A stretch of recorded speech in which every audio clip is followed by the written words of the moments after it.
All right, you guys, we're talking about the Strait of Hormuz. We're going in it, man. We're going in it. We're not going to quit it. We're getting into it, though. Strait of Hormuz, though, what do you guys think? What are you guys feeling? Do you guys think that the closure of the strait, do you guys think it's a good thing? Do you guys think it's a bad thing? I think it's a bad thing. I think it needs to reopen. But, yeah, Trump is threatening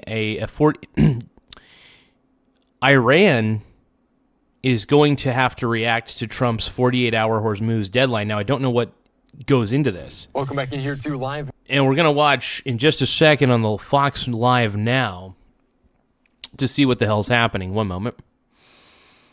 Give me just a second, you guys.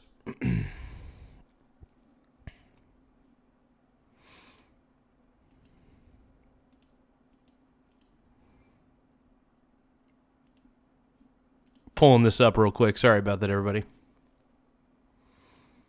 All right, so we're going to listen to this guy speak a little bit, but before we do, I'm going to set things up a little bit for the chat.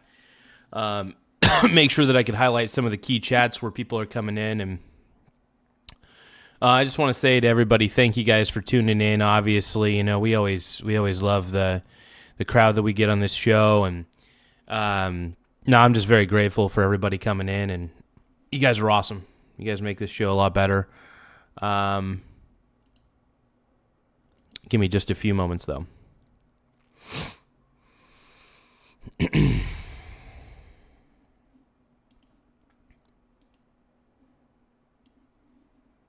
we go.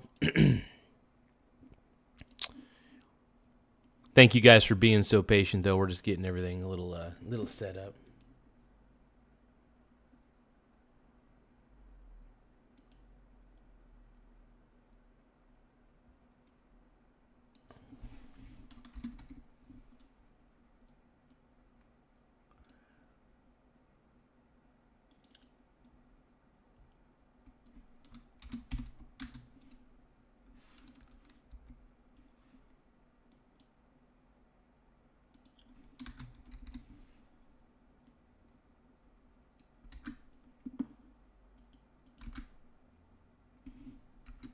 Give me a second, you guys.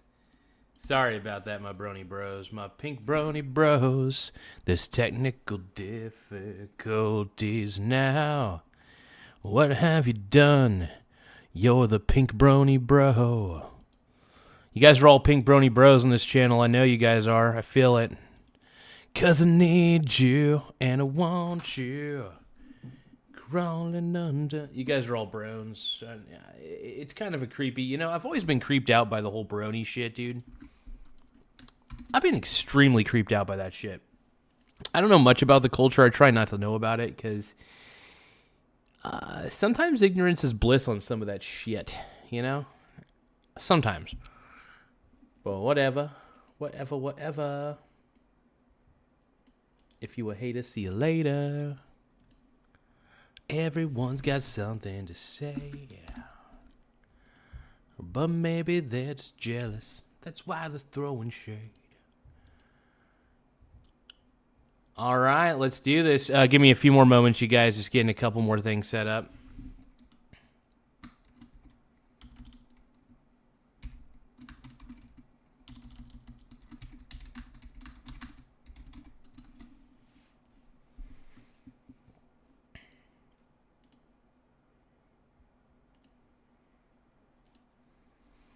Getting a couple goals set up on here. There we go. All right. Thank you guys for tapping the like button.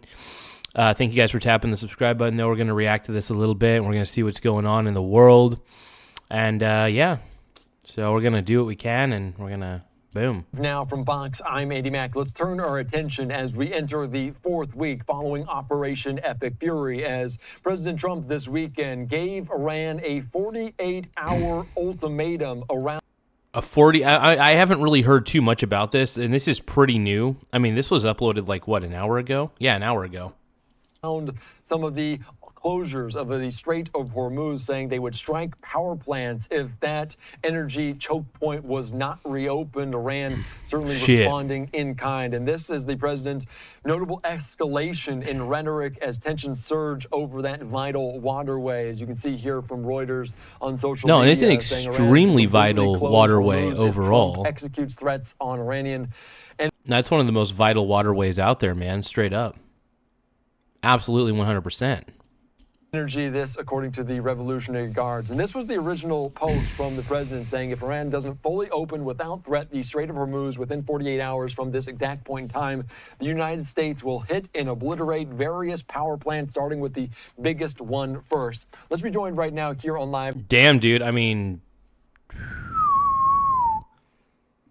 yeah, I mean, here's the thing. I think it's good that Trump is threatening this. You want to know why? Because if he doesn't, and here's the thing, I don't think Trump is bluffing. And here's the deal, man. If they this is shocking, man. This is shocking that they're able to close Iran should have no power in this situation. They have zero cards to play with. So now from Fox, from Reuters, White House national security reporter Graham Slattery. Graham, thank you so much for joining us here on Live Now from Fox. We've seen different threats from the president in the past over this conflict in Iran. Why is this one different? Well, it's interesting. In the past, he's been relatively careful to try to avoid targets that would debilitate Iran's ability to reconstruct or build itself back up after a conflict. I mean, the original idea, one of several original ideas, there's been some shifting reasoning for this conflict, is that there could be some sort of regime change. That seems remote, but I can see a regime change happening. I think it should happen. I mean, at this point, look, the Iranian regime, they were executing their own people. It's not a good situation, man. When you're executing your own people, that's not good. You don't really deserve to be a country at that point. You don't deserve to have you deserve to have your government toppled at that point. When your government is executing its own people for protesting the government. Yeah. I'm perfectly fine with the Iranian regime being crushed at this point. Absolutely 100% fine with it. I'm not a war advocate by any means, but this is just, it's got to stop at some point, But I do want to thank you guys for tapping the subscribe button, though. We've gotten a lot of subscribers on this channel. So yeah, don't forget to please subscribe in the upper right-hand corner. It really does help the channel grow. We're currently sitting at 9,110 subscribers. Once again, 9,110. We're trying to get to 10,000 subscribers before the end of the month. I think we could do it, but if you guys can, kindly, and I'm asking kindly, please tap the subscribe button because it does help the channel grow. Now, let's keep going. If the regime were to change, of course, you wouldn't want its key infrastructure to be obliterated in the aftermath of any conflict. So this is, in fact, a change in rhetoric from the president. We'll have to see if he, in fact, follows through.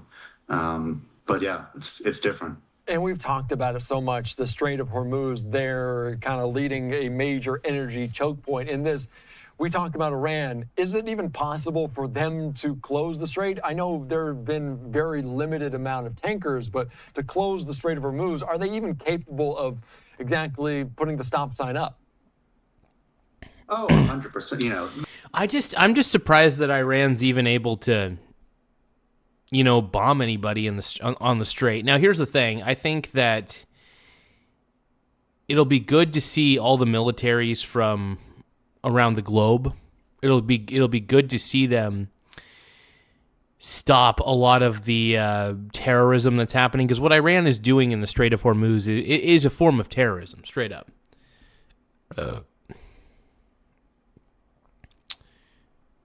No, but here's the thing, man. Dude, honestly, a weakened Iran is a peaceful Middle East. I wouldn't say it'll equal exactly a peaceful Middle East, because the Middle East is kind of, but I will say this. I will say that a weak Iran does create more peace. I should say a weak military for Iran, a weak government, a weakened government. First off, that the Iranian regime is completely evil. The current Iranian regime is absolutely evil, needs to be toppled down. Once that regime is gone, it'll be a peaceful Middle East. Look, I'm not like all for what Donald Trump has done in this instance. I think he's allowed Israel to bully the U.S. a little too much into this. But at the same time, look at this. We have a weak Iran. We have a weak Iran, man. This is crazy. This is, in my opinion, kind of good. And I think the markets are going to react really well on Monday. That is my assumption. I might be wrong, but I think the markets will react well this coming Monday. And to those of you who don't believe me, you don't have to believe me, but I do believe the markets will do very, very well over this weekend. So that's what I'm predicting. I think I'm right. I could be wrong, but I really do firmly believe that I'm right in this instance. And the truth is, Iran is capable of effectively closing the strait. There's very little commercial traffic that's going through it right now. I think the question is, what will it take to open back up the strait? The U.S. likely does have the capacity to substantially open up the strait, but it will take a lot of time and a lot of resources. So is this threat? Look, I say, here's the thing about the Strait of Hormuz. I say don't. I say just. I mean, don't they have the ability? Here's the thing. Don't they have the ability to track where the missiles are coming from? Like, don't a lot of the ships that are going through the strait, don't they have the ability to have some sort of sensor mechanisms to see where a lot of these missiles are actually coming from? If they can figure out where the missiles are coming from, I mean, the U.S. could effectively bomb those areas where the missiles are coming from. Stop it at the source. Look, I want the Strait of Hormuz open back up more than anybody.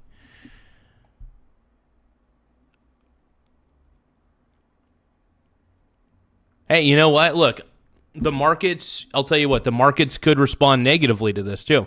And granted, if the markets do respond negatively tomorrow, guess who's going to be the first one to be buying? I am. Because anytime people are massively selling their stocks, I am here to buy index ETFs. That's what I do. That is the kind of investor that I am at the end of the day. Absolutely 100%, dude.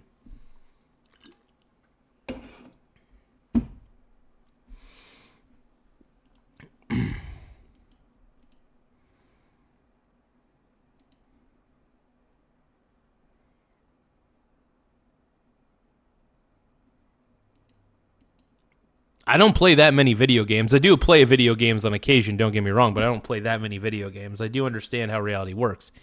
But I'd like to believe there's got to be a way to track where these missiles are coming from. And then maybe bomb the source in which they're coming from. I don't know. But the Strait of Hormuz needs to be opened back up. One way or another, I think you can all agree with that. So every advisor of his told him not to attack. Well, maybe his advisors are wrong. Look, Iran has been the #1 sponsor of terrorism for years. So I'm actually not ashamed of Trump doing this. In fact, I'm not like fully on board with what Trump is doing. But what I'm trying to say is this. I understand what he's doing. I get what he's doing, man.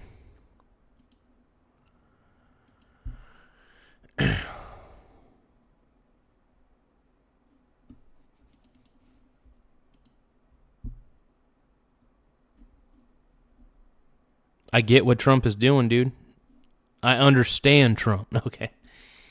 But look, sometimes, you know what? All we could do is believe. Do you believe in life after love? I could feel something inside me say, I really don't think you're strong enough, no. What am I supposed to do? Sit around and wait for you? No, I can't do that. There's no turning back. Takes time to believe it. Time is after all is said and done. You're gonna be the lonely one, no. All right, here we go. What up, Babakakadi? I don't know what the fuck you're saying, or what the hell you're... But hello, my brony bros. Pluff Nugs, what up, brony? Do you believe in life after love? I can feel something inside me say, I really don't think you're strong enough, no. Real, 100%. And we're already seeing this reflected in crude prices. They're already trading at almost 110 a barrel. Yeah, and that is continuing to surge over the last, you see it kind of the volatility of it in such a big way. We've heard President lay out the timeline, though. In 48 hours, what happens? Is President Trump ready to strike some of those infrastructure in Iran if it happens? And how much? I think it needs to happen, man. If Iran's going to do this shit, if they're going to close the strait, then we need to honestly, if they're going to interrupt the flow of traffic in the Strait of Hormuz, you know what needs to happen? You know what needs to happen? Iran's government needs to get rocked. They need to get rocked, baby. So, look, if you guys love Trump as much as I do, please tap the subscribe button in the upper right-hand corner. It does help the show grow. The goal is we're trying to get 10,000 subscribers in the next probably few weeks. I think we could do it. We're still trying to kick some butt, man. So we're doing whatever we can to kick ass and take names, and let's do it, man. How much of an escalation would that be? You're ready to do that? For sure. You know, this is an option on the table. From our reporting, we know there's many options on the table that are presented to the president, and they range from various escalation options to various de-escalation options. So what I'd say is you have to take it seriously, but we also have to understand the context here. You know, he's made various signals in recent days about the possibility of de-escalation. He's being presented with a number of options that are, if not contradictory, they go in different strategic directions. Look, when you're playing chess, you have to account for not all, but as many different possible outcomes as you can visualize. And it's important to try to understand what's happening, you know? And, yeah. I don't know. I hope you guys understand what I'm trying to say. What am I supposed to do? Sit around and wait for you. No, I can't do that. There's no turning back. It's 100% possible he follows through, but it's possible he pivots. You know, we've seen him pivot a lot in the last 3 weeks, quickly in various directions. We've seen Iran target different Gulf Arab states, including the UAE, and they've been attacked by a barrage of different missiles. President Trump has said that he was shocked that Iran would go after some of those neighboring countries. Are they able to handle this continued attacks? If they do, if Iran decides to respond and attack different infrastructure in other countries like Bahrain, UAE, other countries like that? So, you know, obviously each of these countries has a finite number of resources when it comes to defensive weapons. Some are running out of those stocks sooner than others, and the U.S. only has so much capacity at any given time to defend any one of its Gulf allies. So, you know, it's hard to say. It's hard to make a general statement. Obviously, what's true in Kuwait is going to be different in Qatar, different in the UAE. But those stocks are running down. Whether that will be days or weeks or months will depend on the country, will depend on the pace of attacks from Iran. But obviously it's a consideration. You know, it's a major consideration in the White House. And, you know, the White House is getting a lot of phone calls from Arab partners expressing these concerns. So that is one of several considerations that the White House is definitely taking into account. And I believe it was at the beginning of last week. Hot. That's all I gotta say is what an interesting thing, man. President Trump called on some allies to jump in some sort of way, and we heard from the president saying that NATO, quote, doesn't have the, quote, courage to assist with the U.S. in reopening them, although a growing group of countries, they issued a joint statement saying their readiness to contribute appropriate efforts to ensure safe passage. Are we expecting any other nations to get involved? We know the United States is somewhat energy independent. Are we expecting any other nations to have that appropriate effort to respond. Here's the thing. I think the Strait of Hormuz. Here's the problem. The Strait of Hormuz closure affects more of the European countries negatively, in my opinion, than it does the U.S. He is right. We are fairly energy independent. We're not perfect, but we are fairly independent. I honestly think that, no, I really do believe that Trump is running things smoothly at this point. I think that a lot of people who are saying otherwise are just being hyperbolic, over-exaggerating, and kind of being a little crazy about it. You know, that's the way I see it, at least. And, yeah, I mean, you're always going to have hyperbolic people out there, obviously. And, you know, we're seeing it all the time, the hyperbolic nature of a lot of the leftists out there. But anyway, let's keep going, man.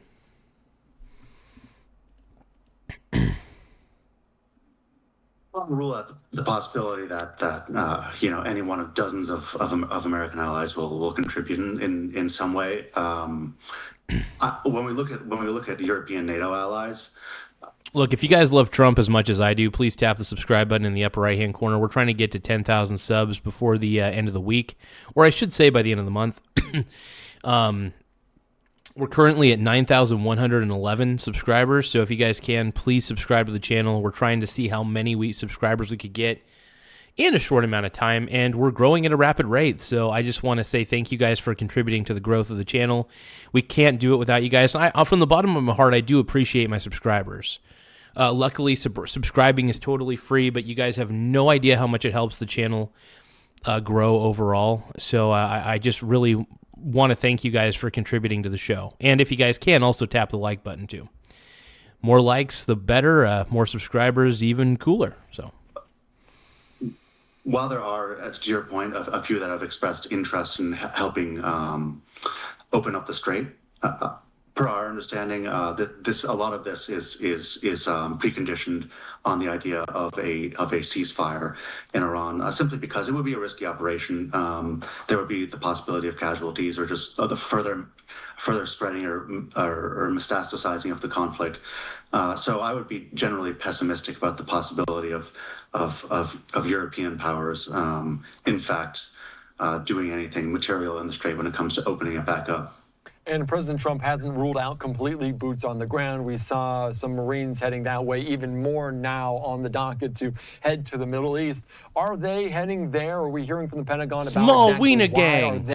Oh, thank you for contributing. We got Jesse C. Murphy is a new subscriber to the channel. Everybody give a shout out to Jesse C. Murphy. Thank you so much for subscribing. I'm going to put your name back up on the board real quick. Small Wiener Gang. Thank you again, Jesse C. Murphy. Thank you for subscribing. Let's go, man. And actually, you know what? I'm going to put a few people.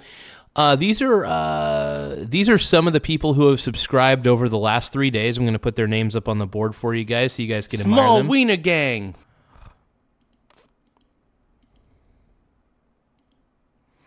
These are just some of the people who have subscribed over the last 3 days. Some of the people. Small Wiener Gang. To assist in the opening of the Strait of Hormuz? As you can understand, that they're very tight-lipped, but we know what the options that are being considered are. Small Wiener Gang. These sorts of troop levels or ground forces. Certainly, in the White House, there is talk and serious consideration about seizing Small parts Wiener of the Iranian Gang coastline that are key to securing the Strait of Hormuz. There's talk about securing an island. Now, there are people who can gift memberships, so if you do want a free membership, I mean, there's a chance that you can get a free membership. It's not a guarantee. But to anybody out there, if you guys want to gift Michael Garza show memberships, I mean, our membership's only 99 cents a month, so, like, anybody who wants to gift memberships, we always like to encourage it, so feel free to gift them, man. Let's go, dude. And, yeah, these are just some of the people who have subscribed over the last 3 days that are showing up on your guys' screen real quick, and let's go. Island, which is really key for Iranian oil Small Wiener Gang. Now, here's the thing, man. With the Strait of Hormuz, hopefully, you'd like to believe it's possible that maybe some of the ships could try to border this way. Small Wiener Gang. This side, and then maybe go through. But here's the problem. It's so close to Iran that Iran can basically bomb any boats that are coming through. Small wiener gang, which is not good, man. This is just. Hopefully, a lot of those ships have emergency rations, and stuff like that. I'm pretty sure most of those ships that are in the Strait, small wiener gang, have emergency rations where they can at least still eat and drink water. But yeah, no, I'm hoping that. I just hope everything goes well for him, man. This is scary. And of course, there is some discussion about physically seizing some of Iran's highly enriched uranium stockpile. All this would require significant ground forces. So it's entirely possible that some of these reinforcements could be used for one of those purposes sometime in the coming weeks. We don't know, and honestly, per our understanding, these aren't decisions that have been made yet. But certainly, bringing these forces to the region creates optionality. There's still a lot of dynamic, a lot of fluid moments here as President Trump, as you noted earlier, he said he's kind of winding down potentially operations and threats if they don't reopen the Strait of Hormuz. What are you looking at next? What happens in this region? Because there are so many different facets. What are you keeping your eye on? Well, I think certainly the biggest question mark is whether we see any sort of ground operation, because this really would ratchet up obviously there's a lot of political sensitivities in the U.S. About any sort of ground war in the Middle East. And insofar as there's a ground invasion. What do you guys think? Should there be a ground war in the Middle East? How are you guys feeling about that? Good idea, bad idea? What are we doing exactly? What are you guys thinking? That just creates the further possibility for this conflict to metastasize. More countries will get sucked in. The political consequences for Trump will be enormous, one way or another. So that's definitely the question we're trying. I think no matter what happens, the left is going to get pissed off at Trump. So I say, just Trump, do whatever the hell you need to do, bro. Don't listen to the left. You don't need the left's approval. The left is crazy. Let's just topple the entire Iranian regime, and let's start it fresh.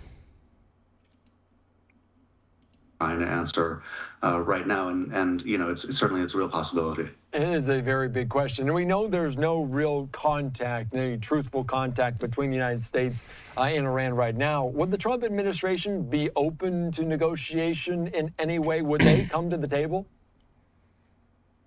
No, we've heard over the last few weeks we've heard mixed things about this. There have been attempts from the Iranians at some indirect side channels. As far as we know, these have been largely rebuffed.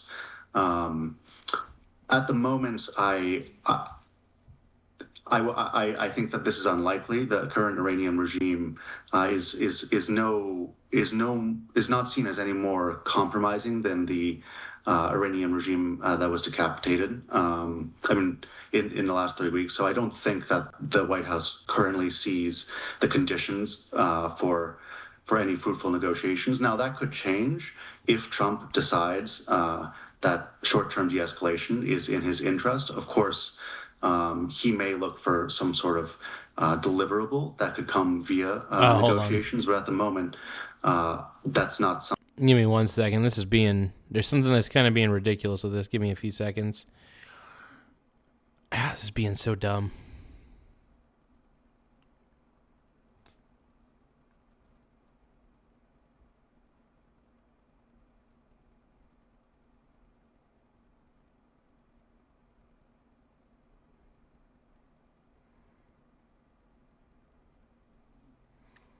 Okay, now I think it's working. Hold on.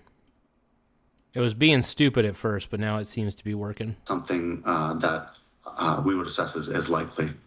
And there's other facets to this. We've seen the kind of stockpile of Iranian drones have been decreased of 90% from where it was at the outset of Operation Epic Fury. We also saw that Iran, they launched 2 intermediate range ballistic missiles at a joint airbase, the UK and the US, in Diego Garcia, the South Indian Ocean. What does that suggest to you, and how concerning may it be for the US and other allies in Europe?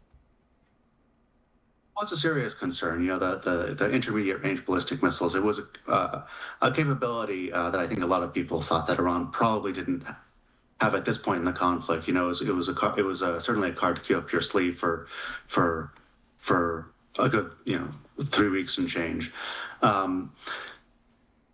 If you're the U.S. And its allies, you are encouraged that there does seem to be obviously a significant expenditure in drawing down of stockpiles of ballistic missiles and one-way drones, but you're concerned that that Iran still has managed to launch enough missiles and drones to create damage, economic and material damage.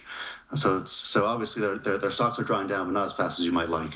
And you mentioned it, playing one of those cards. Is it Iran just showing that they have the capability, or is it a true threat that Iran could strike someone within that obviously now wider net? It's quite likely. Well, of course, it's a true threat. Of course a true threat. But I think the most significant element of that was that there was a. I think here's the thing. I think all the countries in the Middle East just need to start ganging up on the Iranian government and toppling that regime. The regime is weak. The military has gotten very weak in Iran, thanks to the U.S. and Israel. Look, this war's pretty much over. I know that Positrak is being a total chud, but I mean, this war's pretty much over, man. I know you guys don't want to admit this, but the war's over. Real quick.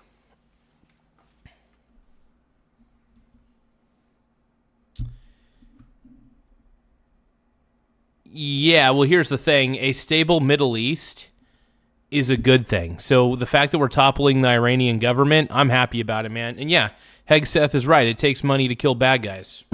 Sorry.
Yeah, that should be good. Shit for about 4 hours. Should be probably... Should be alright. Yikes.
All right, doing a little slow cooker stuff.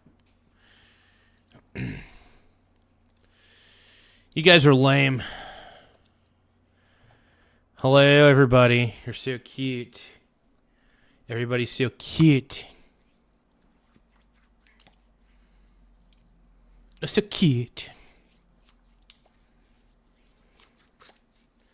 Just making some chicken.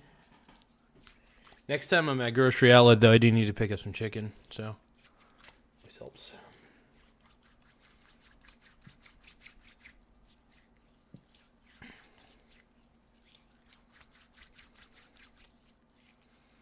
Yeah, every single comment that you guys make just makes my channel even better. So honestly, even the haters are promoting my site through the algorithm. So Zinc Roofer doesn't realize how much he's contributing to the success of the show. So give me a few moments. This is a hot show, you guys. I know you guys love this show. I could hear everybody getting wet.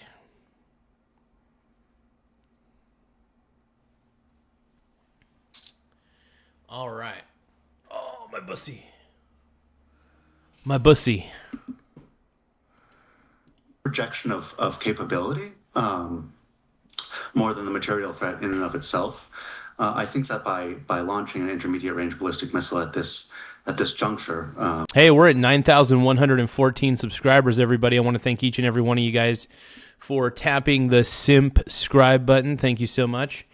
And let's take a look and see how our super chat goal is doing. OMG. The kid's okay. Yes, mature. Well into the Indian Ocean. It's a way of Tehran to say, hey, we have capability. Dude, lame maxing is the new big thing, dude. I'm excited, dude. I love lame maxing, man. That you may not have thought that we had, or we remain powerful despite the fact that, of course, many of our capabilities have been degraded. It is messaging, and it's important messaging. Yeah, obviously important messaging, but also potentially a true threat that is out there, and it could have surprised much the way that they attacked neighboring countries, Trump and this intermediate ballistic missile. I do want to put up a live picture right now there in Tel Aviv, because there's always been conversations about the United States and Israel between Netanyahu and President Trump. Are the United States and Israel still on the same page in terms of what's going on in the Middle East and their outlook for what's to come? In terms of the big picture, yes. In terms of the details, I would say the picture is more complicated. The truth is that Netanyahu and Trump, they are two leaders that both. Two sexy leaders, I might add. No, I'm not a big fan of Netanyahu, though. Huge fan of Trump, not a fan of Netanyahu. I'm not a fan of Israel in general. But hey, you know what? As long as the Iranian regime is toppled because they're a terrible regime, I'm happy, man. Went into this as partners. The U.S.-Israeli operation was really, completely integrated, and both leaders see Iran as a major threat. I do think that Netanyahu's risk tolerance, or at least willingness to tolerate significant intermediate term chaos in the Middle East is greater than that of Trump. So I think we can expect at some point Trump's interest in the off-ramp to be greater or arrive sooner than that of Netanyahu. Yeah, I'm just, like I said, I just really hope that this ends sooner rather than later. I think a lot of us are tired of the war in Iran. I mean, like, look, I'm not a big fan of the war in Iran, straight up. I get so tired of the left saying that it's a bad thing that we're toppling a dangerous, terrible regime that's been funding terror and killing its own citizens, by the way. You'd think that the left would be for it. I'll tell you what, if Barack Hussein Obama was to do exactly what Trump did, I think the left would be praising Obama. Granted, the right would probably be demonizing him, of course. However, the leftists try to pretend that they're different than the right. They're not. They're really just the same side of a different coin. Look, I love Trump. I think he's the man. I think he's an outsider. I like it. I think he's making all the right moves. Because of oil, we talk about the Strait of Hormuz so much, potentially trading the futures now 110 plus, and that in and of itself is causing increased prices around the globe. Is that the pressure that could separate these viewpoints? One of many things, and absolutely it could. Maybe. You know, we can't ignore domestic politics. You know, obviously this is a very serious situation. People are dying, but domestic politics is a major consideration in different ways in the two countries, in Israel and the U.S. But this is a midterm year, of course. It's a competitive midterm year, and this war, while the polls vary, it's not extremely popular. That's safe to say, at least amongst independent voters. And affordability is a major concern. And when you have gas prices that are increasing so rapidly, Trump is absolutely going to have advisors. He already does, sort of trying to hint at off-ramps so as to not create unnecessary midterm dangers. And this is a bigger consideration in the U.S. than in Israel. So yes. Are there any off-ramps out there that you foresee that could be the optimal path for President Trump if he decides that? Is that even an option? Well, it is an option, but it's not. It cannot be done overnight for the simple reason that that Iran also has to decide whether it wants to end this conflict. It's a very asymmetric situation. The truth, of course, the U.S. and Israel capabilities are much, much, much greater than those of Iran. But Iran has discovered this pinch point, you know, in the Strait of Hormuz, where it's just a few one. Here's the thing: all they have to do is basically get rid of all the weapons that Iran has near the Strait of Hormuz. Why?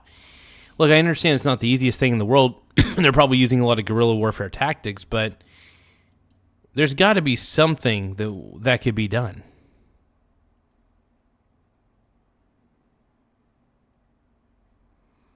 There might be something that needs to be done. One-way drones can just create serious headaches in D.C. and in Jerusalem. So, yes, an off-ramp is attainable, but it likely can't be done overnight. All right, Graham, what am I missing? Obviously, this changes minute by minute, hour by hour. What else are you keeping your eye on? What else do you want to note before I let you go? Well, you know, I think a huge topic is Iran's nuclear program. You know, there's been a lot of talk about ballistic missiles and proxies and regime change, but the nuclear program remains a top concern. That was the focus of the attacks in June. So that is ironically, a topic that perhaps doesn't get as much attention, media attention, as it might deserve, because we are tracking the possibility that there'll be some sort of aggressive operation against Iran's highly enriched uranium stockpiles and its nuclear program at large. So that could be something to really look at in the next week or two, including the deployment of ground troops to that effect. Yeah, obviously that is one of the objectives, and also Iran striking near an Israeli nuclear research center. So obviously that on the mind of so many people in the region as well. All right, Graham, thank you so much for your time. You're reporting. You're on Live Now. I love it, man. Hey, look, in summary from what I just watched of that video, what I can see what they were trying to say is that, look, the Strait of Hormuz is a very tight squeeze, you know? And there's land. There's land right there where Iran can fire missiles at close proximity. So I think a lot of the guerrilla warfare tactics that they're trying to use are quite honestly BS. And look, we need to I think the thing is you got to cut off the snake's head. And the snake's head is the leadership of the Iranian regime. The moment that you get rid of all the leadership, the better. That's all I'm trying to say, man. Oh, hold on. Got to get rid of all that leadership. I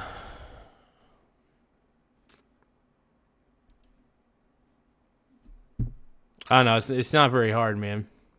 So I was watching a little bit of this earlier. We might want to... So Peter Schiff says that Iran is breaking. We're going to watch this here in just a second, though, but we're going to react to a couple other videos real quick, because the first hour of this show is going to be reacting to all the Iran shit. And let's see. I'm tired of watching Live Now with Fox. Let's just look up Trump. Look up Trump real quick. We'll see what sort of Trump news we could find. I'll see what we got. Let's see what fake news CNN says. President Donald Trump is threatening an enormous attack on Iran's energy infrastructure if Tehran doesn't allow free navigation through the strategic Strait of Hormuz.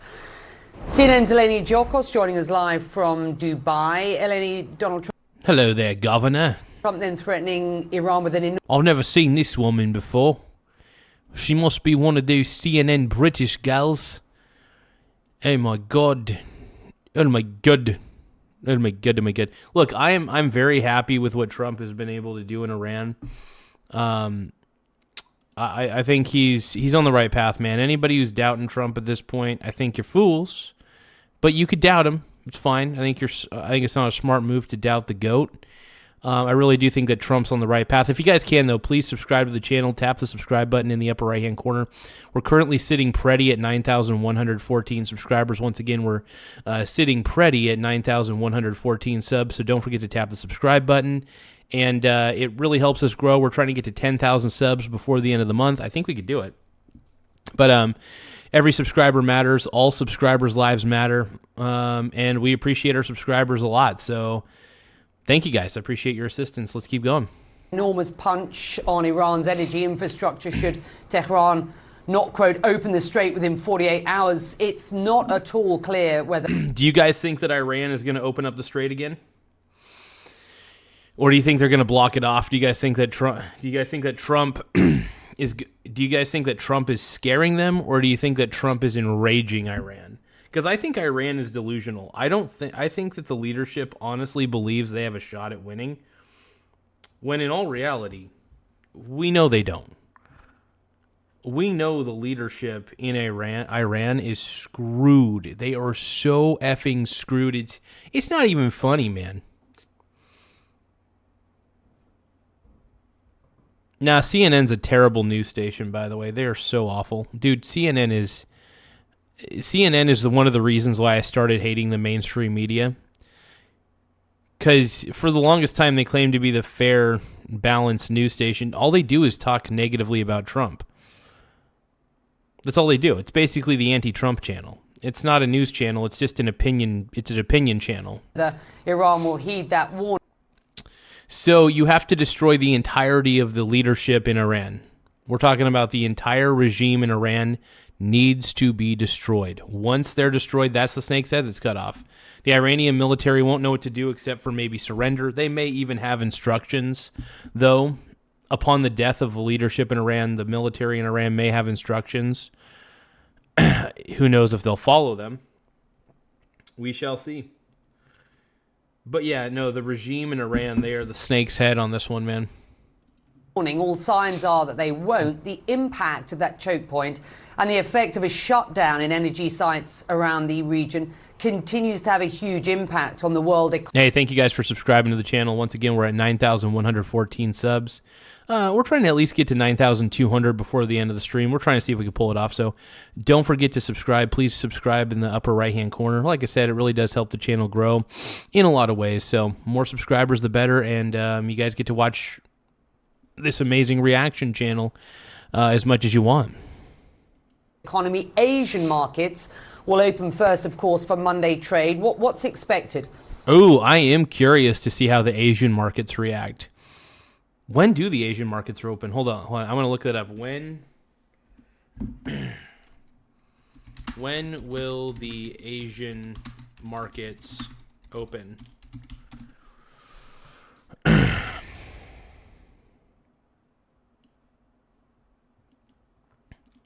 Okay, Asian markets open in stages between 8 a.m. to 10:30 a.m. local time, which corresponds roughly to 8 p.m. to 1:30 a.m. Eastern Standard Time. Key markets include Tokyo, Singapore, Hong Kong, Shanghai, blah, blah, blah.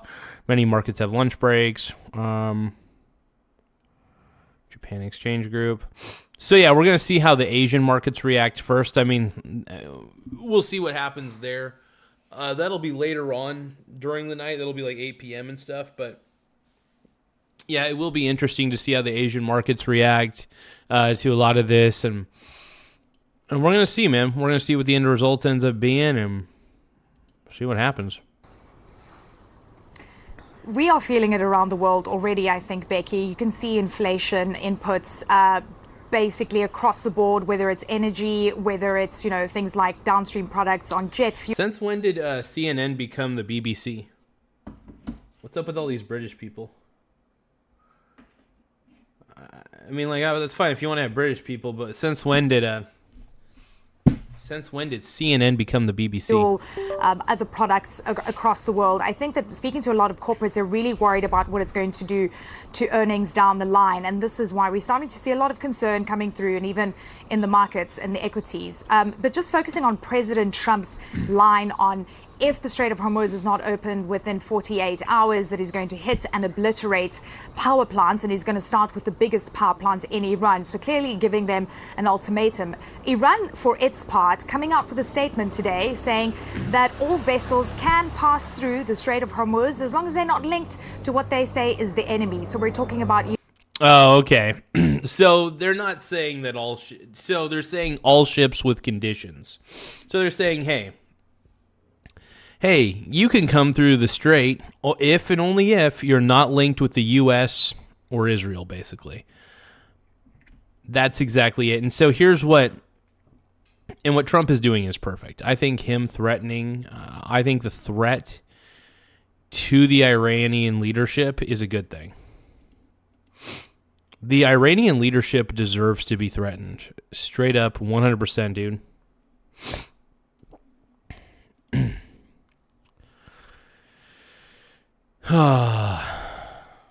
We got a lot of haters in the chat, though. Look at how many haters we got. What's up with all the haters in the chat, dude? What's going on? Why are you guys hating? Can somebody explain the hate, please? Why are you guys hating? Come on, tell me why you hating. Why do we have so many haters in the chat? Can you guys explain that, please? Look, if you guys love Trump, just tap the subscribe button. If you guys love JD Vance 2028, please subscribe. If you guys are tired of the left, if you think the left is gone out of their mind, please tap the subscribe button in the upper right-hand corner. It does help the channel grow in more ways than one, but yeah, definitely help us out. But yeah, tap that subscribe button, bud. Oh, yeah. Yeah. US and Israeli linked vessels. Now, how they apply that rule remains to be seen. We've heard just another vessel was impacted by an unknown projectile just off the coast here in the UAE in Sharjah. Of course they were, because Iran sucks, and Iran is trying to just attack any vessels that are going through. Yeah, I really do hope that President Trump finds a way to reopen the Strait of Hormuz. Maybe Israel will come in and start bombing, some of the missile structures that are in Iran.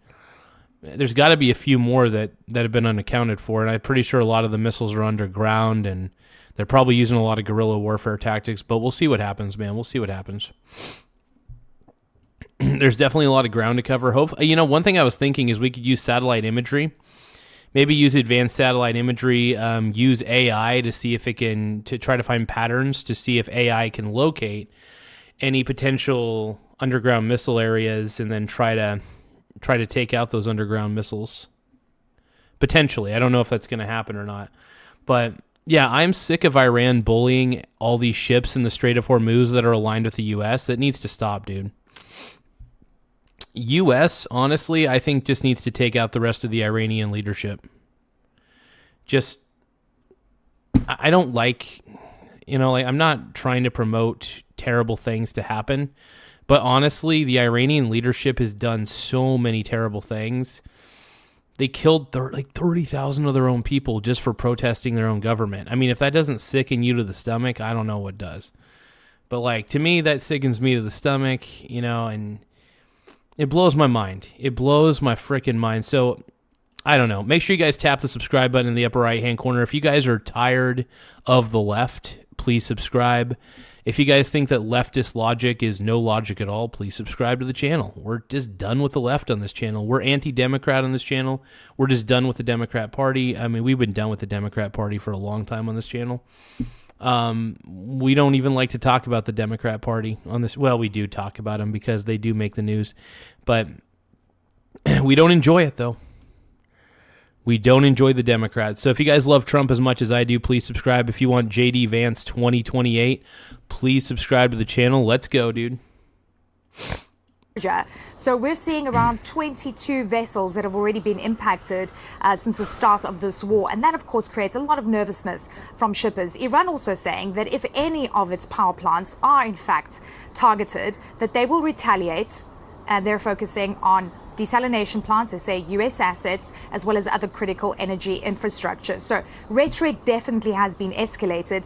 The big question is President Trump going to be happy with the line of, well, anyone can pass through the strait as long as it's not U.S. and Israel-linked vessels? Oh, Trump's not going to be happy with that. He would be stupid. Trump would be an idiot to be okay with that answer.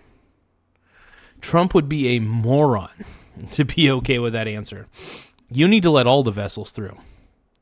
Let all the vessels pass through the strait.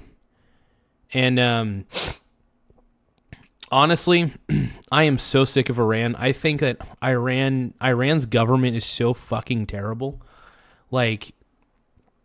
I'm done with Iran, man. Straight up, completely 100% done with Iran. I think Iran is god-awful. I'm just so surprised that people are just blindly accepting this.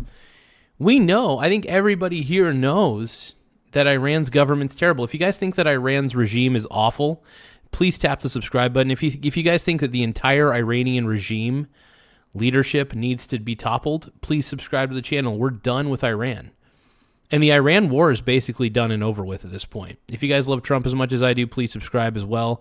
Let's go. Let's keep going. And then importantly, that whoever wants to pass through the strait will have to coordinate with Iran for security guarantees. In the meantime, we have heard that 22 countries have shown interest to assist in securing the strait. How and when that will happen, still not answered.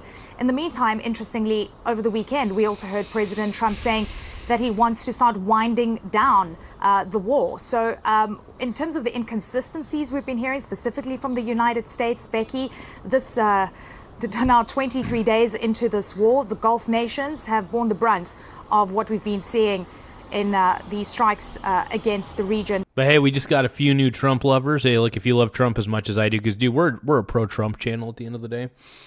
if you guys love Trump as much as I do, please tap the subscribe button. If you guys want J.D. Vance or Marco Rubio, I'm okay with either being president in 2028. But if you guys want Marco Rubio or J.D. Vance, one or the other, please subscribe. I think they're fabulous dudes. But yeah, if you guys are tired of the left, if you've got leftist fatigue, please subscribe. We're just done with the left. And Small Wiener Gang. Oh, shit, we got a new subscriber. Okay, hold on. Thank you, 92 Telly, for subscribing to the channel. Let's give a round of applause to 92 Telly for subscribing. Thank you very much. Frog Eat Frog says he watches the chat, but he's looking for your mama. Oh. Frog Eat Frog says he watches chat, but he's looking for your mama. Frog Eat Frog says, rip Chuck Norris. R.I.P. Chuck Norris, man. Dude, honestly, Chuck Norris is one of my favorite martial artists. He was really a fabulous dude. Incredible man. I love Chuck Norris so much. Amazing. Please tap the subscribe button in the upper right-hand corner if you guys are tired of the left like I am. I'm tired of the left, dude. I'm anti-Democrat on this channel, so if you guys are sick and tired of the left, man, just subscribe. Let's go, man. Let's go. And specifically on critical energy infrastructure. This threat that was issued by President Trump on Saturday Night Iran, as you saw, a very direct threat to the Iranians, saying if they do not reestablish free navigation or allow for free navigation in the Strait of Hormuz and completely reopen it, then the U.S. will potentially strike some of their energy infrastructure. Do you see this as perhaps the president really feeling that mounting political pressure that you and I have discussed for the last several weeks? Well, it's also, look, it is the president either by design or impulse, just sort of careening in his messaging on the war. Literally. Look, if Trump is sending mixed messages, that might not be a bad thing. Sometimes the best way to confuse your enemy is send mixed messages, because clearly Iran's the enemy. Clearly the Iranian regime needs to be completely toppled, or else. We're tired of Iran, dude. We're tired of the dictatorial government of Iran. The regime in Iran, if any of you guys support the regime in Iran, I think you're lost souls, man. The regime in Iran absolutely deserves to be toppled. I think you guys know it. Just days ago, he said incorrectly, as it turned out, but he did say that the U.S. Was not informed of the Israeli attack on Iranian energy infrastructure. And then, of course, Iran responded by attacking other energy infrastructure in the region. Iran is not a democracy. Iran's a dictatorship, man. That's the problem. Iran is an absolute dictatorship, and what needs to happen is this. We need to topple that dictatorship to the freaking core, right? And if you guys agree with me, man, I hope you sub. I hope you sub to the channel. Because like I said, I'm done with Iran. I think most people, with the ability to critically think, are at least aware that a weakened Iran is probably the best thing the Middle East could ever ask for, man. A weakened Iranian government is the best thing that the Middle East could ever ask for. And if you guys agree with me, I hope you guys subscribe. So, yeah. The ruling regime can absorb a lot of pain on behalf of its public in a way that is just harder for a democracy to do. So it's kind of hard to imagine that this threat is going to lead to Iran to say, okay, yes, we cave and we are going to open the strait. More likely, if the U.S. follows through on this, Iran will try to take out more energy infrastructure in the region. And they absolutely will.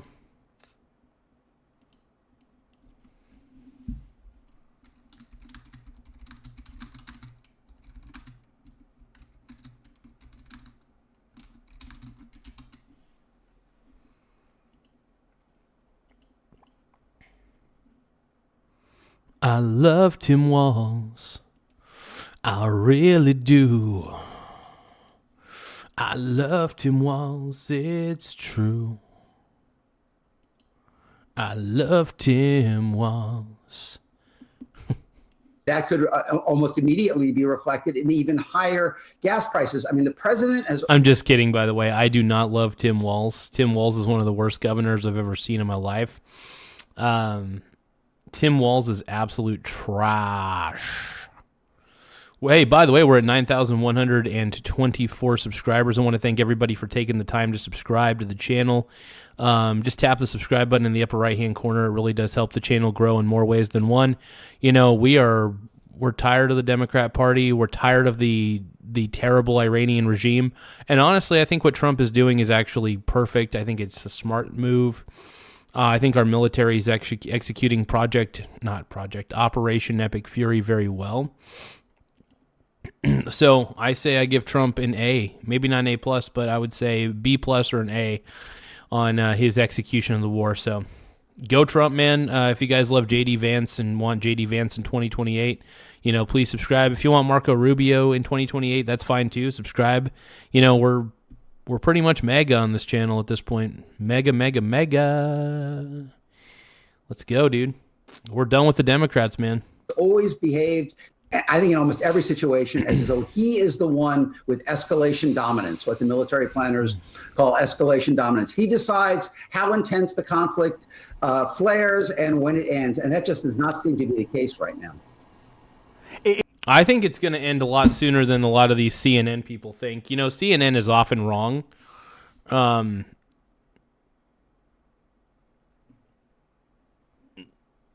know, and like I said, CNN, in my opinion, is the worst network of all time when it comes to news. I will never understand why people think it's legit. I think CNN is just terrible. I'm serious, man.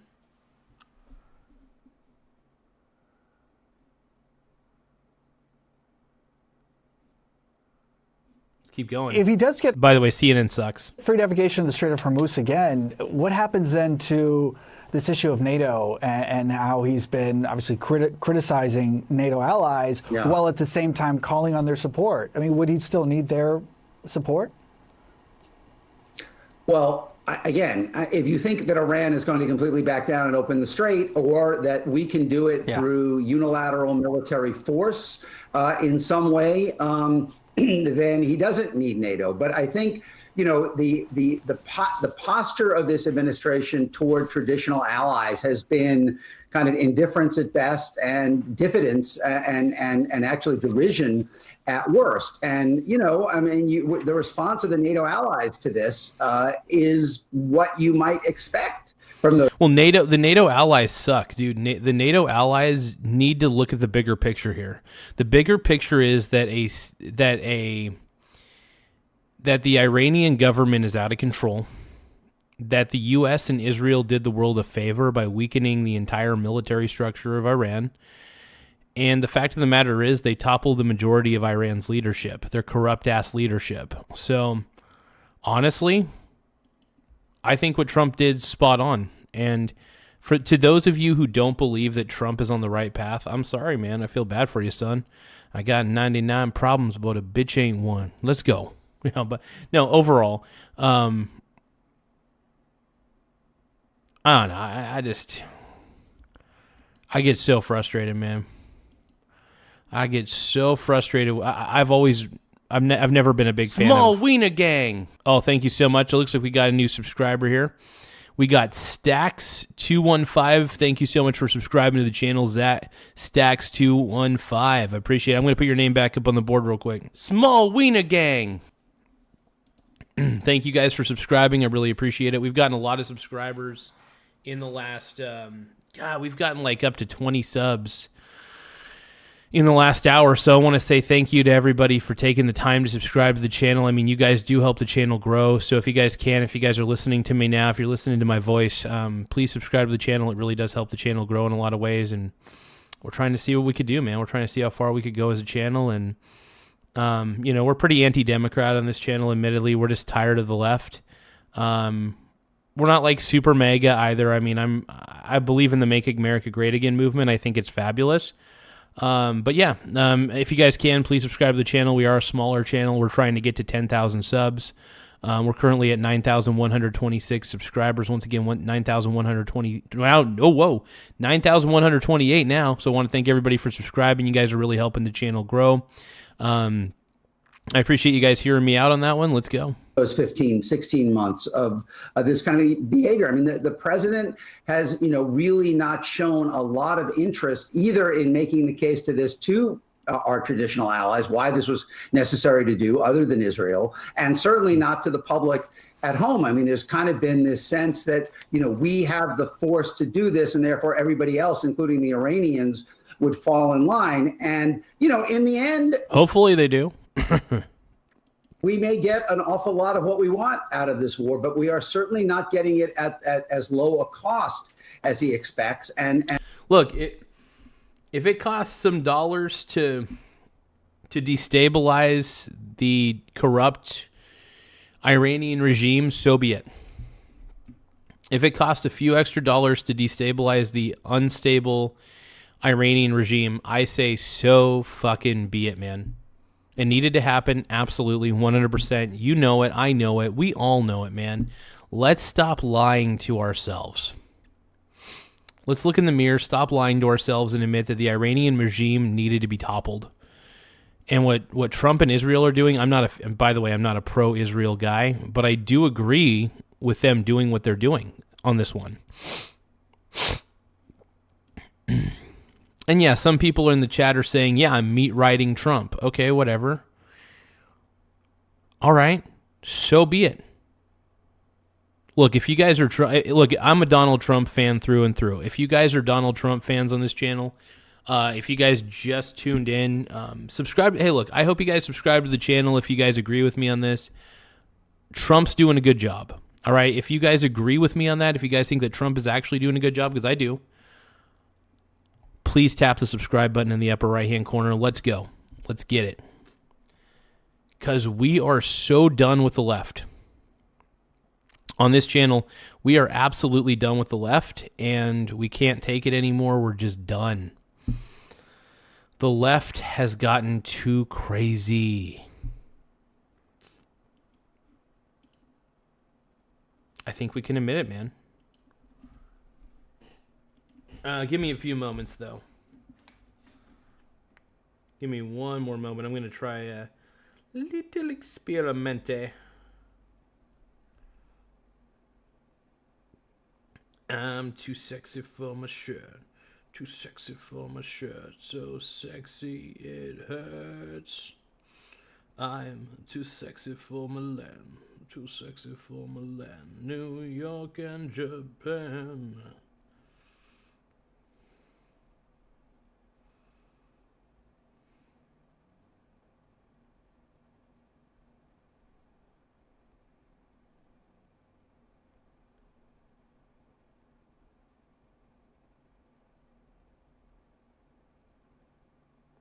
All right, I got a gift goal.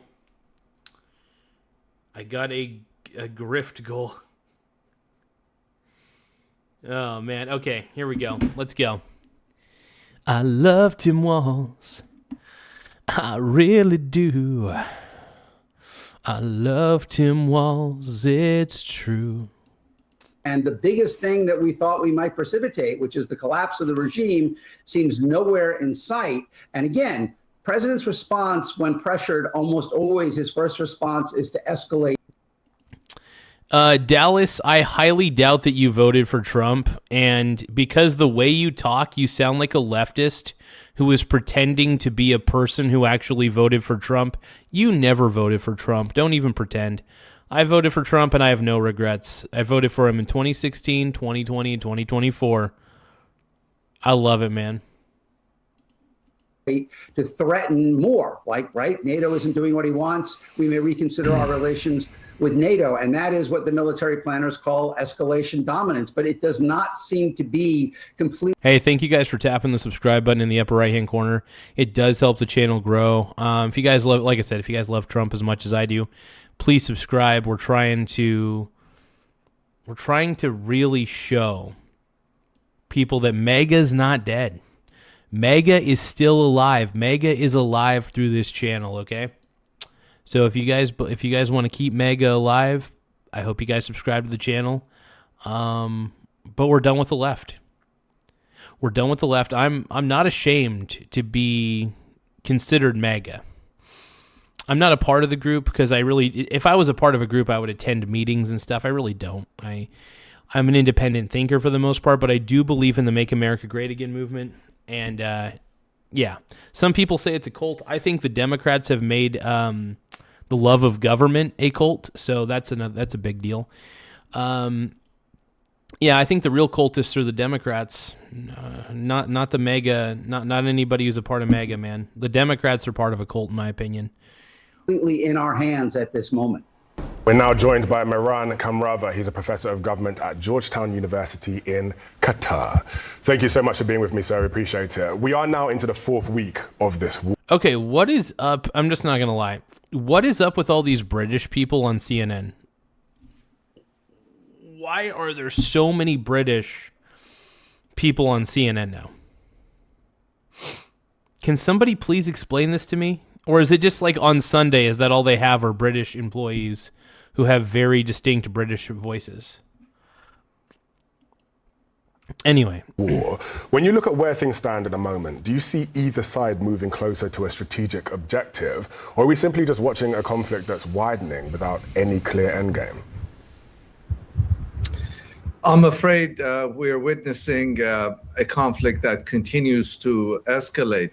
Every day we're surprised by yet another red line being traversed. And now we're looking at this threat from President Trump saying that Iranian energy facilities and power plants will be hit. And Iran has in turn threatened to hit energy facilities here in the Persian Gulf region. And if either side carries out that threat, then we're really looking into the abyss, I'm afraid. Joining me live to discuss all of this and the ongoing situation in the Middle East is retired U.S. Marine Intelligence Officer, Lieutenant Colonel Hal Kempfer. Oh, this guy. He's on the Fox Live Now thing. I keep seeing this guy like all the time.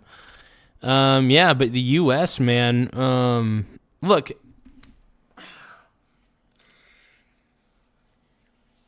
I'm still trying to figure out the 48-hour ultimatum, right, to reopen the Strait of Hormuz, right? Trying to figure this one out, all right? And, yeah, just, I don't know. Maybe I'm on the wrong track. Maybe I don't understand shit. But I say, look, I think 48 hours is giving them too much time. I think 40, but I will say if a single bomb hits one of the ships, I think Iran needs to pay. I think the Iranian government needs to absolutely pay. The Strait of Hormuz is going to open up here very soon. Iran has to know that they're cooked, right? The Iranian government, the Iranian military has to realize they're fighting a losing battle. And you would hope that they're at least surrendering in some capacity.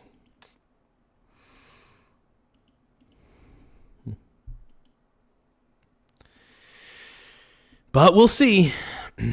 We'll see. I still think a weakened Iran is a good Iran. I don't know. I still think, like I said, I still believe a weak Iran's a good Iran. That's my belief. People can say whatever they want about that. Yeah. And, you know, you guys could say that I'm cray-cray or whatever, blah, blah, blah. But I think you guys know in your heart of hearts that Zaddy's right, man.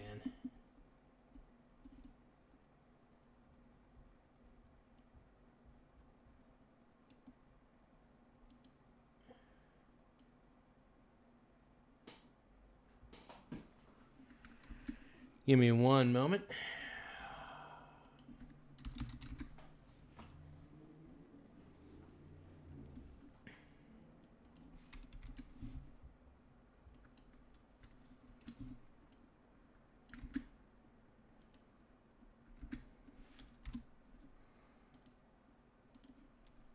Try a little experiment here.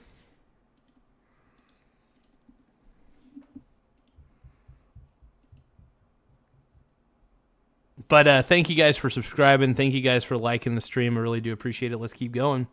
He's the CEO and founder of the global risk intelligence and planning firm, as well as the host of the Strat podcast. Lieutenant Colonel, it's great to have you join us again. Really appreciate it. Thanks, Polo. Great to be here. Let's assess, or let's analyze what we just heard a little while ago, especially what's coming from the White House now, with President Trump issuing a very direct threat on Iran's energy infrastructure. What are the risks for the United States and perhaps his partners in the Gulf in issuing this type of ultimatum for Iran? Could the regime perhaps feel cornered and increase some of its targeting? I mean, it's possible the regime feels cornered. I mean, it very well could be. I personally think that the regime... Small Wiener Gang. Hey, thank you so much, PPF2ST, for subscribing to the channel. I really appreciate it. Like I said, the more subscribers we get, the better. It does help the channel grow. We're at 9,132 subs, and I want to thank each and every one of you guys, man, for just taking the time to subscribe, dude. It really does help the channel out more than you guys could ever know. So, thank you, and let's keep going, man. Actually, I'm going to put your name back up on the board. Small Wiener Gang. Thank you again, PPF2ST. I appreciate it, my brony bro. Yeah, let's keep rolling, man. Well, Polo, I think they're already starting to feel cornered. One of the things is this is kind of a response to what they've been doing. They've been targeting critical infrastructure in the Gulf states across the board. They've been hitting, obviously, energy infrastructure, tremendous damage in Qatar with the liquefied natural gas capabilities there, which is really vital for the world.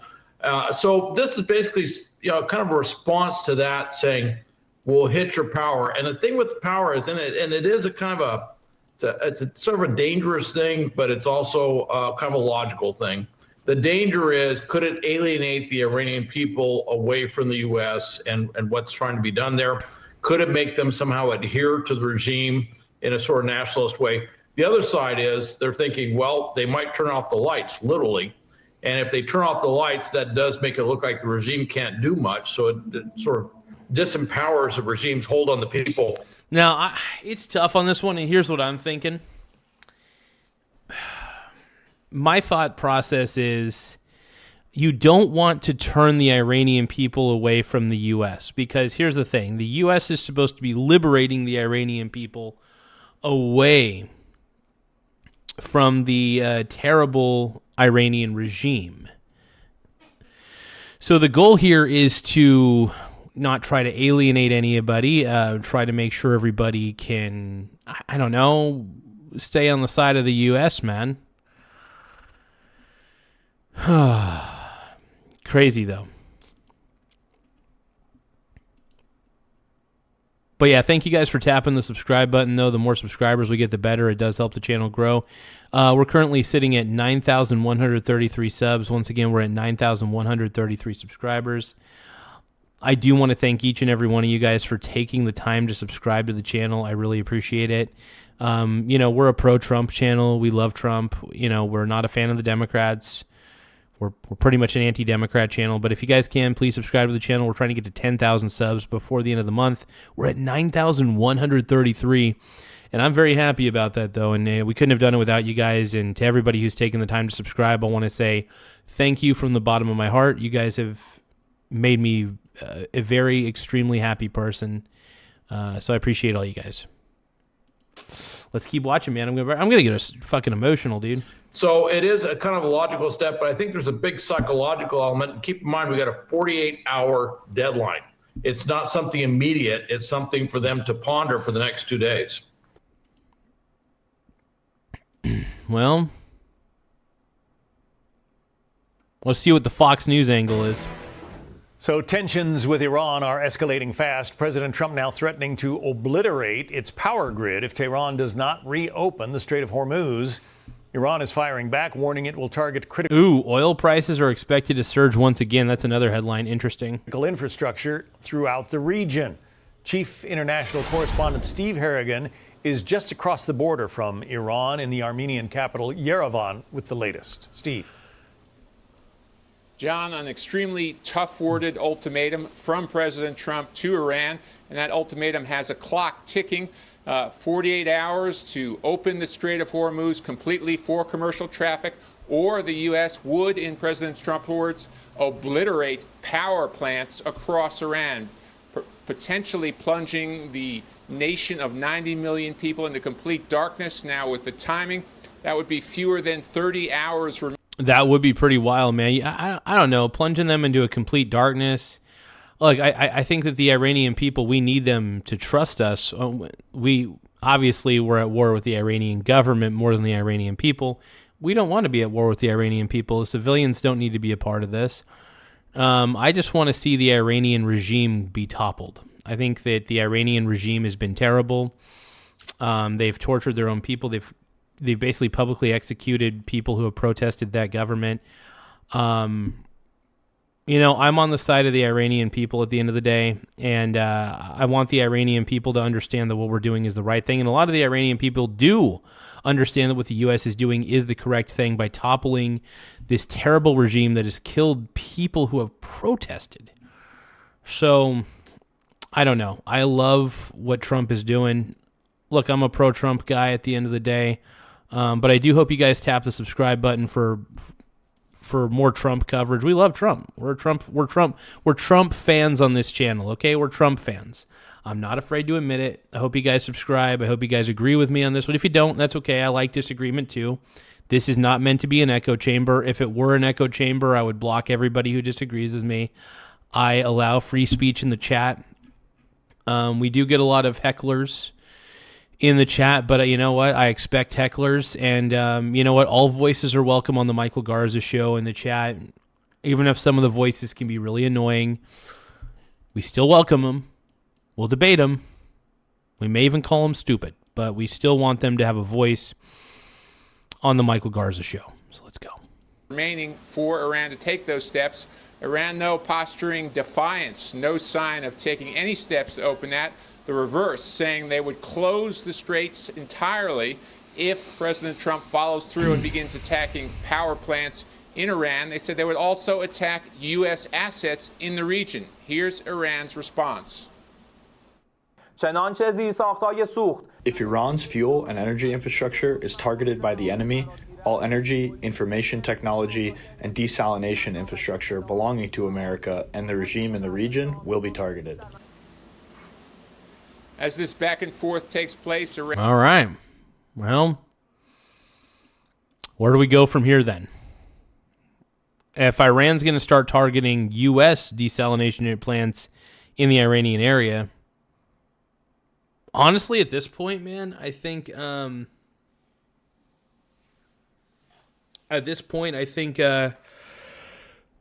best thing the U.S. could do... I think we just got to... I think an all-out offensive against Iran's government at this point. All-out offensive. That's what I believe.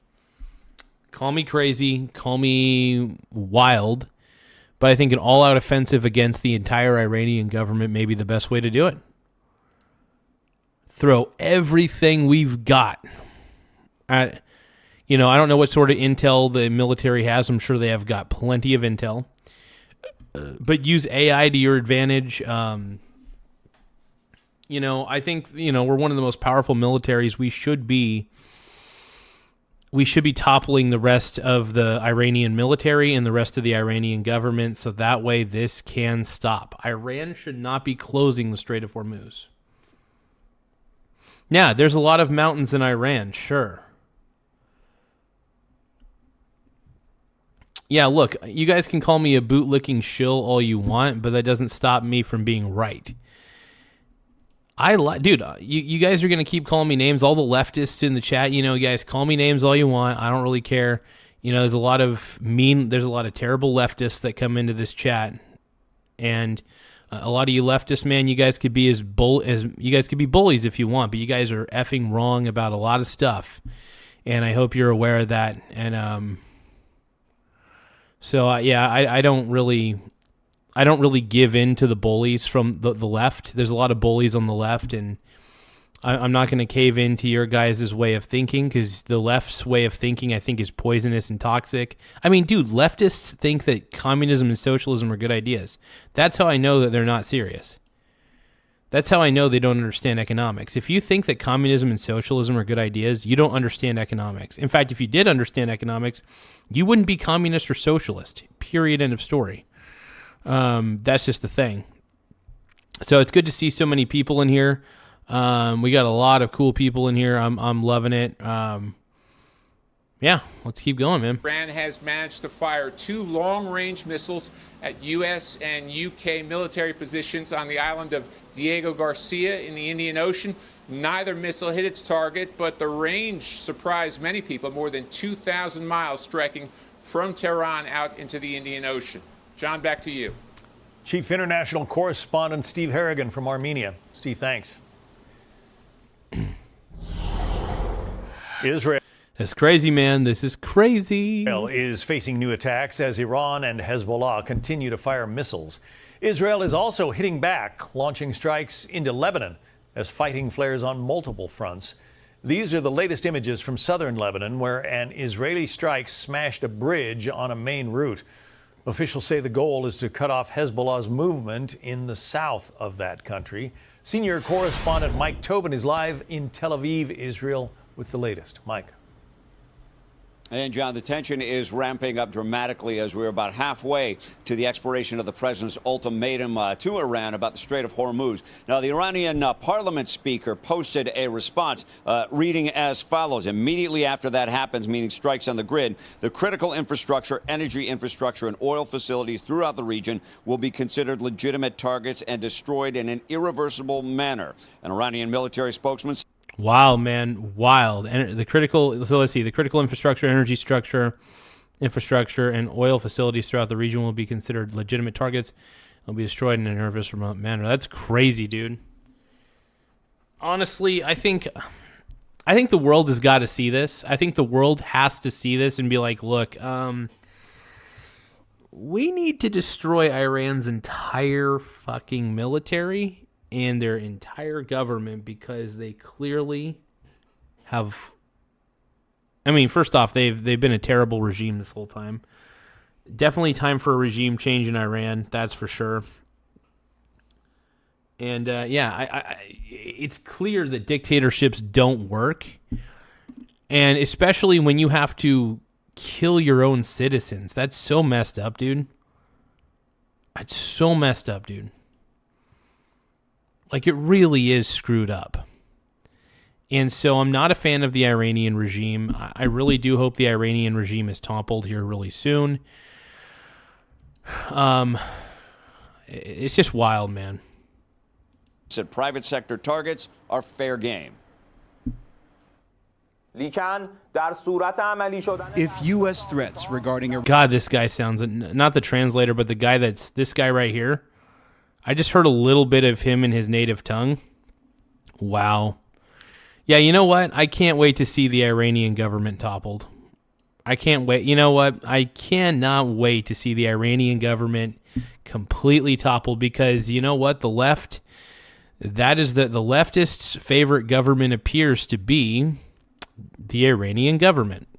Iran's power plants are carried out. The following... Because the left has daddy issues. The left has extreme levels of daddy issues, and it's very true. Punitive measures will be implemented immediately.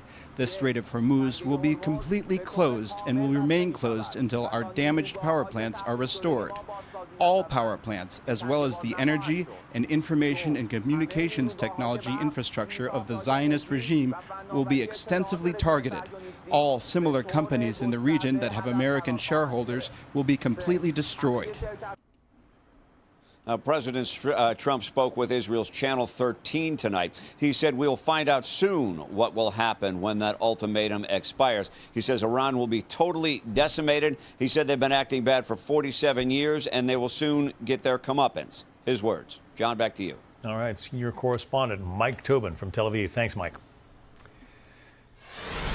So Iran's attempted strike on the Diego Garcia military base in the Indian Ocean is forcing the U.S. and its allies to reassess Tehran's threat. Those missiles traveled some 2,500 miles, expanding Iran's reach well beyond the Middle East and well beyond what the regime itself has previously claimed. Well, the regime, here's the thing. The Iranian regime, you know what they're doing? They're not going to claim that they have the ability to do super long-range missiles. They probably do have long-range missiles in their arsenal. But you know what they're doing? They're keeping that shh. They're keeping that hush-hush. You want to know why? Because you don't tell your enemy all your plans. Iran, I think, has appeared to be weak when it comes to missiles for a while, but I think they're hiding some good stuff. Now, granted, I still think that, you know, the U.S. military is still taking out a lot of those missile complex areas, and it's happening, man. It is happening. So we're going to see what the result ends up being, bro. They have now the capacity to reach deep into Europe. They already have fired on a European country, Cyprus. They are putting everyone in their sights. What more proof do you need that this regime that threatens the entire world has to be stopped? Retired Air Force Brigadier General and former F-15 pilot John Teichert joins me now. General Teichert, is this a game changer, this attack, this attempted attack on Diego Garcia? John, I don't think it's a game changer, but I think it certainly does increase the perception and the reality that Iran has both capability and will to do widespread damage into half of Asia, half of Africa, and almost all of Europe. But I think it goes back to the imminent threat argument that we have seen now consistently from Iran, the ability and the willingness to target civilian facilities. And that means twice against unprovoked civilian targets in Israel in 2024. And for the last 3 weeks against their Gulf partners, they are an evil terrorist regime. And I think this just goes to further prove that they have capability and intent to do widespread damage to humanity.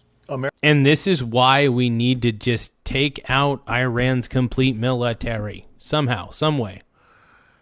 Some way that's got to happen. America's ambassador to the UN, Michael Waltz, says this just shows that the Iranians have been lying about what their intentions are. Listen. By the way, we're at, just to let you guys know, we're at 9,139 subscribers. Once again, we're at 9,139 subscribers. I want to thank each and every one of you guys for taking the time to subscribe. If you can, tap the subscribe button in the upper right-hand corner. We are growing at a rapid pace, and it's all thanks to you guys. I mean, if it wasn't for you guys, man, we would not be growing at the pace that we're growing.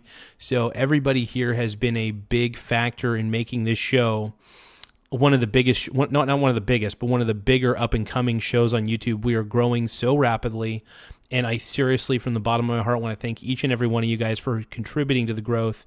It's such a massive scale. Let's keep watching. Let's keep learning.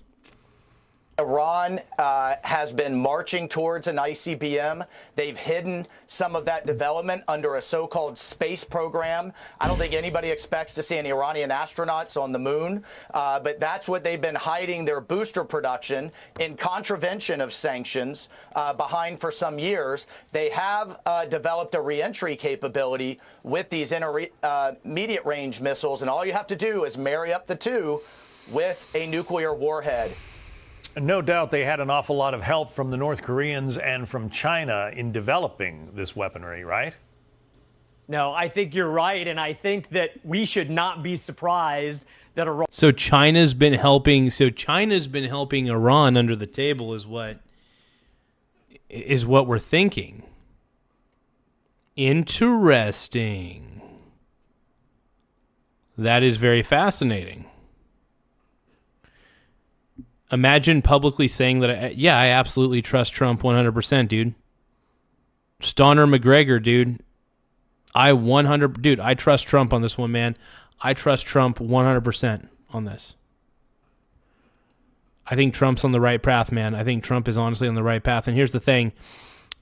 The Iranian government advancing their missile programs is frightening. And I think that the reason that they've advanced it is not because that their military is so much better than anybody else's. The reason they advanced it was because I think that they've been secretly communicating with China, like this guy is suggesting. It's a good theory. It's a hell of a theory. It makes perfect sense. Why not? China hates the U.S. and any opportunity they can to make Iran do their bitch work for them, I mean, they're going to do it. Iran has been lying to the world for the last 4.5. Hey, thank you so much to Nighthawk Moneybags 1660 for the makeup brush. I appreciate it, my brony bro. Hey, everybody, let's give a shout out to Nighthawk Moneybags 1660 for sending a makeup brush for 6 jewels. I appreciate you, brony. You're a pink brony bro, and you dance at the gay club, oh my God. But we do appreciate gifts on this channel, so I really want to thank you for sending that gift, man. Let's keep going. But yeah, gifts get highlighted, man, so if anybody wants to send a gift on the chat, I mean, we do highlight gifts quite a bit on this channel, so if you guys want any recognition, man, we'll highlight your name on the screen. That's what we do, man. That's what we do on this show. I love giving people social recognition, man. That's like one of my favorite things in the world, dude. I love people getting like all their flowers and stuff. So if you guys want to send a gift, I mean, it really does help the channel in a lot of ways, keeps the lights on, but it allows me to give users social recognition and, you know, stuff like that. Decades. But yeah, if you guys love Donald Trump as much as I do, please subscribe to the channel, though. I'm a huge Donald Trump fan. I think he's the GOAT. Yeah, I think Donald Trump's the man, and I'm not going to apologize for it. I know there's going to be a lot of leftists in the chat who keep telling me, you should apologize for loving Trump. You should apologize. And I'm like, no, I'm not going to apologize for liking Trump. I think he's the man. I think that there's a lot of hyperbolic liberals who like to tell people what to do and what to think. I am not easy to manipulate. In fact, if anything, whenever a leftist tries to tell me what to do, I just basically do the opposite because I'm tired of leftists. Because leftists barely run their lives correctly. I don't like it when people who can barely run their lives correctly telling me what to do. It actually really pisses me off. Like, so a lot of leftists, hardcore leftists, don't run their lives very well, and they're trying to tell me how to live my life and what to think. Fuck you. Screw you, dude. You know what I mean? So that's the way I see it. That's my personal opinion, and that's the way I want to do it, man. But anyway, let's keep going, man. Let's keep rolling. Let's keep flowing. That they're the largest state sponsor of terrorism, that they've created an arc of instability throughout the Middle East, and they have grander designs to threaten humanity. And I think this is just another example of the proof that they are and always have been an imminent threat. Yeah, no, I absolutely 100% agree that Iran's an imminent threat, and I think they should be acknowledged as an imminent threat. Absolutely. Iran should be acknowledged as a real threat. There's no denying that. But yeah, I don't know. Let's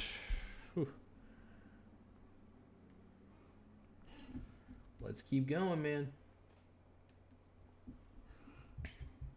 There is Karg Island, where an American company built most of Iran's major oil exporting facilities. The Iranians took it over after the Iranian Revolution. Senator Lindsey Graham is saying that the U.S. should take Karg Island back, and that would essentially shut off the cash flow to this regime. Listen. They were 2 weeks away from having 90% enriched uranium to make 10 bombs. They've got missiles that go 4,000 kilometers. Okay, Lindsey Graham's lame as hell. I'm not a big fan of Lindsey Graham. He's probably the most allegedly closeted man I've ever seen. Look, the less I see of Lindsey Graham, the better.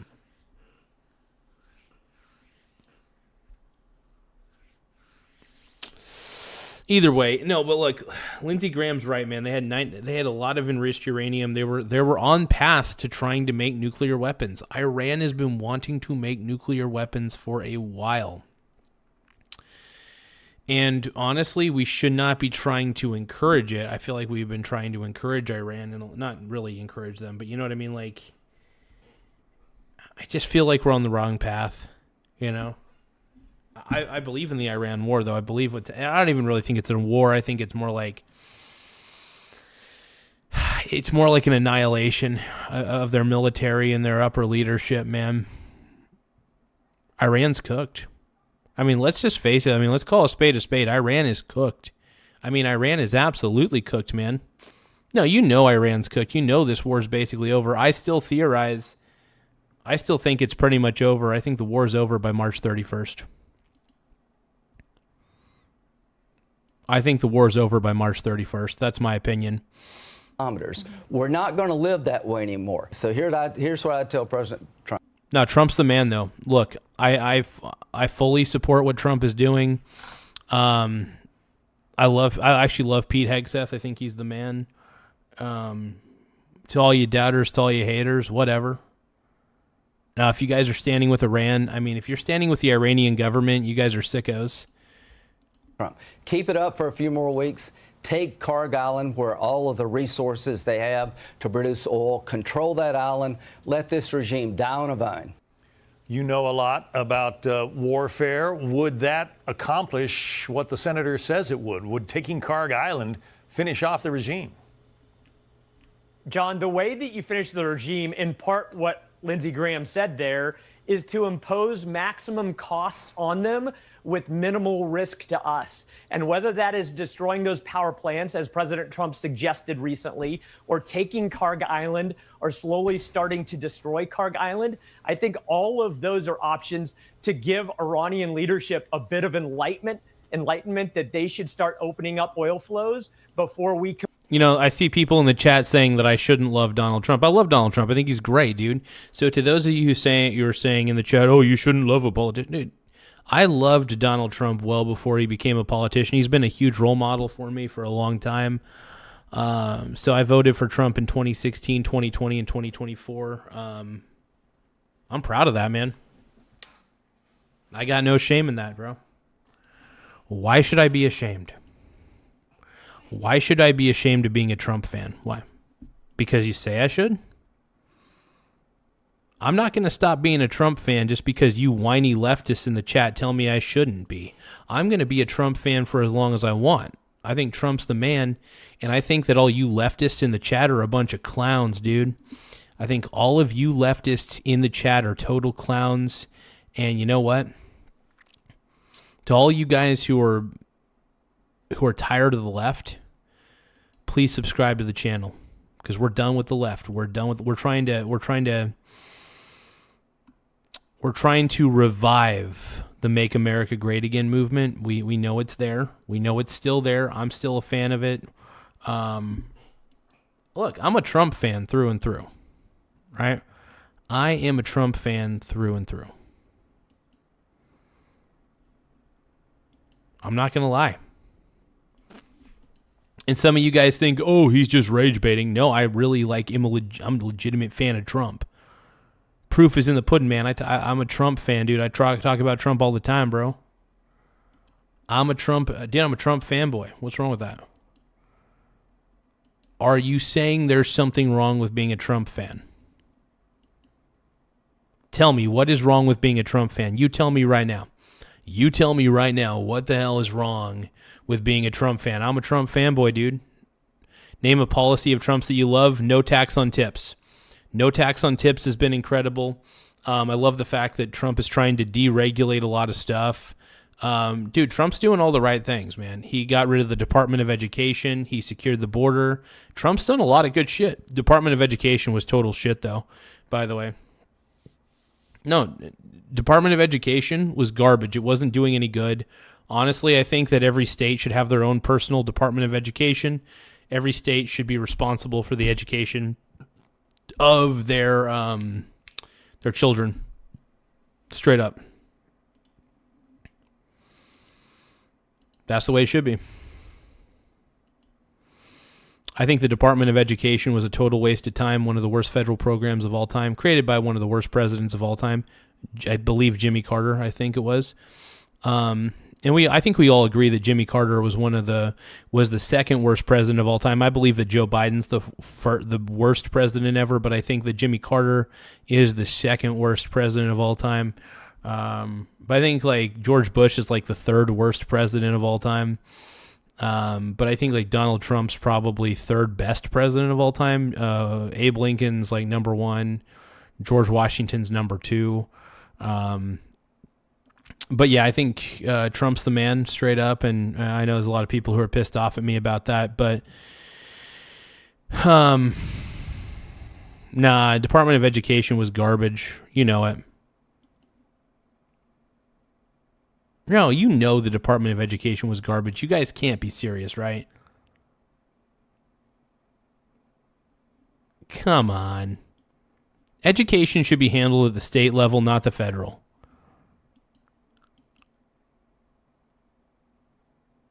I think at the end of the day, you know I'm right. I think at the end of the day, you know I'm right, dude. If you guys think I'm right, by the way, if you guys think I'm absolutely correct on this assertion, please subscribe to the channel. Please subscribe to the channel if you guys think I'm correct about this, because I think I'm right, man. I think I'm absolutely right, 100%. I know there's going to be a lot of people who are mad at me. Don't care. Don't care about what the leftists think, because I'm not here. I am not here to appease to the left. If anything, I'm here to mock the left. I'm here to make a mockery of the Democrat Party, because I believe the Democrat Party is the party of Tim Walz, it's the party of Kamala Harris, and it's the party of Gavin Newsom. Those three people are all incompetent. They all have one thing in common. They're heavily incompetent. And honestly, Trump's the man, dude. Trump's the man. You know it. So if you guys think that Trump's the man, please subscribe. If you guys are tired of the left, please subscribe to the channel, yo. Please subscribe to the channel, yo. Anyway, thank you guys. By the way, we're at 9,147 subscribers. 9,147. I want to thank each and every one of you guys for taking the time to subscribe to the channel today. We're still keeping this live stream going. We're going to be reacting to a few extra videos, trying to get a gauge on what's happening in the Iran war, at least to some degree, get a better grasp of what's happening. Look, the Strait of Hormuz, I believe, is going to open up very shortly, and I think we're tired of it, man. I think we're tired of Iran. I think everybody is. I think Iran's neighboring countries are tired of Iran. I think the Iranian government's going down very soon. They're going to have to surrender at some point. Just saying. Just saying. I think you guys know I'm right.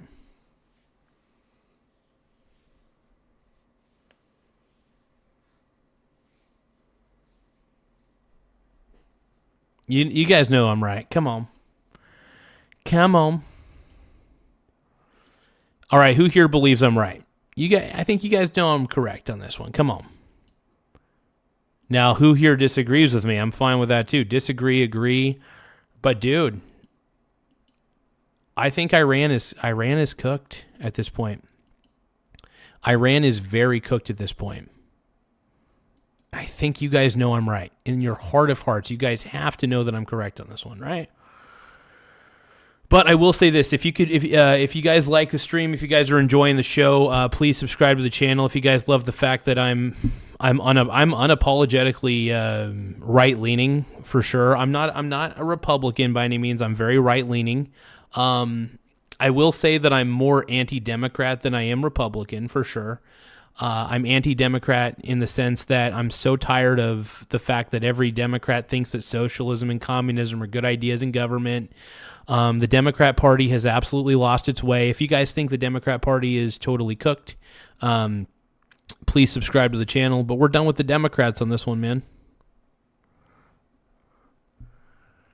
But yeah, I think a destabilized Iranian military is good for the Middle East, because this means that Iran won't be able to sponsor terrorism for a while. That's a good thing. We don't want Iran to be able to sponsor terrorism for quite a while. So if we can keep Iran in a lot of ways fairly crippled, I think we're doing the right thing for the entire Middle East. So I think that would be like one of the biggest things that we could try to do. And I know I love what Trump is doing, man. I think that Trump's on the right path, and you know, a lot of you guys are going to be like, oh, Trump is so evil, blah, blah, blah. No, he's not, dude. I think you guys are I think the left is completely out of their minds, and the left has lost it, in my opinion. But yeah, I think we all want to free Iran, and I'd like to believe everybody does. And the Iranian people have been screwed over by their own government for too long, and I do want to see a liberated Iranian people. So the sooner the Iranian regime is out of there, the better.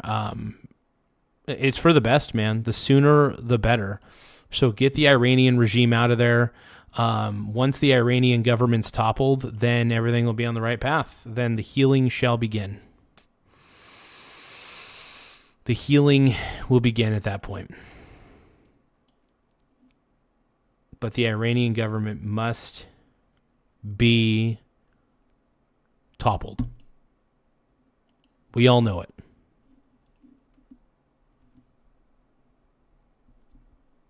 We all know it, man.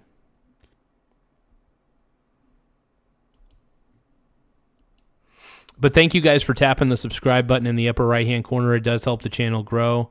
More subscribers we have, the better. We're trying to really see what we can pull off on this channel. And we're doing it, man. We're doing it. We're really kicking butt.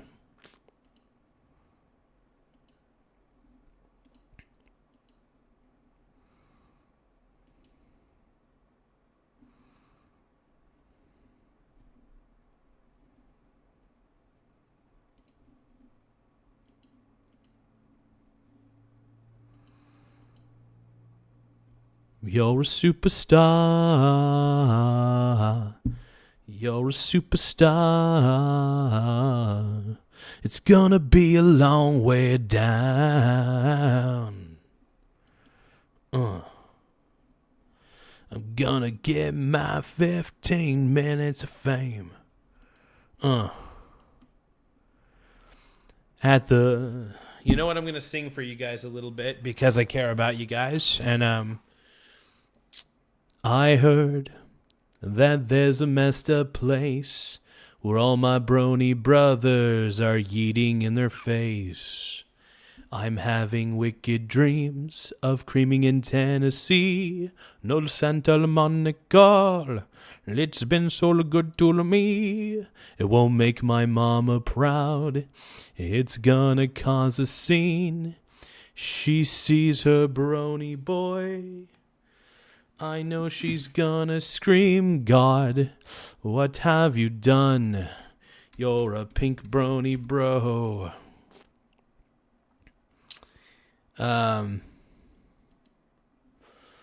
Karaoke, let's see.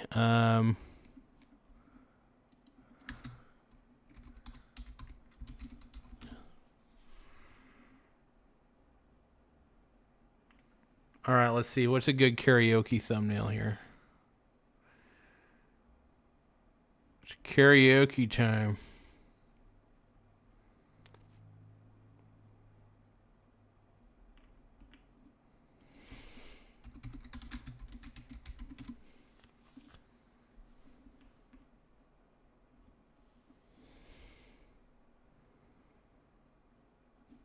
So we're doing a little Trump karaoke night. We're doing just a wee bit of Trump karaoke night here on the show. I'm going to sing a couple songs for you guys. I think songs you guys will probably not appreciate at all. You guys ready for a little Pink Brony Club? We're going to do a little, we're going to do a couple songs real quick. I think Trump's a good person. So, all right. We're going to sing a little bit of songs. We're going to sing, we're going to work our thongs. The thong, thong, thong. Like it when the beat goes. Like it when your booty goes. That thong, thong, thong. Oh, that's so scandalous. My pink brony bros. Okay, we're going to sing a little bit of a song. What do you guys think I should sing, man? I know what I'm going to do. Tin Man. No. Hold on. Do you guys want me to sing Pink Brony Club? Hell yeah. I'm going to sing Pink Pony Club, dude.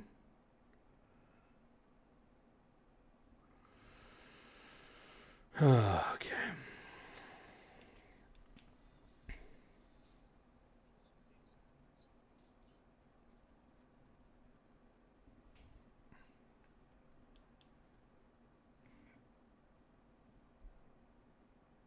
All right, dude. Oh, yeah. Pink Brony Club, everybody. Ready? You guys ready for this? Okay, let's do it.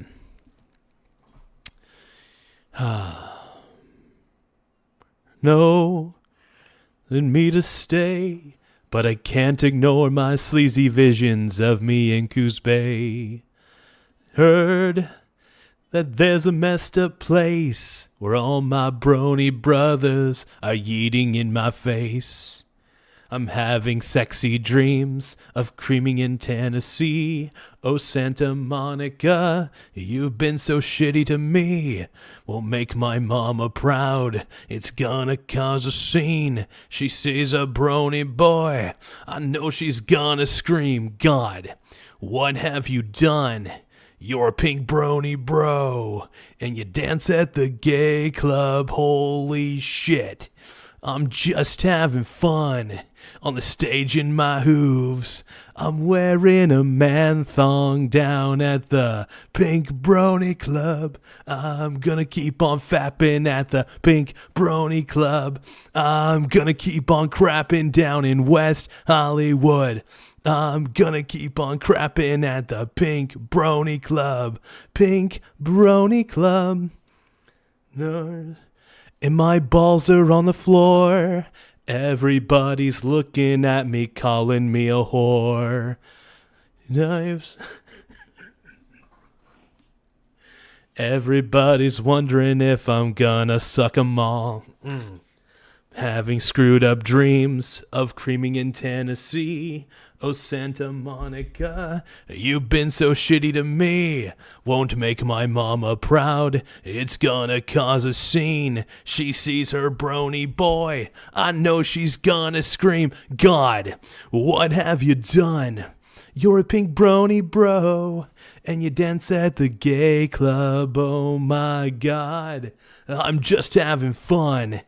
On the stage in my hooves, I'm wearing a man thong down at the... I'm gonna keep on fapping at the Pink Brony Club. I'm gonna keep on crapping down in West Hollywood. I'm gonna keep on crapping at the Pink Brony Club. Pink Brony Club. Oh yeah, I'm fapping at the Pink Brony Club, everybody.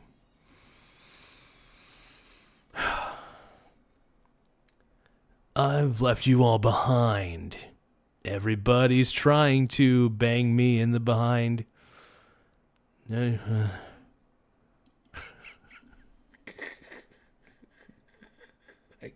can't anymore. I can't do this. I can't do this. Oh, man. Oh, my God.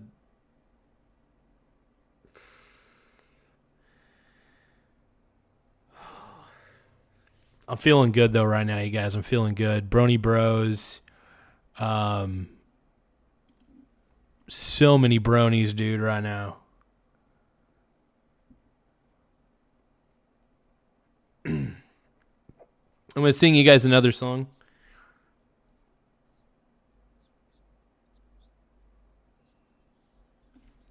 I think I'm going to sing, what do I want to sing here? You know what?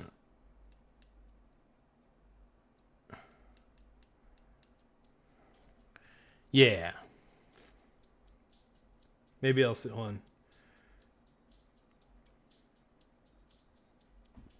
All right, we'll do this one. I've been running around a lot. I know my left from right, but maybe not.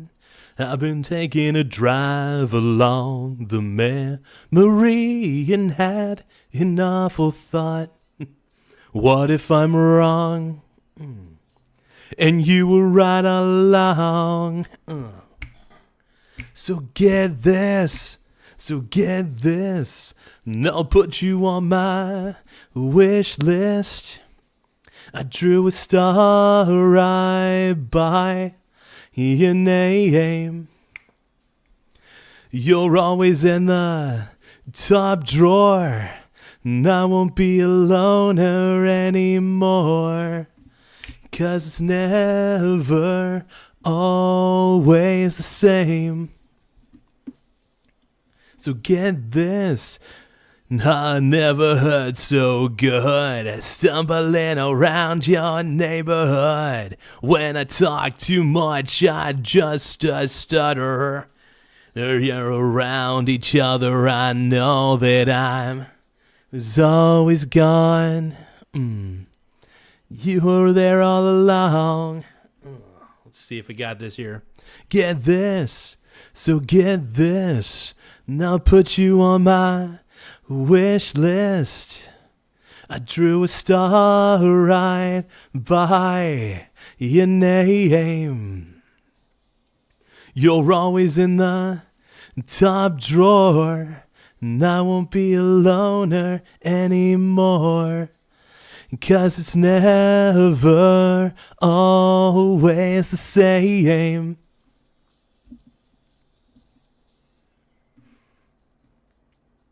I lost a lot, wasted on an awful thought. And all in all, I lost a lot, wasted on an awful thought. All right, we're gonna do this song's for Trump, dude. Song's for our boy Trump, man. What?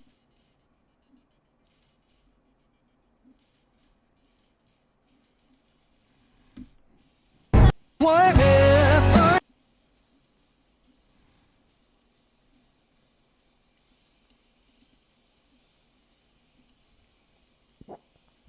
There we go. And I got this feeling deep inside. But what it is, I don't know.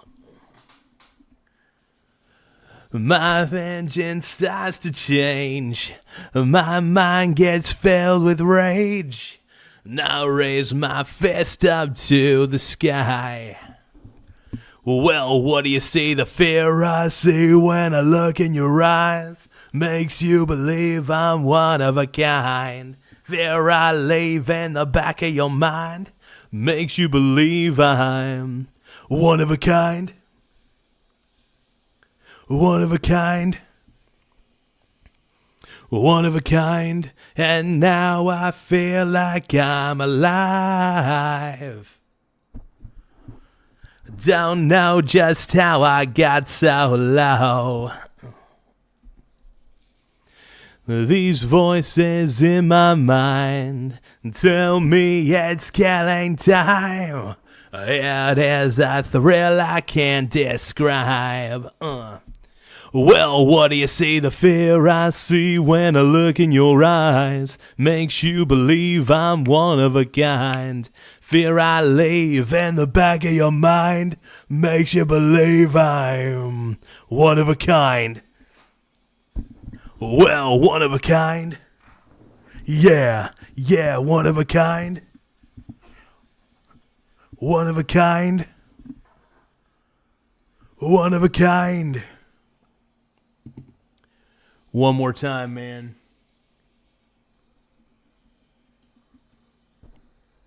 Let me tell you something here, everybody. Let's roll, man. The fear I see when I look in your eyes makes you believe, it makes you believe. The fear I see in the back of your mind makes you believe, it makes you believe. The fear I see when I look in your eyes makes you believe I'm one of a kind. Fear I leave in the back of your mind makes you believe, makes you believe. The fear I see when I look in your eyes makes you believe I'm one of a kind.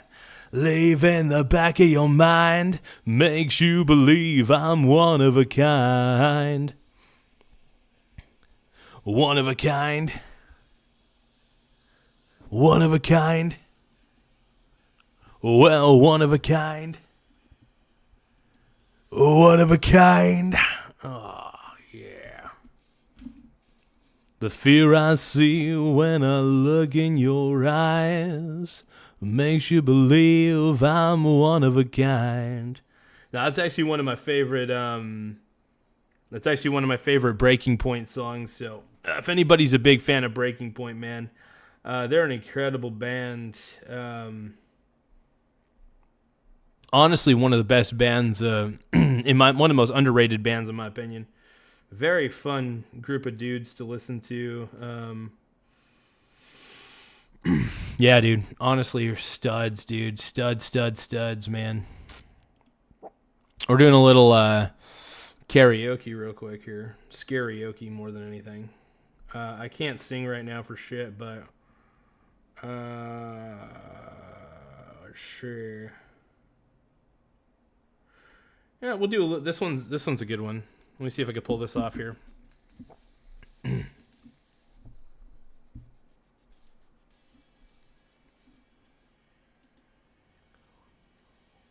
Here we go, everybody. Let's get it, dude. You guys ready to feel sexy? Just a little bit? Yeah, let's roll.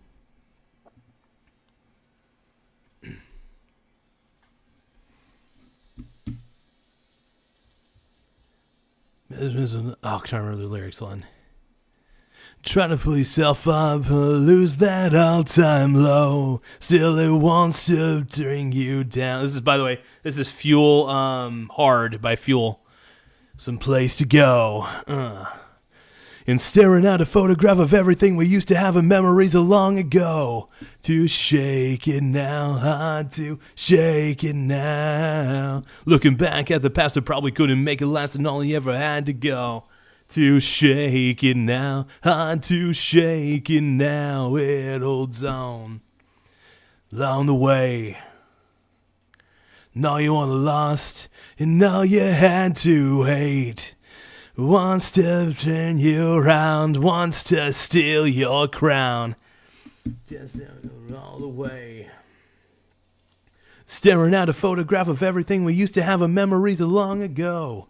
To shake it now, to shake it now. Looking back at the past, I probably couldn't make it last and all you ever had to go. Get now, hard to shake it now, it holds on.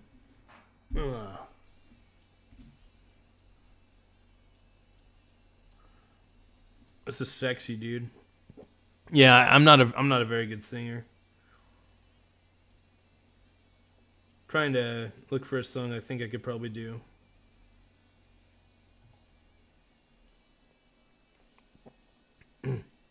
Staring at a photograph of everything we used to have in memories of long ago. To shake it now, to shake it now. Looking back at the past, I probably couldn't make it last and all you ever had to go. Shake it now, hard to shake it now. It holds on. It holds on. It holds on.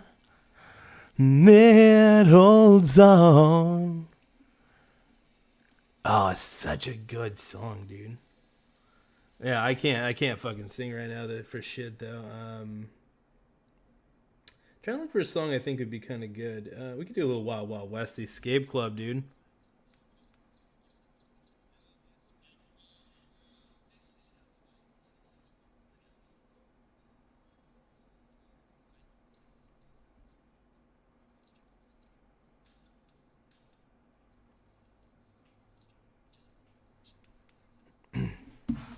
Let's see if I can pull this one off here. Let's see if I can pull this off here. All right, this is Wild Wild West by the Escape Club, baby.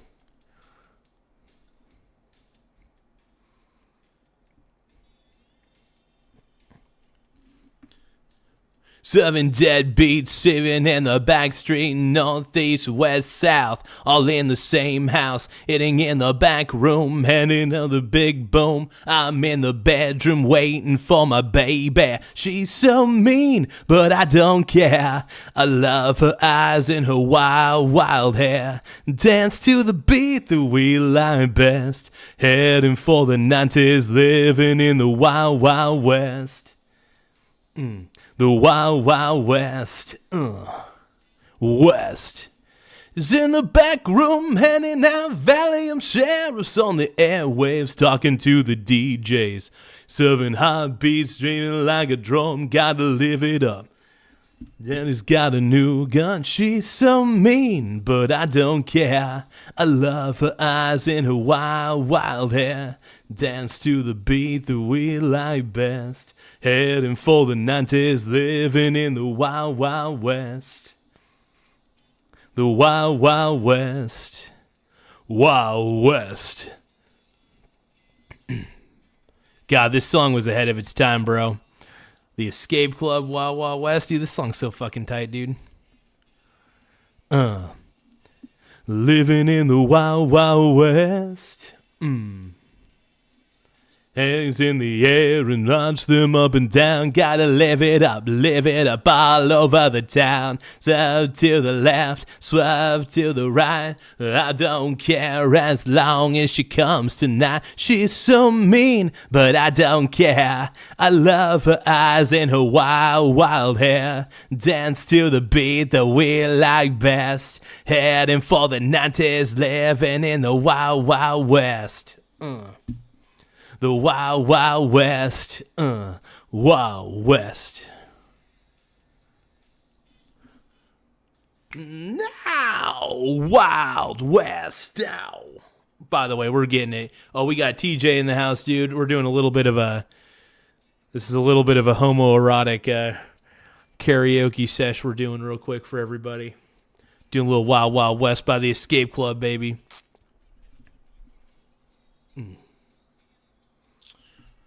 Oh, yeah.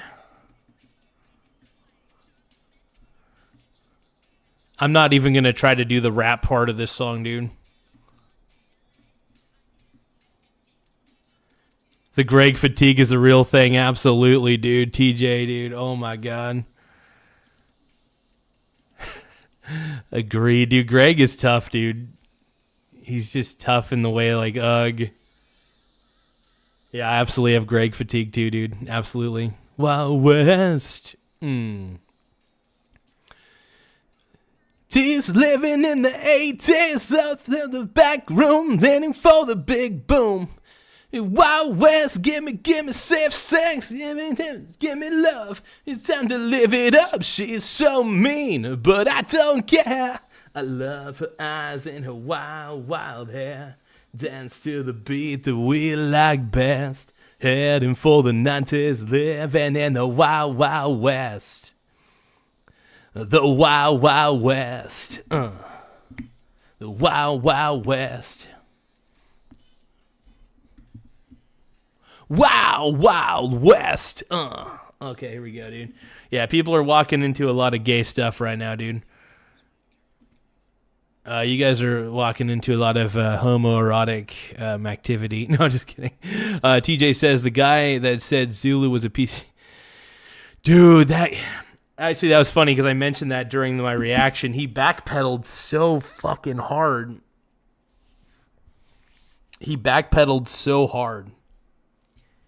And the leftists at those events, man, TJ said, and then Greg mentioned Jesus. Then yeah, absolutely.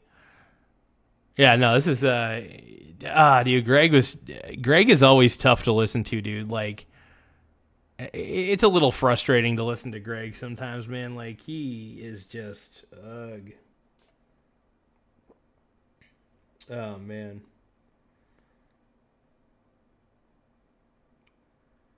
Let me see. What's a sexy song?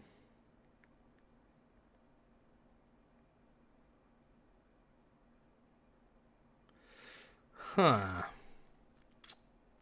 You guys are going to have to give me a moment, though.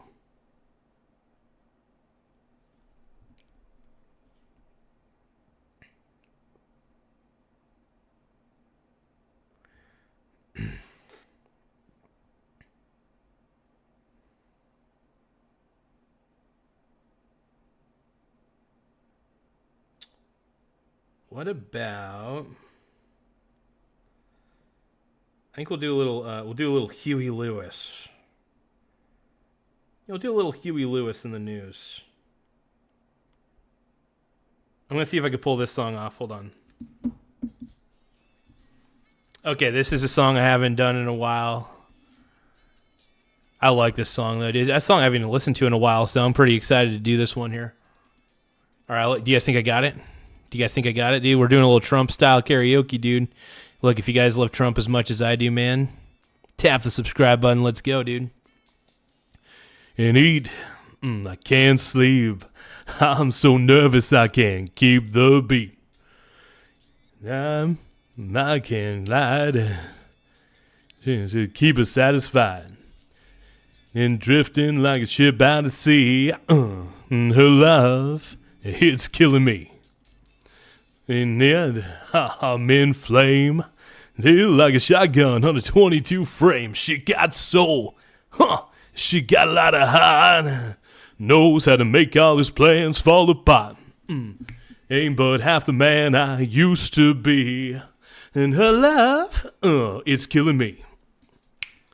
Like a flashing light, first thing in the morning and the last thing at night.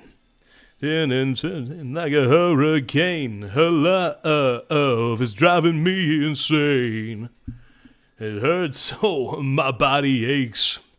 I keep drinking but I got the shakes. Oh, so I can hardly walk, and I stumble when I try to talk. And bumbling like a bumblebee. I can't. Her love is. My voice is cracking hard. I gotta swallow some spit. Me. Oh, wow. Hey, it's Garza, dude. Osama bin Laden, dude. Oh, my God. Dude, what up, bro? Oh, my God. Oh, yeah. Let's get it, dude. Oh, dude. Dude, TJ is saying that his kid is singing Creed's Higher for her school talent show. That's pimp as fuck, dude. Dude, that's a good song, dude. I'm a big Creed fan, too, so that's actually pretty pimp. Dude, Higher by Creed is honestly one of the greatest fucking... I gotta stop saying fucking so much. But it's one of the greatest songs of all time, man. One of the greatest songs of all time. See if I can pull this off here. Oh, for one night, some miles. I'm trying to remember the lyrics here. The wicked look in her eyes, and me gonna be here all night. Relax, oh, I'm uptight. I'm taking pain relievers every night. Since I can't cope, and I'll be hanging if I had some rope. And then. Oh, man, I can't remember all the lyrics to this song, but I like it, though. Her love is killing me. Oh, wow. Okay, you guys don't need any more of this shit in your lives. All right, I want to get back to the show. I'm going to try to get back to the show. I just had a song bugging me. I had to, like, fucking just... You know, the thing about this show is you never know what I'm going to do. I mean, you know that I'm not... There's some things you know I'm not going to do. But for the most part, you don't know what direction the show is going to go in. It's kind of like gambling, right? There's a little bit of a gambling aspect to this show that I think people kind of accept overall. And, yeah, there's a level of surprise. I wouldn't say this show's a gambling show. It's not. But you're always left surprised at what we're going to do next. Osama bin Laden is asking, bro, can you sing the Brony song? All right. Because I love you guys, I will sing the Pink Brony Club song. Do you guys want me to sing the Pink Brony Club song? How many of you guys want me to sing Pink Brony Club? I'm going to sing it anyway. I don't care what you guys say. I heard you want me to be gay, but I can't ignore my sleazy visions of me in Coos Bay. And I heard that there's a messed up place where glory holes are everywhere. They're sitting in my face. I'm having wicked dreams of hanging out in glory holes. Oh, Santa Monica, you have too many there. It won't make my mama proud. It's gonna cause a scene. She sees her brony boy. I know she's gonna scream, dude. What the hell? You're hanging out in fucking in glory hole stalls. Mama, I'm just being gay. downstairs in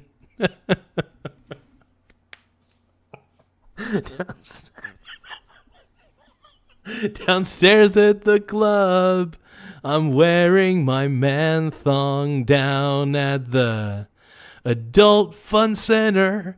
I'm gonna keep on fapping at the Adult Fun Center. I'm gonna keep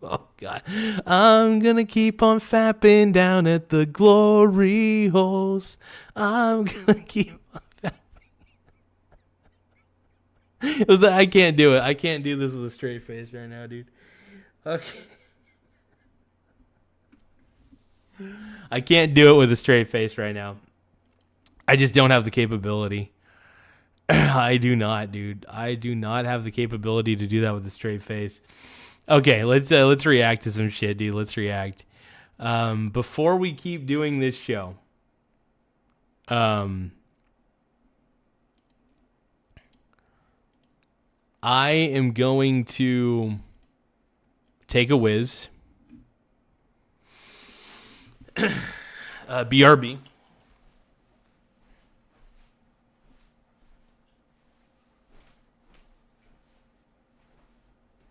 It's looking pretty tasty. It's feeling hot, feeling good.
Okay, we're back. We're back. Sorry about that, dude.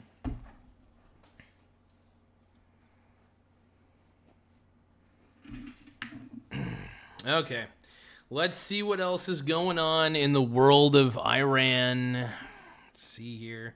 I am curious to see what the some of the overnight markets are going to react very interestingly, though. I do if silver is down rapidly in the overnight markets, I am definitely buying silver on the dip.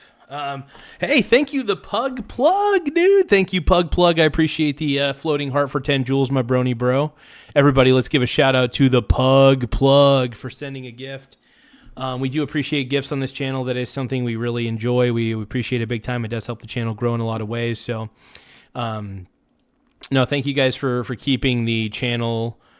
You guys are the reason this channel still exists, man. You guys are 100% the sole reason this channel exists. So if you guys can, please tap the subscribe button in the upper right-hand corner. It does help the channel grow. We're trying to get to 10,000 subscribers before the end of the month. We're currently sitting pretty at 9,150. We're trying to get to 900. We're trying to get to 9,200 subs by the end of this stream. If we can, I mean, we're only 50 subscribers away from getting 9,200. So if you guys can, please tap the subscribe button. And thank you, the Pug Plug, for saying a happy Sunday. But by the way, I want to kind of take a divergent path a little bit. from all this Iran war stuff. We're going to react to this really cute cat named Elvis Wesley. He is so freaking cute. I love this cat, man. This cat is so freaking sweet. I am going to turn down the volume, though, and the reason for that is that she sometimes plays music. Maybe we'll look at one of the long-form videos. Maybe she won't play any music or anything or something like that. This cat, man, is just the cutest cat in the world, and his name's Elvis Wesley. There he Hi. is. So some people have asked, why is Elvis so... Look at how cute this cat is. This is like the cutest cat in the world. So he's got cerebral hypoplasia. And so they call it the wobbly cat syndrome.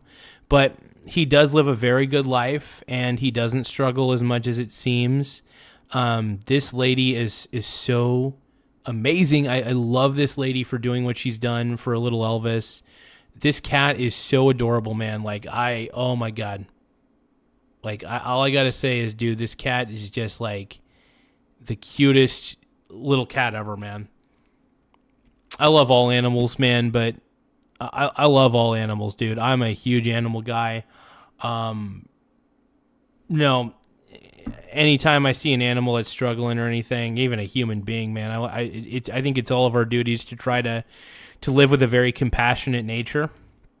Do I make a lot of judgments on Democrats on this channel? Yes, I do. But I do want to see everybody succeed, even if they're diametrically opposed to me. But yeah, let's watch little Elvis. He's so cute. It was small for his age. Elvis is around 13 months old, and he does weigh about 4.5. Oh, look at that tongue, though. It's so cute. He's got a little tongue sticking out now. He's a little smaller he's pretty small for his age, but he is the coolest cat I've ever seen. I love this cat. He's so sweet. To 5 pounds, depending on the day and how much he's eaten. Elvis has cerebellar hypoplasia, but he also has something called gastroparesis. Gastroparesis makes it to where your stomach doesn't empty into your intestines very quickly. So food will just sit in the stomach, and it can cause stomach upset. Yeah, poor little Elvis. Now, he does have some issues, but this lady takes very good care of little Elvis. And dude, this cat's so cool. I love this cat, dude. He reminds me so much of my girlfriend and I. We had an old senior kitty named Billy. He had a little bit of special needs as well. He had this similar issue to the movement. Not as much as this cat, though. But this cat, man, is just an incredible kitty cat. I love this cat. It can cause... I just want to see him live the happiest, healthiest life he can. But yeah, when I saw this cat, man, it just reminded me so much of my little cat Billy, and oh man, that little cat, man. Whew. Let's keep watching. Malnutrition, it can cause vomiting. There's a lot of side effects to gastroparesis. Thankfully, Elvis is on medication. Make sure you guys subscribe to the channel, though. The Elvis Wesley. We're going to tap the like button on this little kitty cat. He's so cute. But unfortunately, the vets weren't able to discover what was wrong with him until he was about 6 months old. So in those first... Oh, that face, dude. I love that face right there. That is the face that can melt a heart, man. Dude, I just love all animals. I can't help it, man. But I'm so glad that this cat is able to have a good life with somebody who's really watching over him, making sure he's good. She's very familiar with this type of disease this type of specific disease for this cat, any cat really with this type of disease. She also fosters and nurtures a lot of these types of cats and makes their lives the best lives they can have. And oh man, people like her, man, they just I think people like her are amazing, and just making sure Elvis has the best life ever, dude. Oh man, it's just my girlfriend Brittany gave Billy, our little kitty Billy, such a good life, man. Such an incredible life. You know, he was, you know, it's so funny because he started getting really playful as he got older. And, but it was really sad to see him go, little Billy. And when I look at this cat, man, I just, he just reminds me so much of our Billy kitty. And, I just hope he's able to live a very, you know, the longest life that he can and the most quality of life, you know. Man, sorry, you guys. I'm a cat person, man. I love this cat. I wanted to show off this cat to you guys. Make sure you subscribe to this channel right here, Elvis Wesley. I think it's at Tregiet Farms. If you just look up Elvis Wesley, though, you should be able to find his little channel. He's so cute. 6 months of life, he really wasn't getting enough nutrition thanks to the gastroparesis. Once he went on his medication, he started gaining weight. His coat is absolutely gorgeous. He's just doing stellar now. But he missed that. Yeah, he's such a beautiful cat, man. He's a handsome cat. Elvis, this little Elvis Wesley, he's a handsome cat. Critical first 6 months where kittens do a lot of growing. So now other questions that people have asked, does this have anything to do with the cerebellar hypoplasia? Actually, it's pretty rare for cats to have gastroparesis or cerebellar hypoplasia. No, poor little guy happened to have both. But you know what? He looks like he's living a very good life, and that's the thing about little Elvis. Oh man.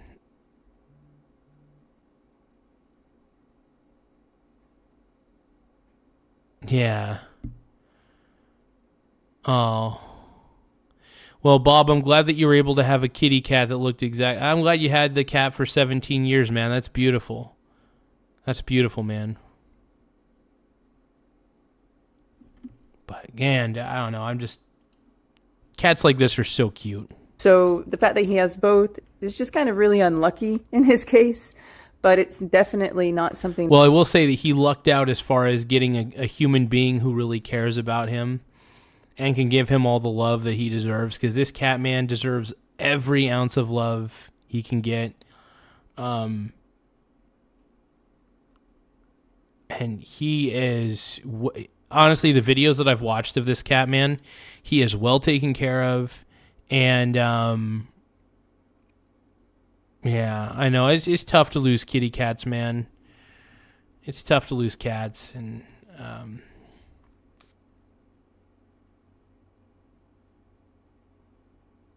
oh, man.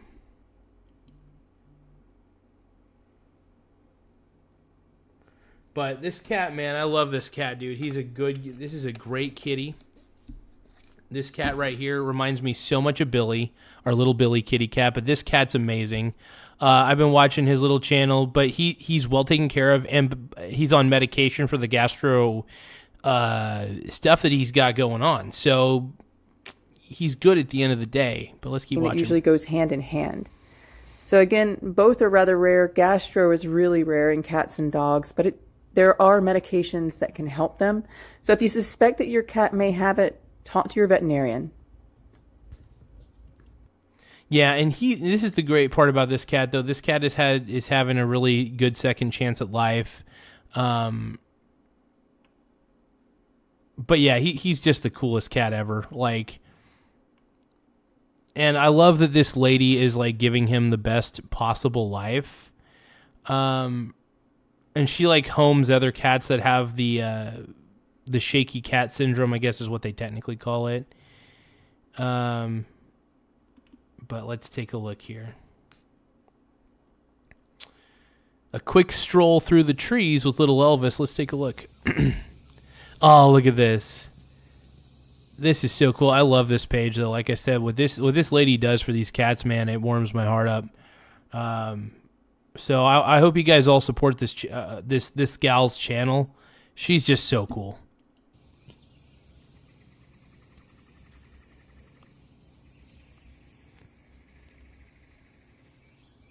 Dude, she's got a pretty cool area, man, that she could take the cats through. This is great. Yeah, and as you can see, they both kind of have... Now, it looks like little Elvis, when he's sitting down and super content, he doesn't shake as much. This little kitty's shaking a little bit. They both have the same syndrome and everything. It's really cool that she houses them, though. Let's see.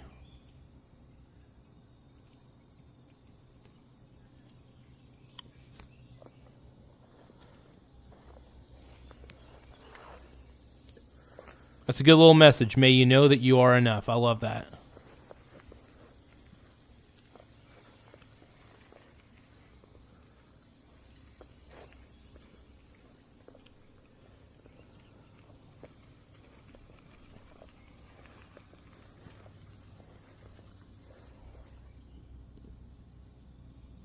Oh, there's little Elvis. He's shaking a little bit. Yeah.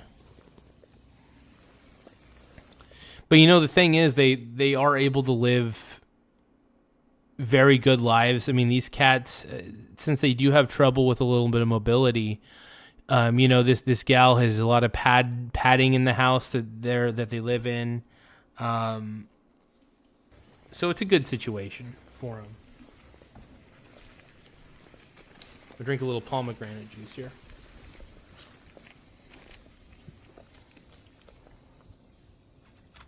Small Wiener Gang. Oh, somebody subscribed to the Small Wiener Gang, dude. Hey, thank you, Pug Plug, for the 100 for 2 jewels. I appreciate it, brother. Thank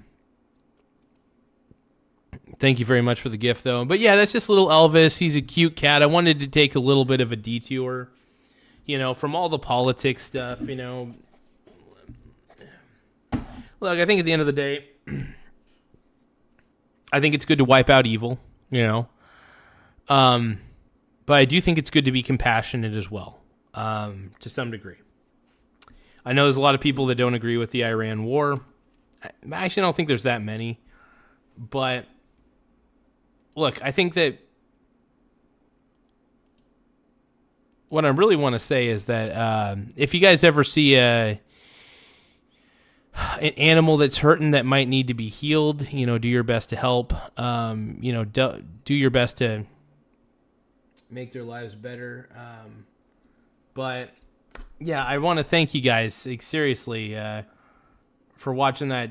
You know, because those cats are awesome, man. I love those cats. Like, the fact that she gives them a home and gives them the best possible life, man, that warms up my heart, man, more than you realize. But yeah, no. But yeah, I wanted to try not to tear up, man. When I watch those videos, I'm just like, those cats are good. So happy they got a good life. So we got a 48-hour warning. Waltz reveals what's in store for Iran. Do they mean Tim Walz? Let's see here. And we begin this Sunday morning with breaking news on the war on Iran with President. So is our boy Tim Walz going to be? So we did cover earlier that Trump issues an Iran ultimatum to reopen the Strait of Hormuz. Okay, we're gonna see what the result of that ends up being, and we're gonna react to this video real quick.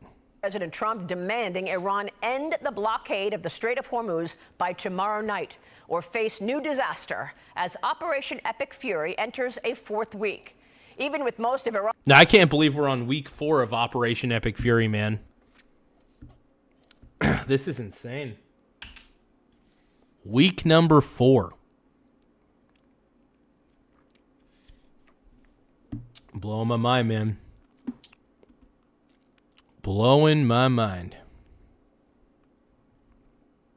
Tim Walz is different than Tim Waltz. Yeah. Than Waltz, yeah. Yeah, man. Tim motherfucking Walz, man. Iran's top leadership killed and its military severely degraded. Iran has managed to intimidate oil tankers from moving through the strait with threatening drones, keeping traffic at a standstill and oil prices elevated. The president posted last night that Iran has 48 hours to end the blockade of the... Oh, hold on. Looks like my dad's texting me. Let's see what my dad's texting me real quick.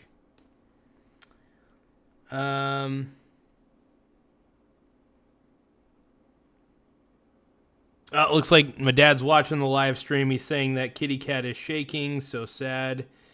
Yeah, it's because the type of condition that the kitty has. Yep. What about the butt plug crew? So small wiener gang. So everybody who subscribes to this channel is a part of the small wiener gang. I just want to let everybody know that. Small wiener gang. And but my dad said makes me goon. Oh God. My dad is a part of the goon. I think my dad's a part of the old man gooner club. Is what I think. So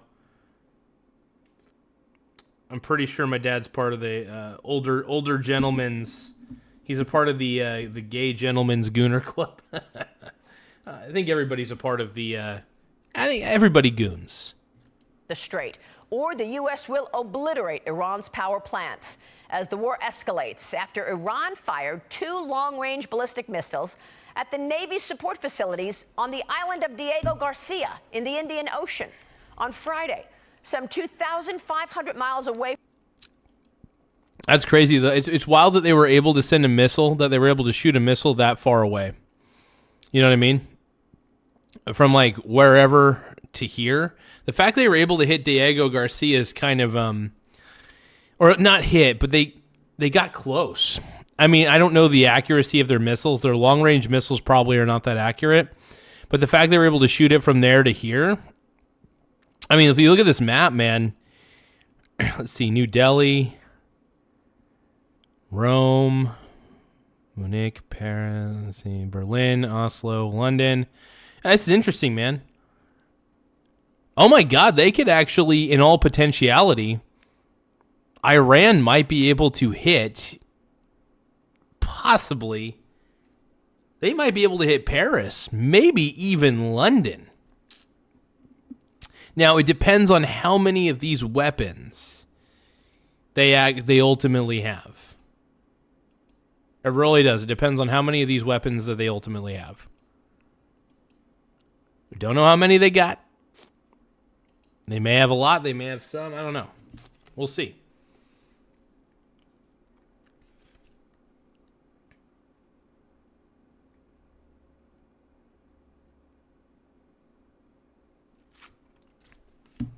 I'm going to ask my dad, how was the trip?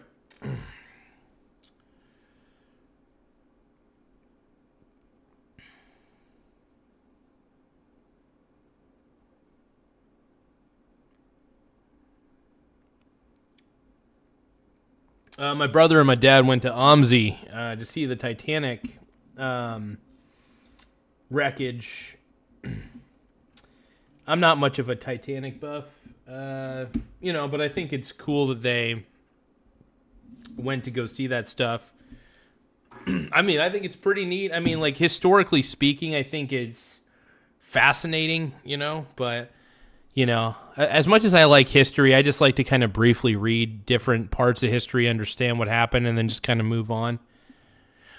I will say a piece of history that would be kind of cool to see is, I'm trying to think here.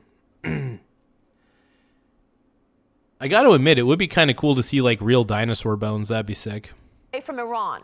Now, neither missile hit the joint U.S.-British military base, but it still is raising concerns that Iran holds ballistic missiles with the potential to reach much of Europe. Yeah, it is wild because if Iran can reach all the way, at least they didn't hit Diego Garcia from what I heard, but if they can get close to Diego Garcia from here, that means that they have a perimeter all the way out to here. If they can hit here, then they can hit here or here or here. So that's kind of wild, man. Oh, Dad's sending some photos. Looks like oh,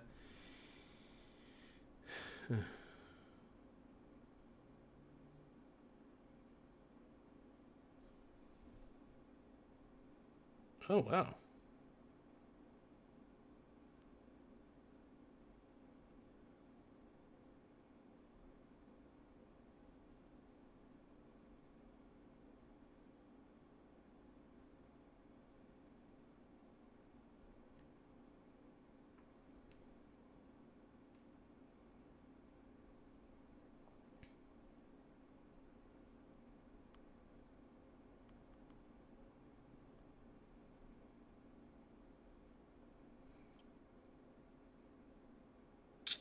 Well, shit. You know what I'm going to do? I'm going to share some of these share some of these photos with you guys real quick.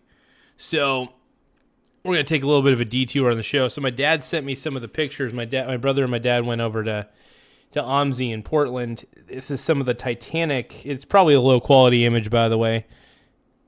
Yeah. But this is kind of a display. So they actually recreated, I think, some of the rooms in the Titanic. Let me see if I got another photo I could pull up here.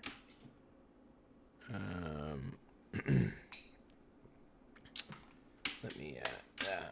My headphones are getting everywhere. Hold on.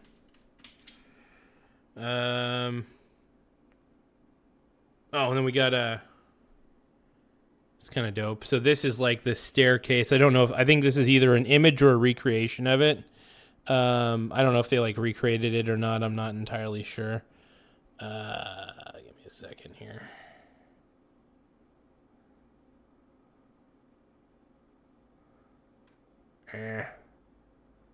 Yeah, maybe you guys could see it. You guys could probably see it.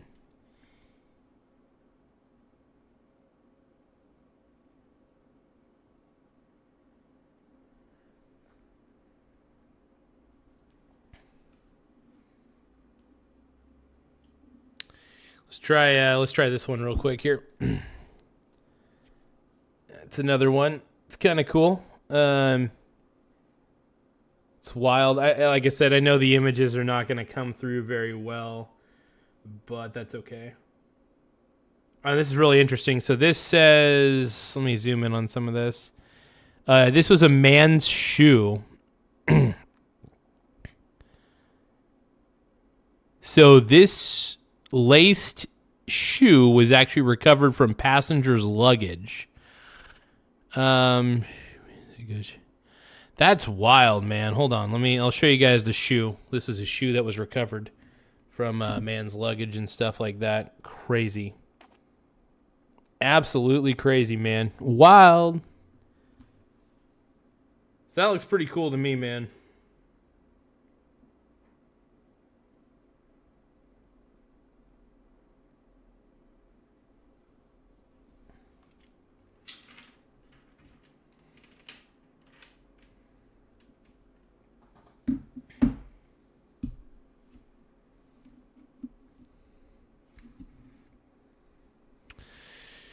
Okay.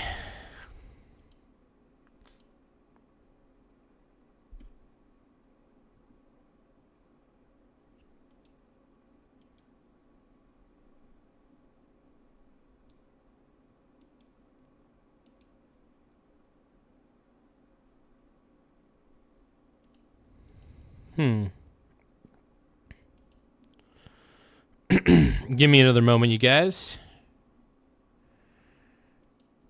Give me just a moment. Meanwhile, the Pentagon finally putting a number on its supplemental defense package, requesting at least $200 billion from Congress to fund ongoing military operations against Iran, as President Trump received some support from allies to secure the Strait of Hormuz, with 20-plus nations signing a pledge to secure the critical waterway, where 20% of the world's oil and gas is supposed to be transported every day. But none of those nations have committed to combat operations or sending naval ships to the region to escort tankers through the strait. The UK said it won't be drawn into a wider war, while Germany stated, quote, I think at this point, the fact that they could hit the UK, that Iran could actually hit the UK, I think the UK should be trying to help out in this scenario.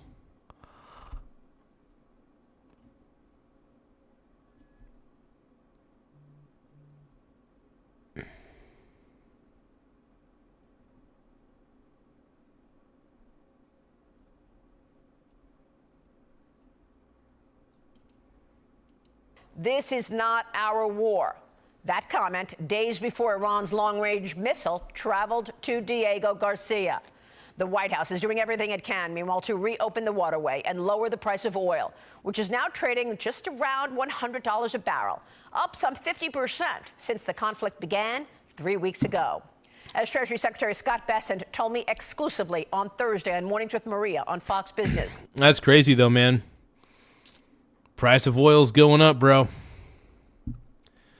The price of oil is going up. It just is, man. But if you guys can, though, don't forget to tap the subscribe button in the upper right-hand corner. We're at 9,151 subscribers. Once again, we're at 9,151 subs. I want to thank each and every one of you guys for being a part of the show and making the show as great as it has been. But yeah, no, I mean, what's happening here? I mean, UK, these countries better realize that they need to help the U.S. finish this. A weak Iran is a good Iran for the Middle East. Let's just face it. I should say a weakened government in Iran and a weakened military for Iran is good for the Iranian people. Because honestly, Iran has been the number one state sponsor of terror for a very long time. And their leadership in Iran needed to be taken out a while ago. So I think most people would tend to understand where I'm coming from with this on this one. Hopefully, most people would understand where I'm coming from on this one, but who knows? Who knows? The greatest of all time. One of the greats.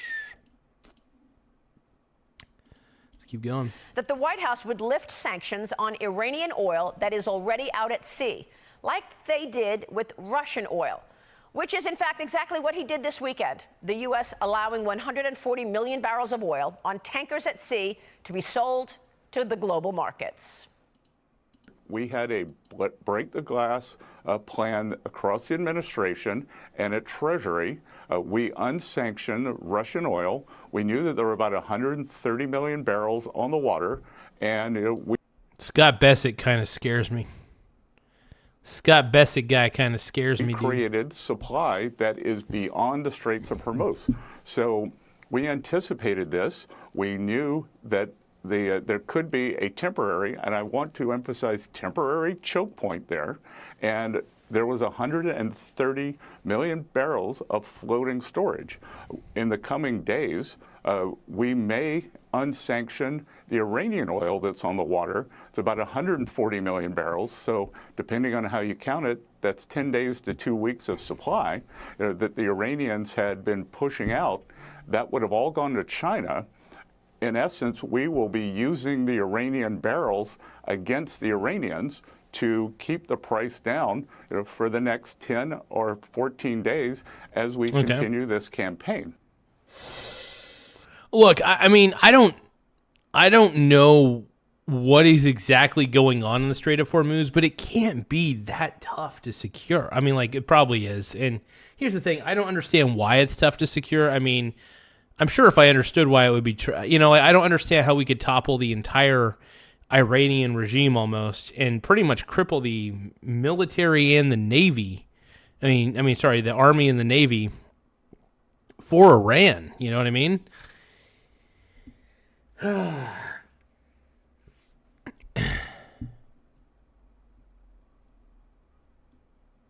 Crazy. Oh, and the Democrats still haven't ended the shutdown yet. That's crazy. Of course the Democrats aren't going to end the shutdown. The Democrats suck. I don't know. Democratic Party pisses me off. You know, the only reason that by the way, the Democrats should absolutely be blamed for this shutdown. If the Democrats are not willing to vote to keep the government operational, the longer the government shut down, this is on the Democrats. This is absolutely 100% on the Democrats. Democrats need to vote. Look, I think this is going to affect Democrats in the midterms. I know people are upset, temporarily speaking, about this war in Iran, by the way, which I believe firmly is going to be temporary. This is not going to be a forever war. I still firmly believe that it's going to be mostly done by the 31st of March. I believe that the war in Iran is going to be done, roughly done, by March 31st. That has been my prediction this entire time. And the reason I say that is because of how quickly we were able to take out the Iranian regime, or at least the majority of the Iranian regime. Now, there's still the military using guerrilla tactics on the ground. It is a very mountainous region in Iran, admittedly. So it will be interesting to see where all this goes. So I don't know. We shall see. Let's get it on.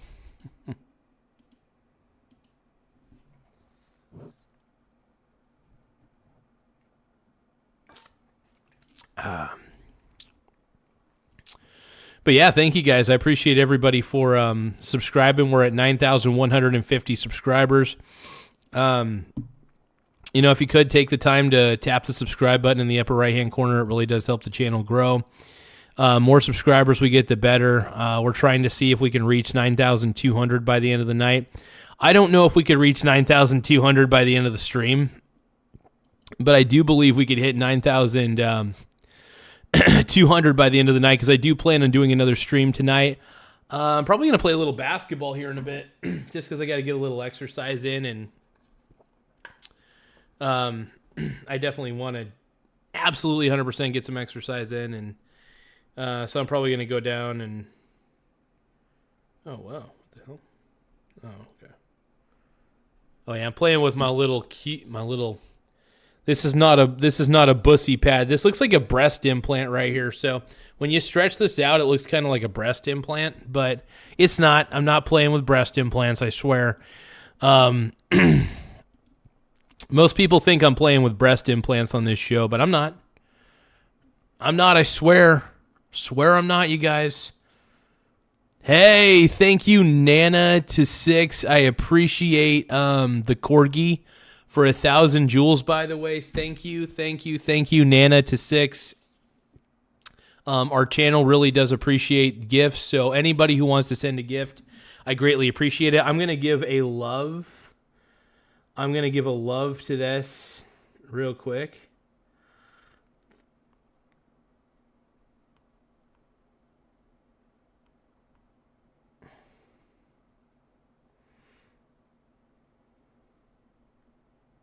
That's a cool... my dad sent me a pretty cool picture of a cup that he got from the Titanic cruise thing, which is pretty dope.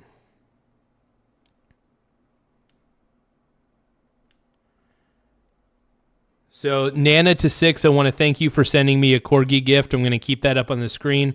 I gave it a love. I gave it a like. So, and thank you for the corgi. If you can, please subscribe to the channel. More subscribers we get, the better. It really does help the channel grow. And let's keep going, man. And joining me now is the U.S. Ambassador to the United Nations, Michael Waltz. Ambassador, good to see you. Thanks very much for being here this morning. Oh, it's Waltz, not Walls. Okay, I thought it was going to be like Tim Walz somehow bitching. I thought Tim Walz was going to start bitching about the war in Iran. Well, I think Tim Walz should try to figure out why he's allowed so much fucking fraud in his freaking state. Thank you, Nana6, though, for sending that corgi for 1,000 joules. It does help the channel out. So anybody who ever wants to send a gift, we greatly appreciate it on this channel. So once again, everybody give a shout out to Nana6. Nana6 says, "You're very welcome." Thank you so much. I appreciate you. Anybody out there also, make sure you guys subscribe to the channel. If you guys don't feel like giving any gifts, totally understandable. It's never a requirement. But if you guys want, tap the subscribe button in the upper right-hand corner. It does help the channel grow. It helps me feel like I got a bigger schlangus than I really have. And thank you guys. Appreciate it. Good to be with you, Maria. Thanks. And I want to talk just about what Treasury Secretary Bessent said. This is not a new opening for Iran to sell oil. The maximum pressure campaign is still on. This is related just to those Iranian crude products that have already been loaded on vessels, correct? No, that's absolutely right, Maria. President Trump's maximum pressure campaign that he put in place his first term, the Biden administration lifted, and he put it back in place within weeks of starting his second term, is absolutely still on. What Secretary Bessent is referring to are the barrels of oil that are already out at sea, are already going to go to Chinese markets. Now they can go to places like India, Bangladesh, or elsewhere. But here's the thing, and this is what the mainstream media keeps missing, is that the sanctions on the banks are also still in place. So we do not anticipate Iran sees any of that money. This is actually, as the secretary said, using their strategy against them. Their entire strategy, because they've been so defeated militarily, is to sow chaos, attack its neighbors, hold the world's energy supplies hostage, or at least attempt to. And this is yet one more step to defeat that strategy, on top of drill, baby, drill here at home, a waiver to the Jones Act, which allows ships to move between ports. We are going to defeat this strategy. It will be temporary on the part of Iran. And at the end of the day, the United States and our global coalition will prevail. Well, Ambassador, they may have been defeated militarily, but the Iranians have still managed to cause pain for people by holding that choke point, the Strait of Hormuz, hostage. What is the president going to do in 48 hours, which would be Monday night, if they don't open up the strait? Well, ooh, that is a good question. I mean, like, what the hell is going to happen? Like, let's say 48 hours passes, they don't open up the strait. They're still restricting U.S. and Israeli aligned vessels from going through the Strait of Hormuz. I think that Trump is going to go scorched earth. I think that Trump is going to go scorched earth on a lot of the government, the Iranian government facilities. I think that's going to happen, man.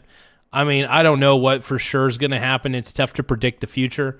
By the way, a lot of the overnight markets are going to be open here in 6 minutes, so we're going to see what silver does. I am very curious to see what direction silver prices go. If the price of silver goes down, I will be kind of shocked. I think the price of the price of silver has been dipping like crazy. But one of the things I've been doing is buying silver on the dip, and you know me, man. You guys know that I'm a consistent buyer of no electricity for Iran. Yeah. So basically, I think Trump said he was going to bomb some of the things. Let's see.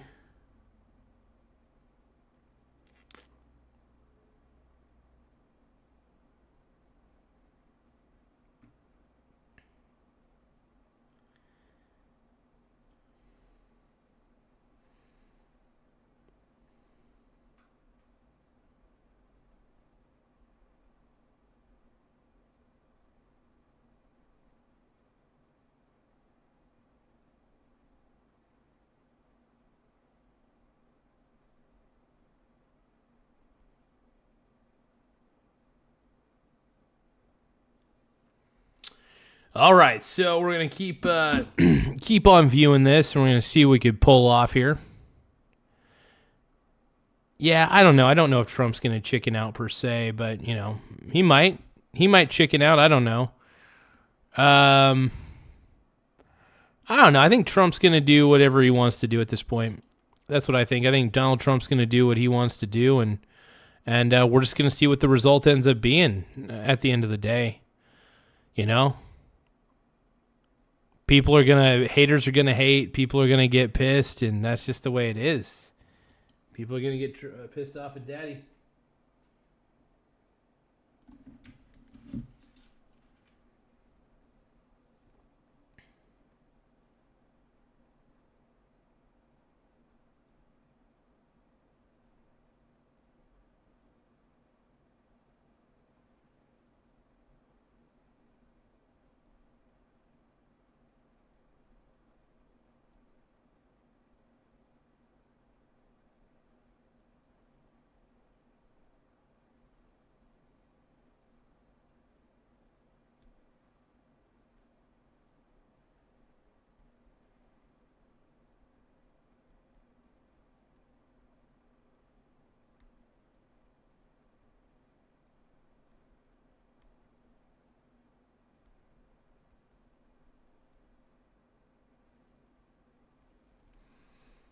Okay, all right. So let's keep watching this. Let's see what happens. Maria, as the president announced, he will start by attacking and destroying one of Iran's largest power plants.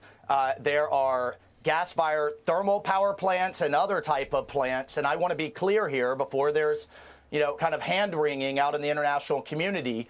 The IRGC, which we've declared a terrorist organization, along with many European countries, control much of Iran's economy, control its critical infrastructure, and continue to power what's left of its war effort through this control of its critical infrastructure. So the president is not messing around.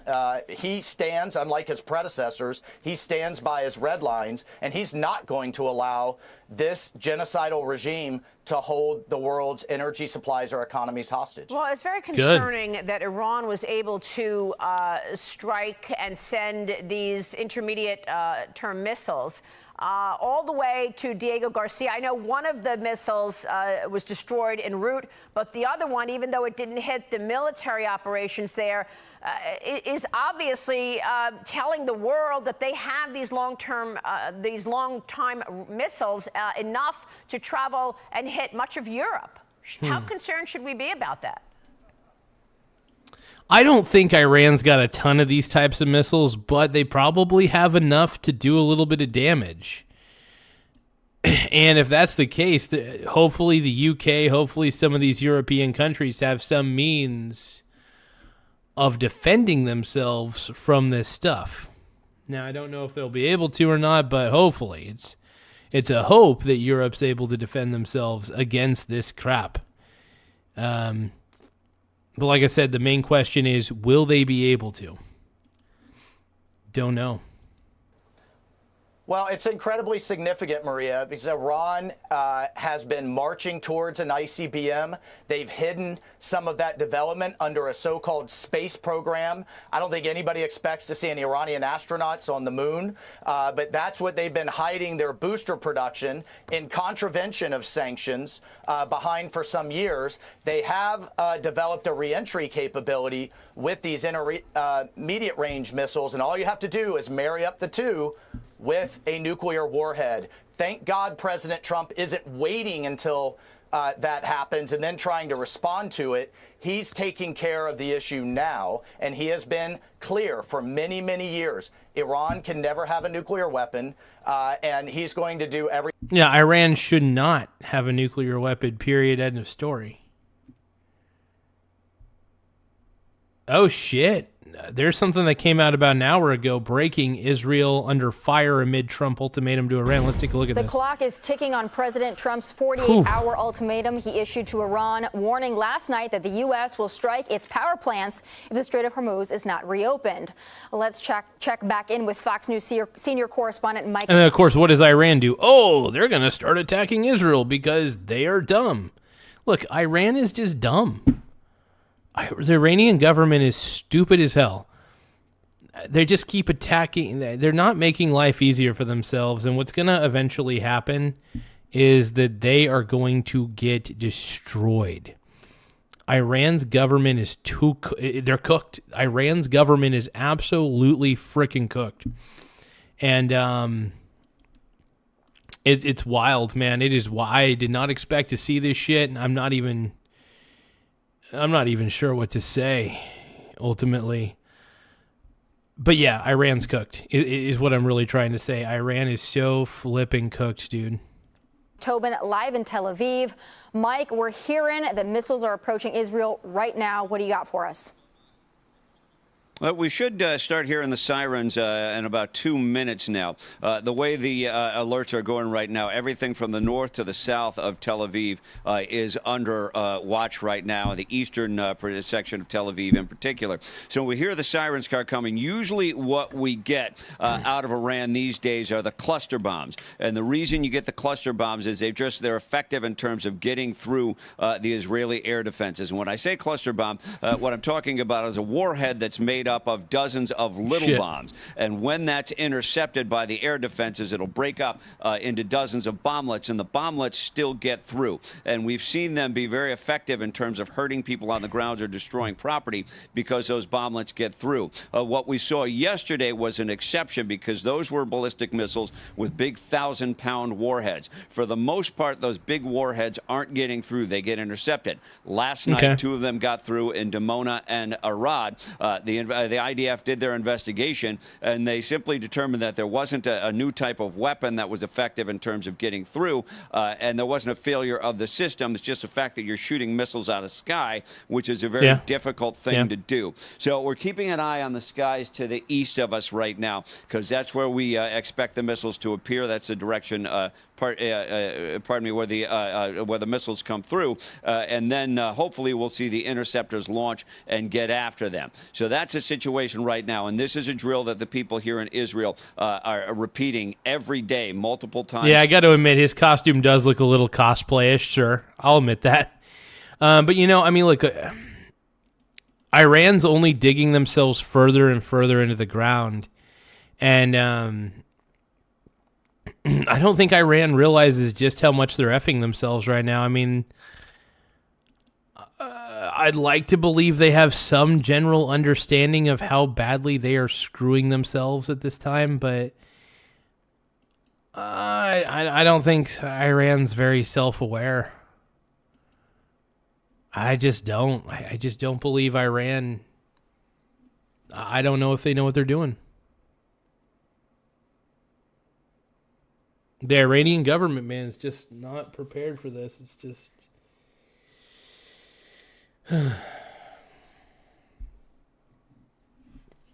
We'll see what the result is, though. We'll see what the result is.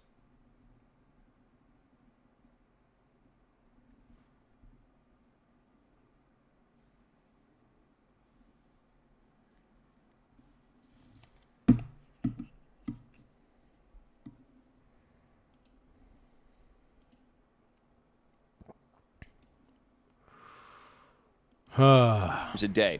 You get the alerts over your phone. That's a period we're in right now. Once you start hearing the sirens wail in the background, that's an indication that the missiles are getting close. And what people have to do here, again and again and again, stop what they're doing, get up and go into what is called the mamad in Hebrew, the bomb shelter. You go into the bomb shelter, and that dramatically increases your chances. And now here. Uh-oh. Fuck. That's not good, dude. That is not good. Let's see what happens. Oh, jeez. That's the sound of the sirens going off. That means the missiles are inbound, and we look off in the direction of Iran right now and wait to see where these missiles will appear in the sky. It's very different than the shorter range rockets that we see out of Lebanon and we saw out of the Gaza Strip for so many years, because those run out of fuel halfway and you don't see the inbound rocket. You only see the interceptors go up. What's different about the things that come in from Iran is they're ballistic missiles, so they leave the atmosphere, and when they re-enter, it's almost like a meteor shower with the rocket coming back in, because they get hot upon re-entry to the atmosphere. So they're basically, so these missiles are somehow going up as high as they can into the atmosphere, and then they're going to go bloop. And then, of course, when they get to a certain point, they're just going to drop, and then bada bing, bada boom when they land. Jeez. And then you'll see the interceptors go up after them. So right now, what you hear over Tel Aviv, I'll hold the microphone out.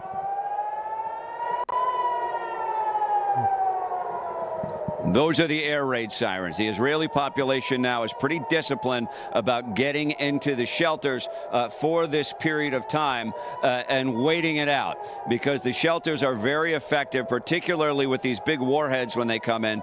They spread shrapnel all over the place. And yeah, if we look up in the sky to the east, what I can see now is a cluster bomb. You saw the big light. That was that's a cluster bomb. Jeez. Was the interception. And now we've got dozens of bomblets coming down over Tel Aviv. I see one bright light that is cascading in this direction. A lot of lights separate. Oh, shit. It's just... Ooh.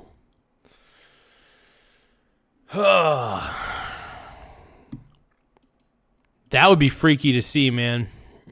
That would be too freaky to see. Whew. Too freaky to experience, not only just see, but experience that as well. Jesus. Operating off of it, and those are the bomblets. And the bomblets themselves are still quite dangerous. Well, if you guys can, though, please subscribe to the channel. We're trying to get more subs. This is crazy. We're at 9,154 subscribers. We're trying to reach 9,200 before the end of the stream. I don't know if we're going to be able to do that particularly, but we're going to try. But I do want to say, Diamond Bulldog, if the fact that you're rooting for Iran is so stupid.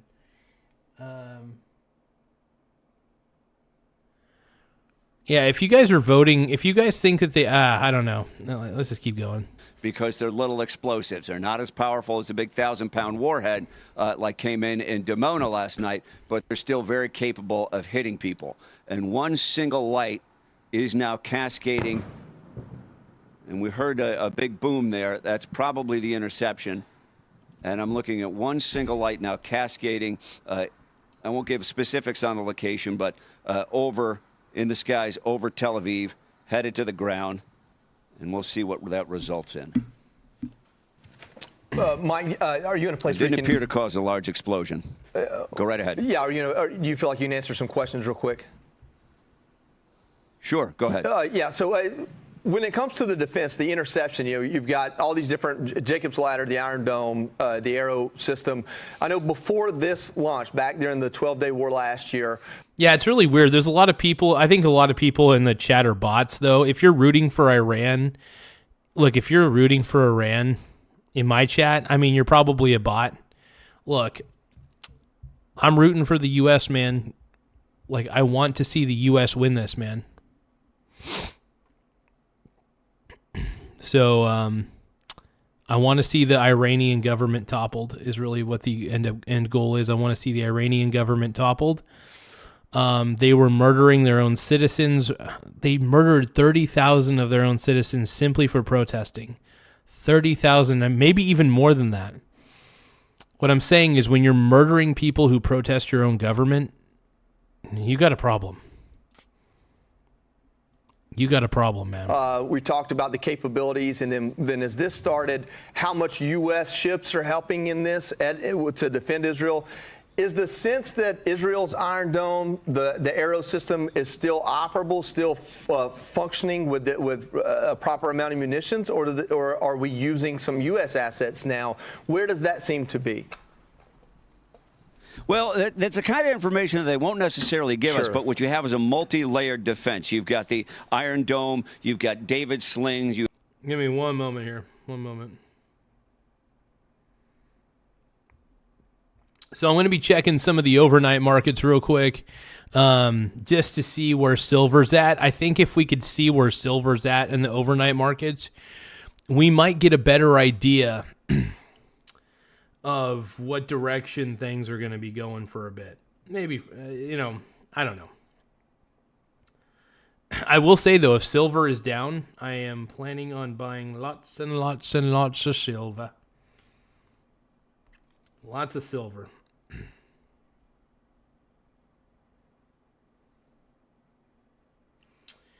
Silver's down 42 cents, basically 0.75%. Let's see. And this is the SLV ETF, by the way, just as a heads up. But yeah, there's not a lot of short interest in silver right now, which is good. Gold has dipped 1.17%. Interesting. Let's see where gold's at per share for the IAU. It's not bad. Yeah, I'm definitely buying silver more on the dip, though. I have shares of like. Let's see. Oh, okay. The markets appear to be fairly up, which is good.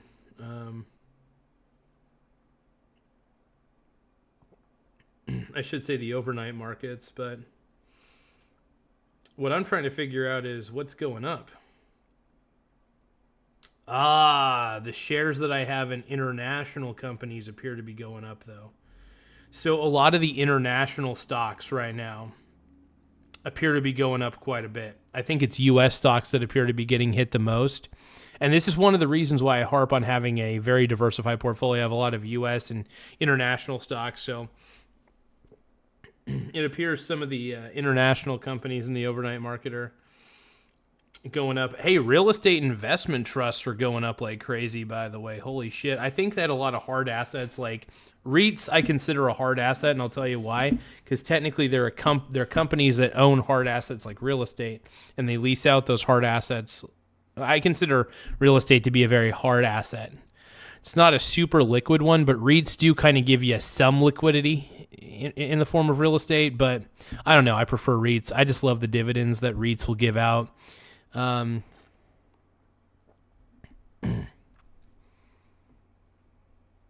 So ML8022 is saying those 30,000 kills were Western propaganda. Really? Okay. So who said it's Western propaganda? You know who probably said it's Western propaganda? Probably Iran. Because Iran is ran by pieces of you-know-what. The Iranian government deserves to be toppled. I'm serious when I say that, man. The Iranian government absolutely deserves to be toppled.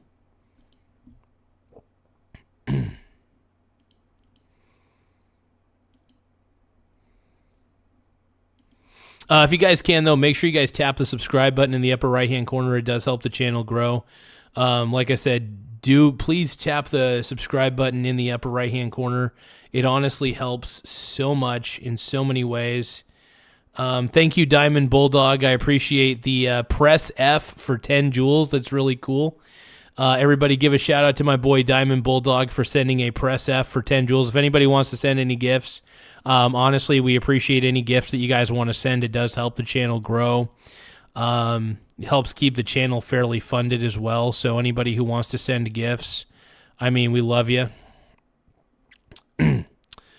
You know, you don't have to send gifts, but we really do appreciate it on this end, on this channel.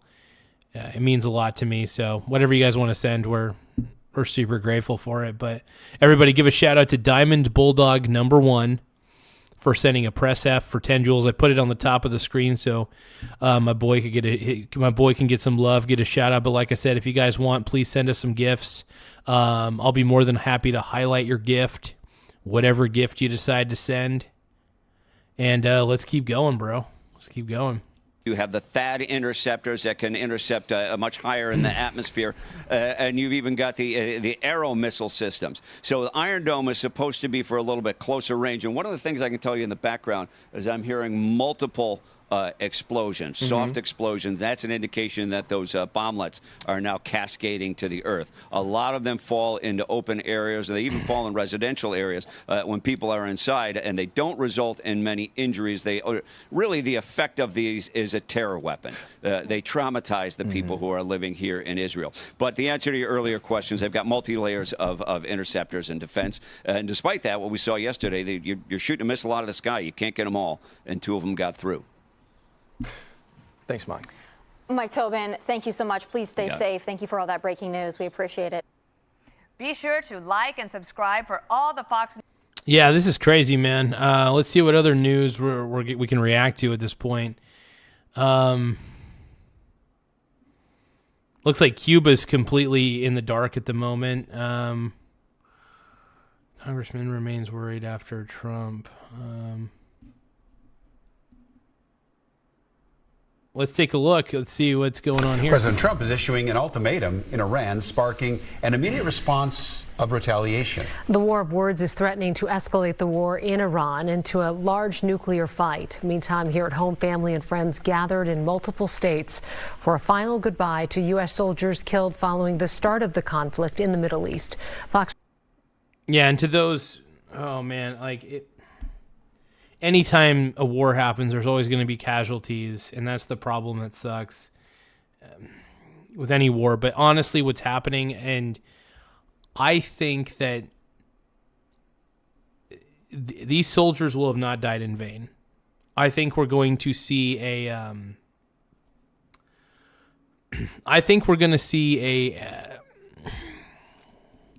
demilitarized Iran. I think that's what we're going to see, and I think we need a demilitarized Iran, because Iran does not deserve to have a full-on military. I don't trust Iran at all. I don't think anybody really does at the end of the day. Yeah, I just don't trust Iran. Period. End of story. Sorry, guys. Sorry, but I can't.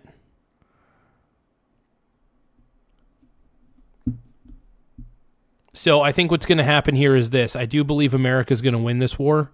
And if you guys think Iran's going to win this war, I don't know what kind of drugs you're on, but you should probably stay off of them, I guess. I don't know. Not medical advice, but look,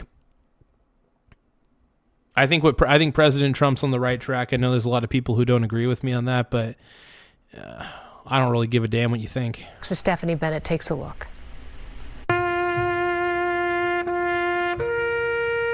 Multiple funerals held this weekend in Iowa, Florida, and Kentucky for U.S. service members killed after the start of the war in Iran. Today is not just about mourning a loss. It is also about recognizing a life of courage, commitment, and sacrifice. But while loved ones mourn at home...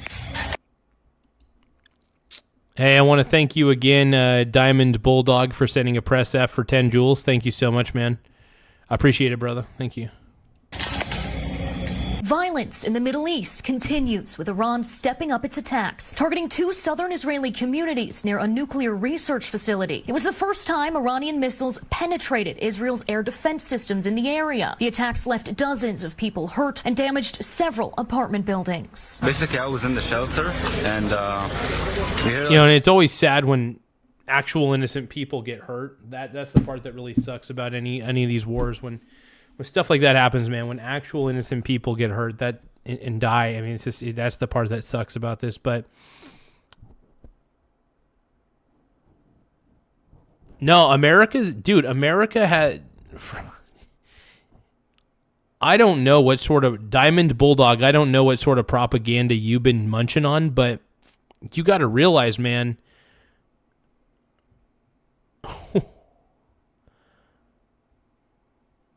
Jack's Cab Confessions is in the house saying Garza is him. I am, dude. I am him. Dude, honestly, thank you. It's good to see you, Jack's Cab Confessions. We got my boy Jack's Cab in the house. Anytime we have Jack's Cab Confessions in the chat, we love our boy Jax. Total stud, total sexy beast. So it's good to see you, bro. Good to see you. Small Wiener Gang. Small Wiener Gang. Yeah, thank you so much, Lawrence. Let's give a shout out to Lawrence Adonis for subscribing to the channel. Thank you so much, my brony bro. I appreciate you.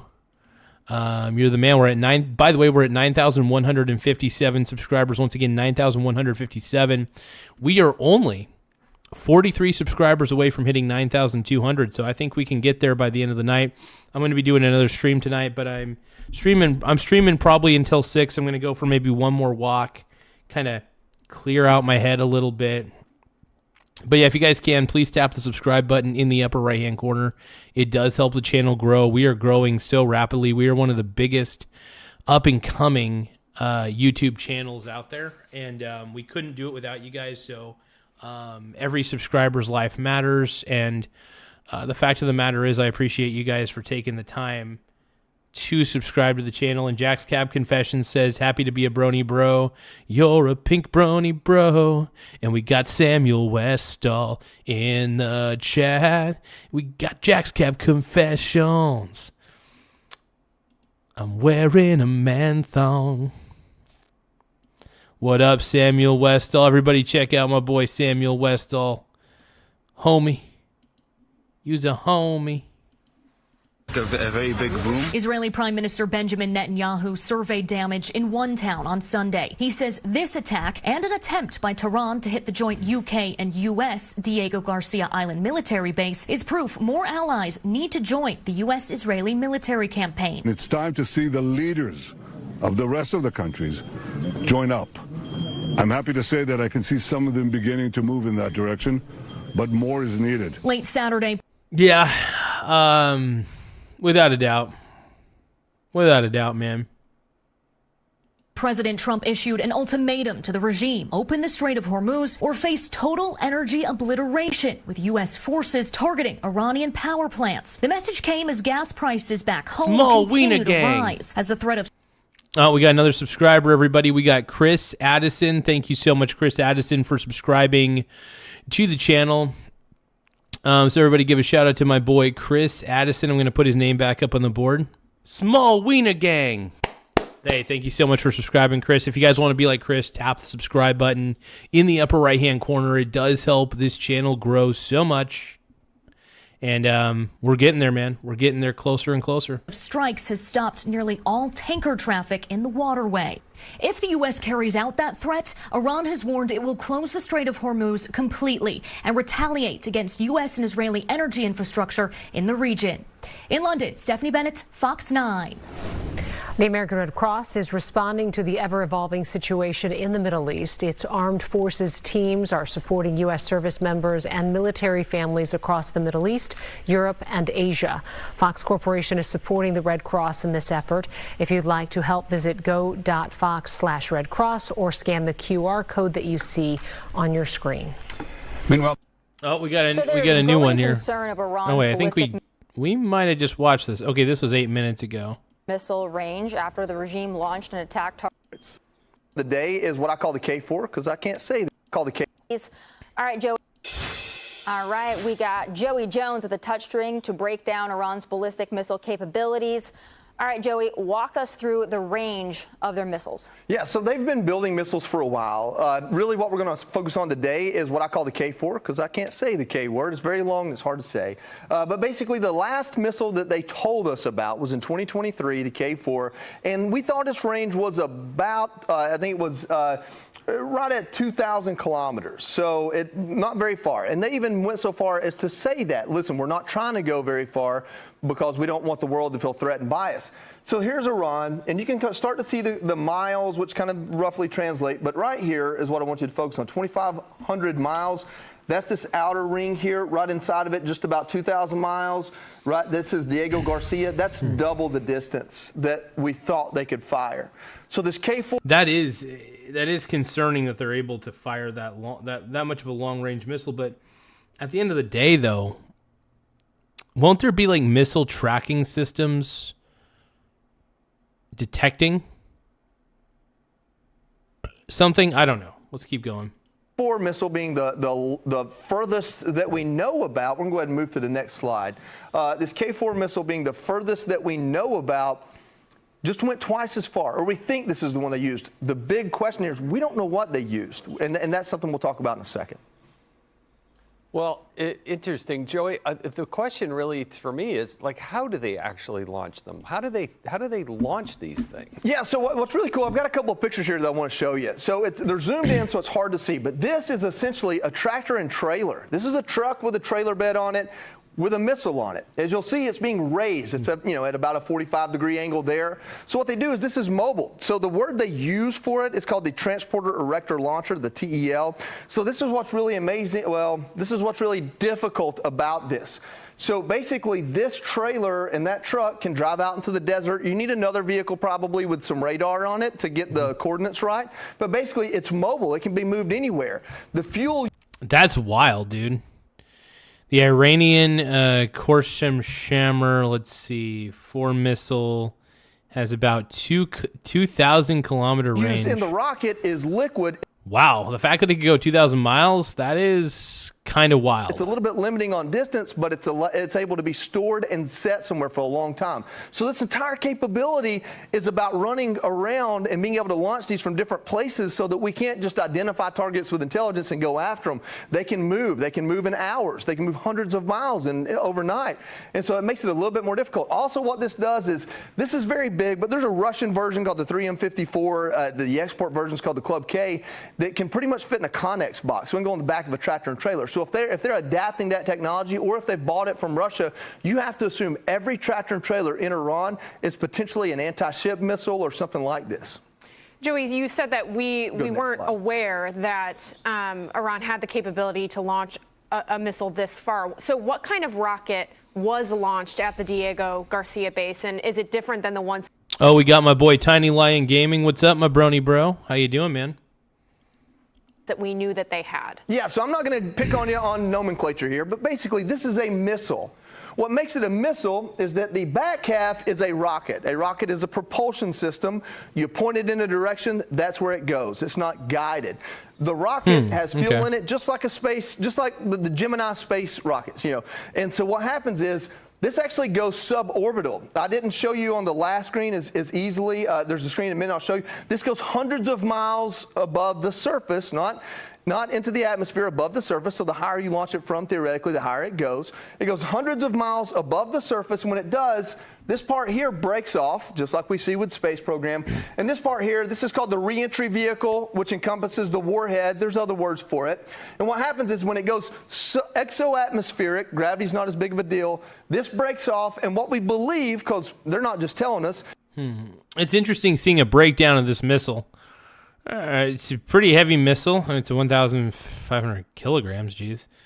Propulsion this type. Warhead, this reentry. It's liquid propulsion, so probably, you know, it's 2,000 kilometers. That's wow. That's a long range, man. But Tiny Lion Gaming, dude, just chilling, man. How you doing, brony bro? My pink brony bro. Jack's Cab Confessions asking, what's your overall gut feeling with the war shit? Net positive, net negative. I think it's a net. Here's the thing. Let's just put you on the board real quick. Jack Scab Confess says, what's your overall gut feeling with all the war shit? Net positive or negative? So I do think it's a net positive ultimately. And I've had a lot of people get aggro at me for saying that it's a net positive. And I really do think it's a net positive. I don't think a lot of this is as bad as everybody says it is. Look, I think Trump ultimately is doing the right thing. As unpopular as that opinion is, I do think that Trump is doing the right thing. And, yeah, and if you guys love Trump as much as I do, I hope you guys subscribe to the channel. But if you guys want JD Vance 2028, I hope you guys subscribe. But look, the war in Iran, I think, is a net positive at this point. You know, I was a little bit skeptical at first. I'm not going to lie. I had some slight skepticisms, but the more I learned about it, the more I was like, you know what? I think Iran needs to be knocked down quite a bit. And yeah, so it hasn't really been a war. It's been mostly an annihilation. And yeah, Tiny Lion Gaming saying the fact that people think we're losing is insane. That is insane that people think we're losing. How the hell do they believe that? That is honestly insane. That's fucking mental. Absolutely mental, man. Vehicle, exoatmospheric, has thrusters on it that orient it towards its target, and then it lets gravity do its job, and it comes back down. So the reason why that's important is what we know about this specific rocket, or this specific missile, which is the best one that we know they have, the K4, is that this is liquid fuel, which limits them a little bit on distance, but allows them to store it, and it's a single stage, which means once this burns up, that's as far as it goes. What we're trying to find out now, or what probably people other than me know, is if they added a second stage in here to get it further, or if it's actually a completely different reentry vehicle that has some sort of exoatmospheric thrust in itself. We're not really sure how they got so far because of what we know about its motor. They call that a rocket motor. So that's what we're trying to figure out. Another thing is that Israel is incredibly tight-lipped with their post-blast analysis, their threat analysis after the fact. So when they get hit with these missiles, they don't always share that information with anyone, to include us. Hopefully this landing near Diego Garcia, we are recovering that and we're getting that information. It's not that Israel's a bad partner, it's that that's how they're able to keep things covert, because as you can see, our own Pentagon didn't want to share things with other allies either. So that's just kind of part of it.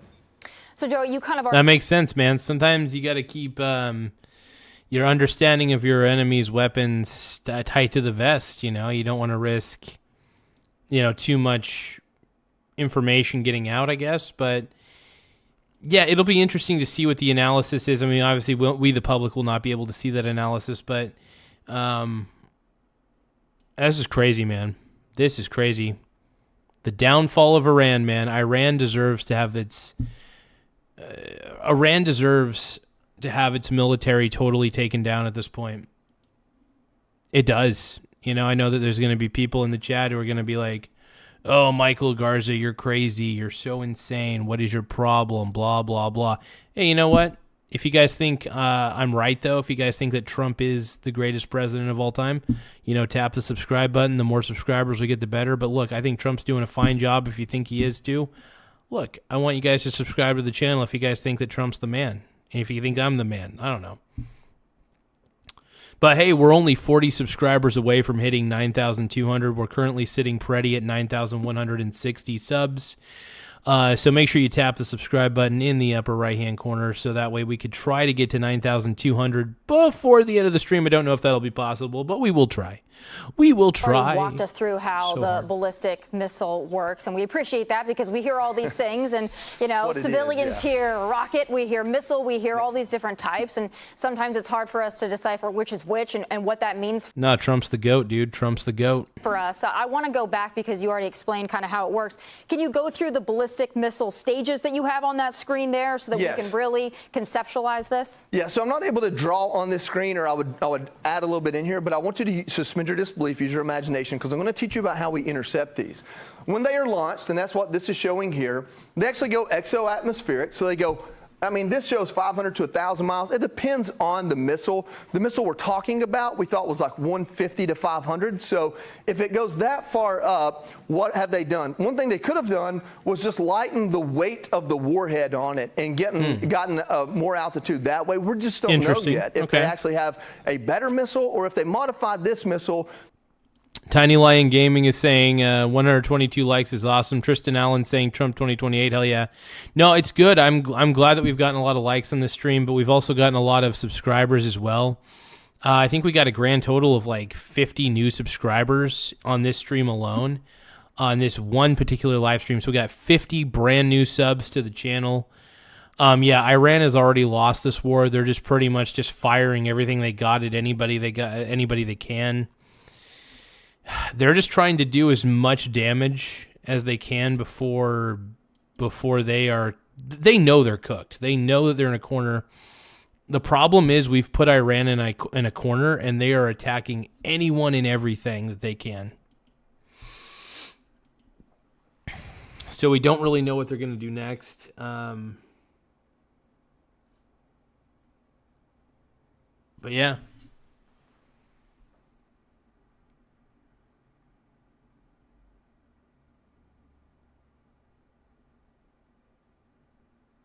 But yeah, we just don't know what they're going to do next, man.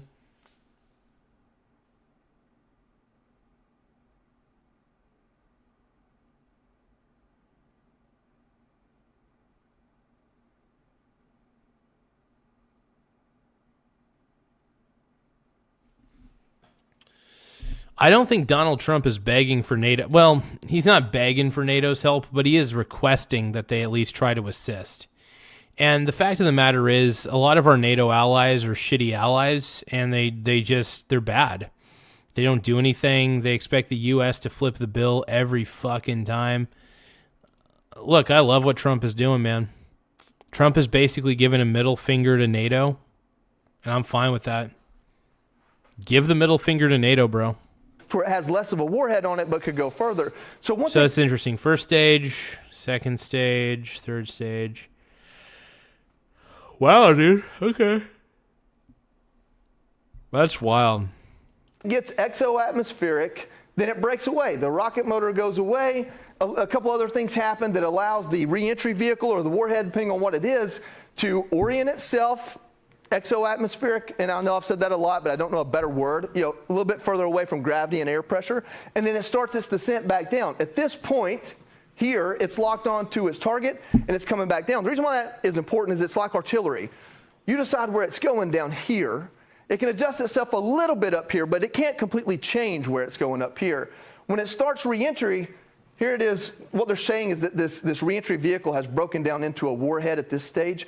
At that point, that's when our THAAD system uses radar, generally where we think we're going to get hit, and that might be the first time we know that that missile is headed towards us. So it's this part here, when it's reaching Mach 8. It's already 8 to 16, so it's supersonic, and that's how much time we have to lock onto it with the radar and send THAAD towards it. And basically what it's doing is the computer is calculating, well, if it's here now and it's moving that fast, it'll be there in a few seconds, so we may be intercepting it way down here. Look at that big arc, and this is hundreds of miles high and thousands of miles wide, and in all of this arc, it's this section down here most of the time where we're finding it and intercepting it. It's very interesting to see a breakdown of this, though. it is very fascinating to see this kind of breakdown of the missiles, because the more we understand it, the better. I think having a better understanding of how this shit works is a good thing. You know, I think, look, I think Iran is cooked, by the way. I really do. I do believe that. Hey, thank you, Diamond Bulldog 1, for sending another press. Everybody give a shout out to Diamond Bulldog 1. He's saying that I'm... Diamond Bulldog 1 says, "You're gay for Trump." Absolutely, dude. I've told you guys several times on this channel I am very Trump sexual. I am Trump sexual, okay? Yeah, I'm trying to ignore the noise, but I can't help it, Samuel Westall. I try. One thing I know is that some of our THAAD radars have been hit. You take those radars out, now you've got a hole in your dome, in your gold, whatever you want to call it. And so the reason why that's important is some of these are guided in ways that one day we talk about hypersonic guided missiles. This point and shoot method may not work. So this is the evolution of defense. So when President Trump says he wants to raise all this money to put a golden dome over the United States. There's nothing wrong with being Trump sexual, by the way. I know a lot of people try to shame me for being Trump sexual.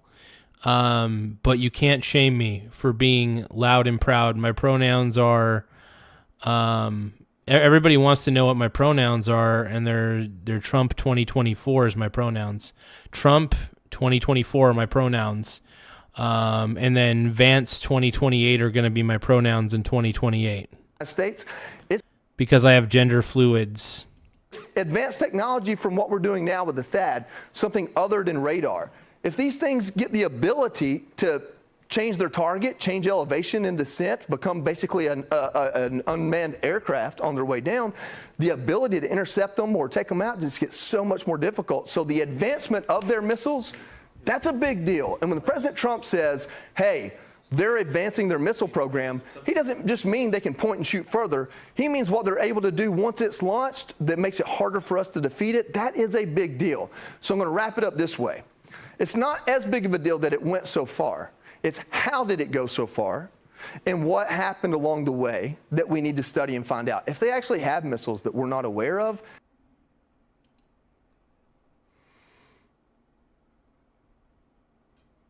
Let's take a look, though, dude. Or that we don't know we're aware of, that only our IC knew about, maybe even a certain section of it. Whoa. Diamond Bulldog is saying, what are you saying, Diamond Bulldog? Hold on. Diamond Bulldog 1 says, "Best bootlicker of all galaxy." I am the great. Yeah, that's fine. Call me a bootlicker, dude. I don't mind. Call me that, dude. Are you mad that I'm Trump sexual? Does that make you angry? There's a lot of people that get angry because I'm Trump sexual. There's nothing wrong with it, okay? There's nothing wrong with being Trump sexual, all right?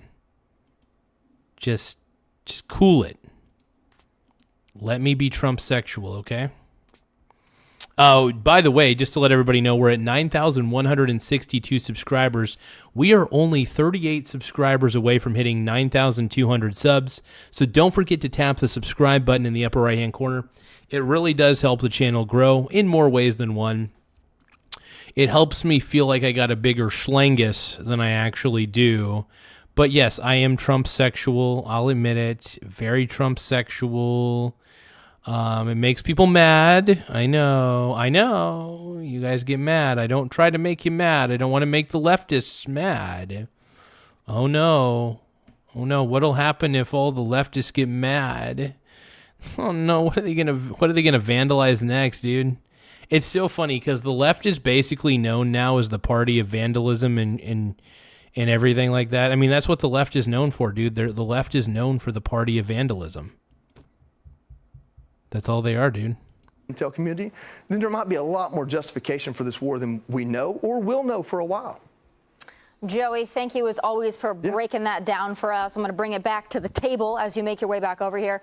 All right, Jason, that was obviously excellent for us to get that knowledge from Joey and break all this down, because we hear all these terms and these weapons and a lot of us don't really know what that all means, what it means to us and what it means to our allies.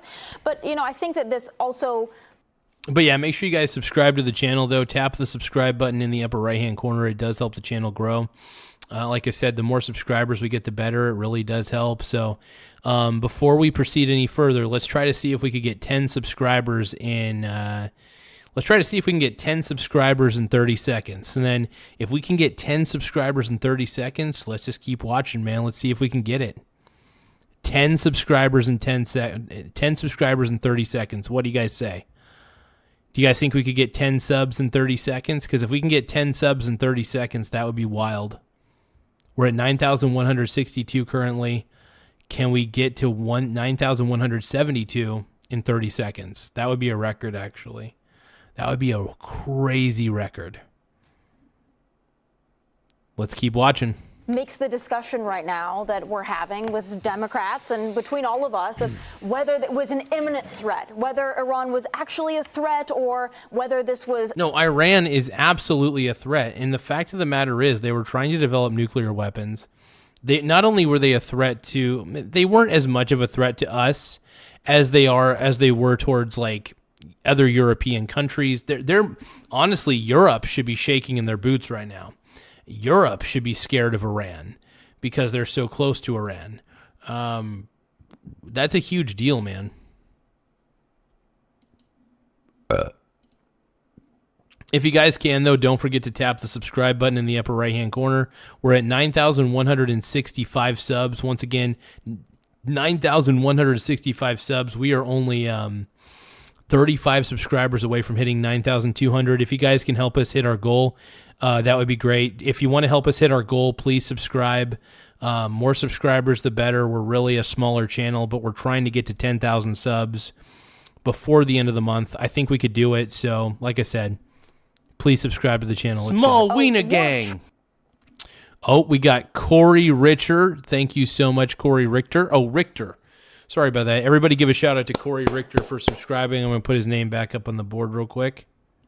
Small Wiener Gang. Small Wiener Gang. Thank you so much for subscribing to the channel, though. Once again, Corey Richter, thank you for subscribing. And anybody else who subscribed, I want to thank you guys for tapping that subscribe button in the upper right-hand corner. It really does help the show. It does help the channel grow. We're now at 9,166 subs. 9,166 subscribers. So to all of you guys who have made this channel grow, who have made this channel incredible, we love you guys, and thank you guys for subscribing. Keep subscribing, man. More subs, the more rubs, dude. 9,166. Let's go, as dude. Democrats keep repeating over and over and over again. But to Joey's point, as he expertly laid out over at the touchscreen there, it would seem as though maybe they had more capabilities than we knew, or maybe than many wanted to believe. Yeah, these armchair politicians don't see the most classified intelligence. They do that to keep it as safe as possible. Well, here's the thing. A lot of them shouldn't see classified information just because politicians could accidentally leak it by giving away key information. So sometimes it is best for a lot of the politicians not to see it for the risk of them actually leaking the information. You don't want that to happen. Three things come to mind. Number one, there was a clear and present danger. There clearly was. The president does this reluctantly. He is the president of peace. This is what he wants. It's peace through strength. And it's making sure that we hit them before they hit us. Number two. And here's the thing, dude. We weakened Iran, so honestly, it's going to take them years to recover. It's going to take the Iranian government years to recover, which is good. It's going to take the Iranian military years to recover. The goal is this is going to protect a lot of citizens who are tired of the dictatorial regime in Iran. It's going to help a lot of them, find their footing, find their ground again. So I'm proud of what President Trump has done. I'm a huge fan of it. And to those of you guys who are, saying that Trump's on the wrong track, I think you guys are on the wrong track. I think Trump's on the right path, dude. I'm just, I don't know. But anyway, you know, on a happier note, we're at 9,166 subs. Once again, we're at 9,166 subscribers, so make sure you tap the subscribe button. We're trying to get to 9,200 subs before the end of the stream. I don't think we're going to be able to pull that off. We'll probably be able to pull it off tonight because I do plan on streaming a little bit later tonight. But I want to thank each and every one of you guys for supporting the channel and making the channel as great as it has been. If it wasn't for you guys, man, this channel would not be where it's at. And for that, I do want to thank you guys from the bottom of my heart. Let's keep watching this stuff, man. Thank goodness that Donald Trump had the foresight to actually implement the Space Force. There is a war that is going on in space. We don't see it. Nobody's taking selfies with their Apple phones. The Space Force is vital to what we're doing into the future. And if you don't understand fully what's going on with the Chinese, the Russians, the Israelis, and others, then you are blind to what. No, I think Space Force is pretty dope, man. And I'm being serious about that. Space Force is a good idea. We need to be able to control things that are happening in space. So, honestly, having a bit of a defense up there, it's a good thing, man. I love it. But yeah, make sure you guys tap the subscribe button, though, in the upper right-hand corner. Once again, tap the subscribe button in the upper right-hand corner. It does help the channel grow in more ways than one. But I do want to say thank you guys for tapping the subscribe button. Let's go, man.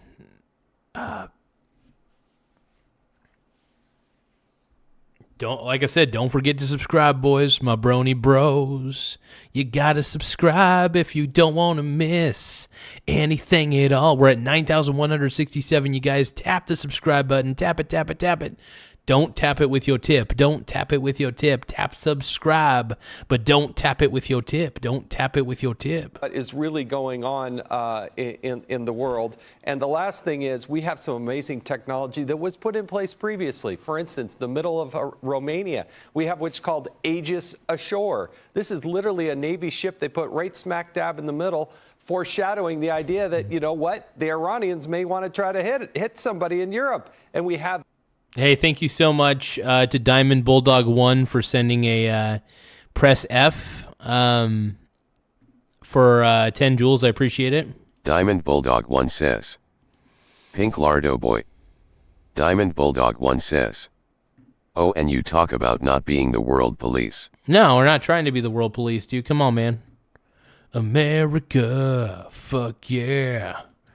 Coming again to save the motherfucking day, yeah.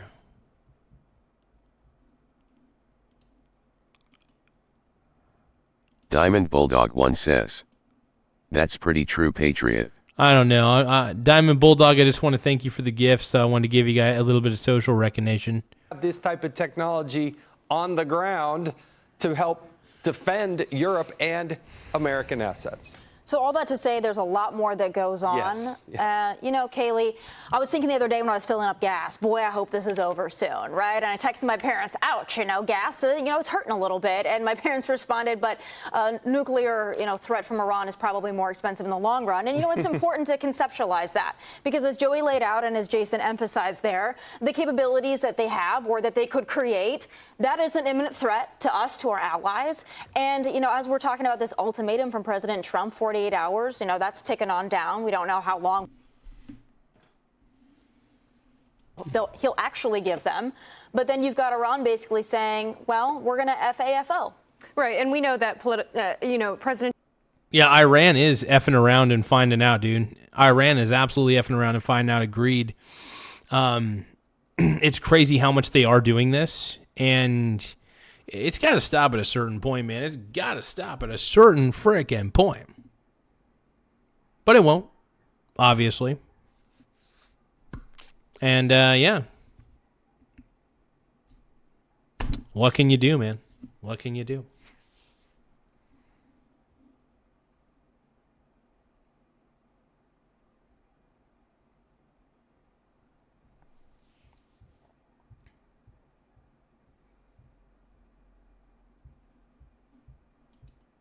Tina Lion says, nuclear threat or not, they needed to be stopped. No, absolutely, man.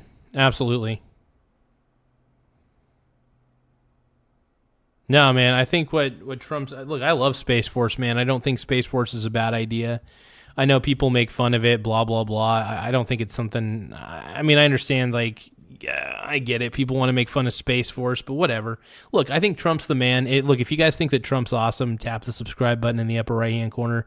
If you guys think that Trump is on the right path, please subscribe to the channel by tapping the subscribe button in the upper right-hand corner. It does help the channel grow in more ways than one, so don't forget about that. You guys know I'm right. I think you guys know it. Come on, you guys got to know in your heart of hearts that I'm totally right on this, right? And Trump does have a political incentive to wrap this up quickly, but he also has a national security priority to get it done, especially as Joey laid out that they could very well. Diamond Bulldog is saying... Diamond Bulldog 1 says, did you know Pakistan threatened to nuke India? I actually didn't know that, but that's kind of crazy. That is kind of wild. Hey, thank you, Tammy Pierce. I appreciate the Tammy subscription. Pierce 7491 says, subbed. Hey, everybody give a shout out to Tammy Pierce 7491 for subscribing to the channel. If you guys want to be like Tammy, make sure you guys tap the subscribe button in the upper right-hand corner. We are a smaller channel, admittedly. We're trying to get to 10,000 subs as quickly as we can. Every subscriber matters. I want to give everybody their flowers anytime they sub. So no, I really do appreciate it big time. Thank you so much, Tammy Pierce. We're currently sitting pretty at 9,168 subscribers. Once again, we are sitting pretty at 9,168 subs on the channel. So I want to thank everybody. Bandit JV subscribed to the channel. Bandit JV says, subbed. Let's give everybody give a shout out to Bandit JV for subbing to the channel. And you know what? Hold on. Bandit JV says, subbed. Tammy Pierce 7491 says, but thank you guys. Subbed. Thank you so much, you guys, for subscribing to the channel. Tammy Pierce 7491. Thank you so much. And then so many people. Bandit JV, I appreciate you too, bud. Anybody who wants to subscribe, though, if you guys end up subscribing, let me know that you subbed in the chat. It does help me highlight you. I want to give you guys the social recognition you deserve. And so anybody who does end up subscribing to the channel, please let me know. I want to give you guys your shout out. I want to give you guys your flowers. So don't forget to tap subscribe and then let me know in the chat that you subbed. I appreciate it big time. We're currently sitting pretty once again at 9,171 subs. 9,171 subscribers at this time. That means we're only 29 subscribers away from hitting 9,200 subs. Dude, we have gotten so many new subscribers in this one particular stream. So I want to thank everybody for coming in and just making this show amazing. You guys have made this show amazing. Thank you guys so much.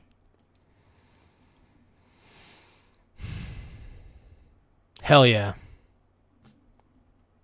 Hey, thank you, Diamond Bulldog, for the control, for sent the press F. I appreciate it. Appreciate the send F. But yeah, like I said, to all you guys, if you guys can, subscribe to the channel. We're at 9,171 subs. Let's keep watching, man. Have more than we are even aware of that could be capable of really disastrous work in Europe and even closer to the eastern seaboard. And I think that calculates into President Trump's decision here to hit Iran's power plants, to go after their electrical grid. And it's interesting, I've already seen this from some Democrats and some on the left who are complaining about how this would be an escalation and a violation of international law. To be clear, an international law that allows Iran to shoot missiles at citizens at their neighboring countries but prevents us.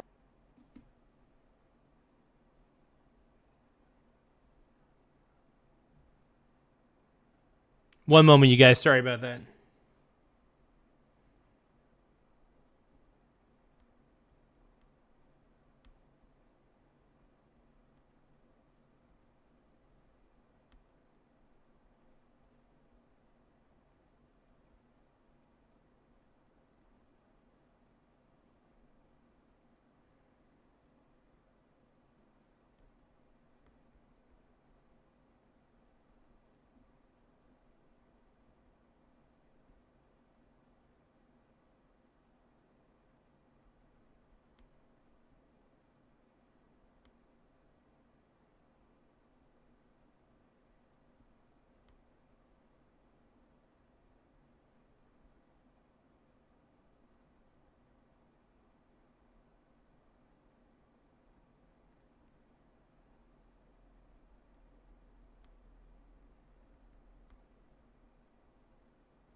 Okay, one moment. All right, let's keep going. Us from doing anything to stop that is not an international law that exists to preserve global safety. That is an international law that exists to cripple the good actors in this world. And what? Oh, let's take a look and see what everybody's saying.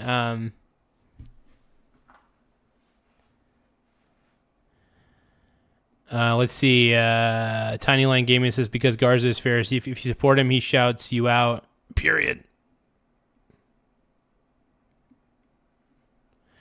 Diamond Bulldog says, I love how I got shouted out like 3 times and I'm actively disagreeing with him. I'm actually shouting you out, Diamond Bulldog. You want to know why?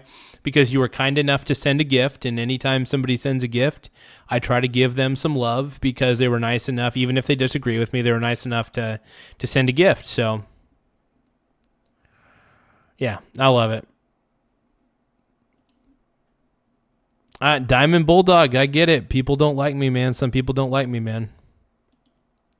Tina Lion Gaming says, chat, should I buy some Gunnar cards to sell on whatnot?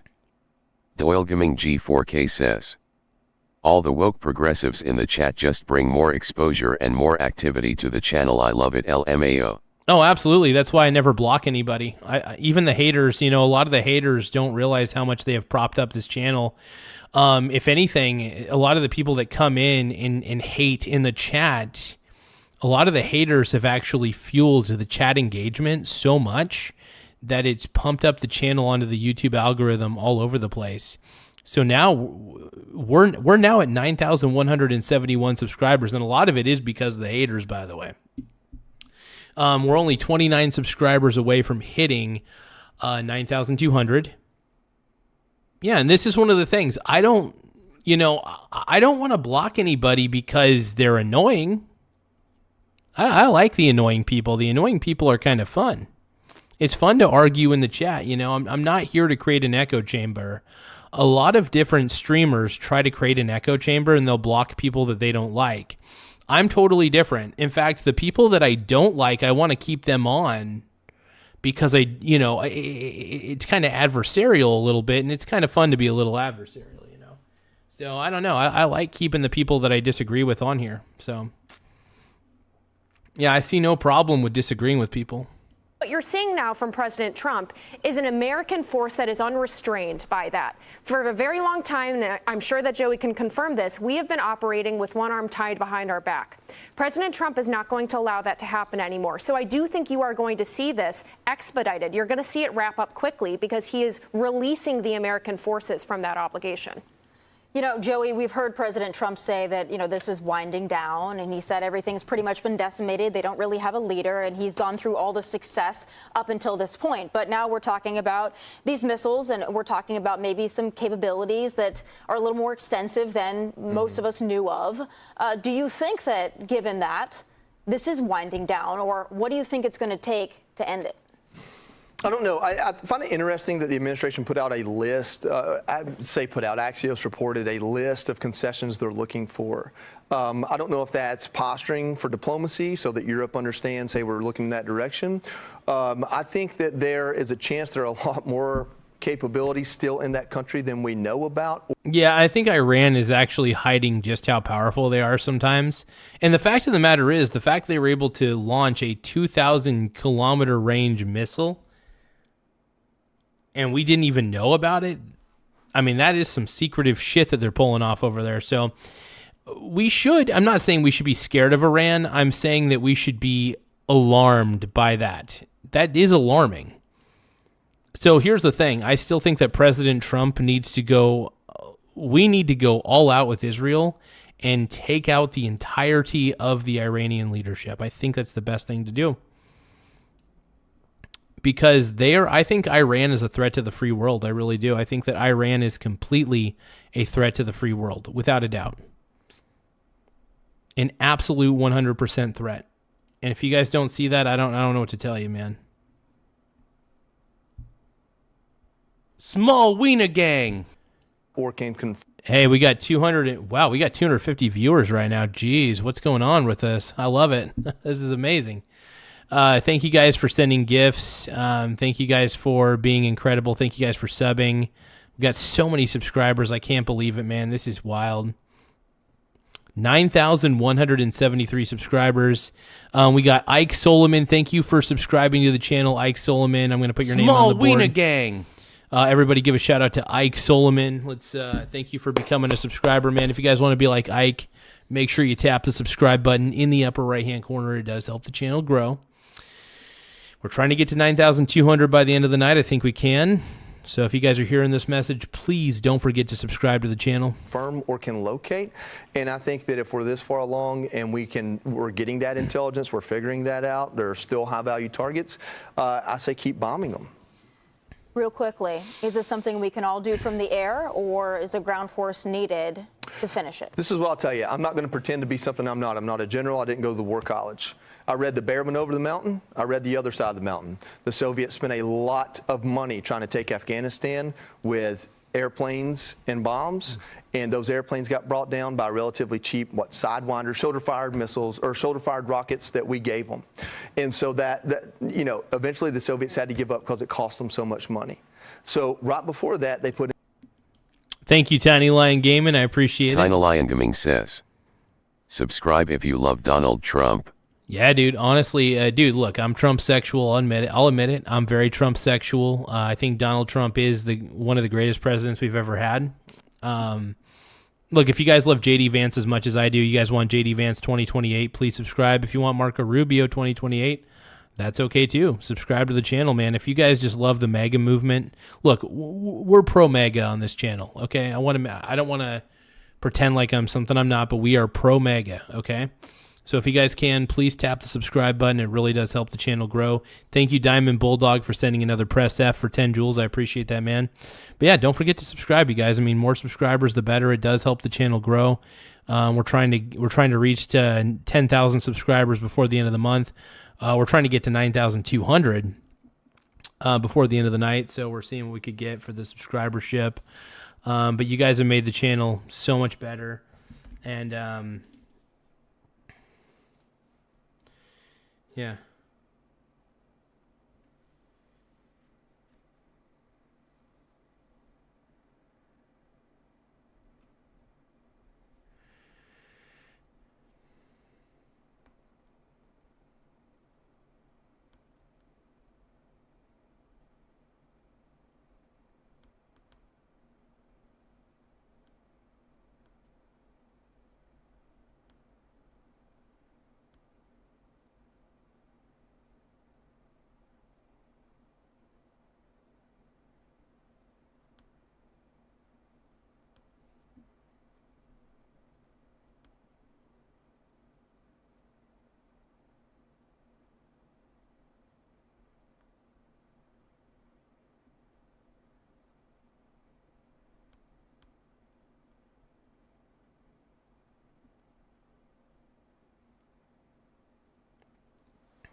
Okay, here we go.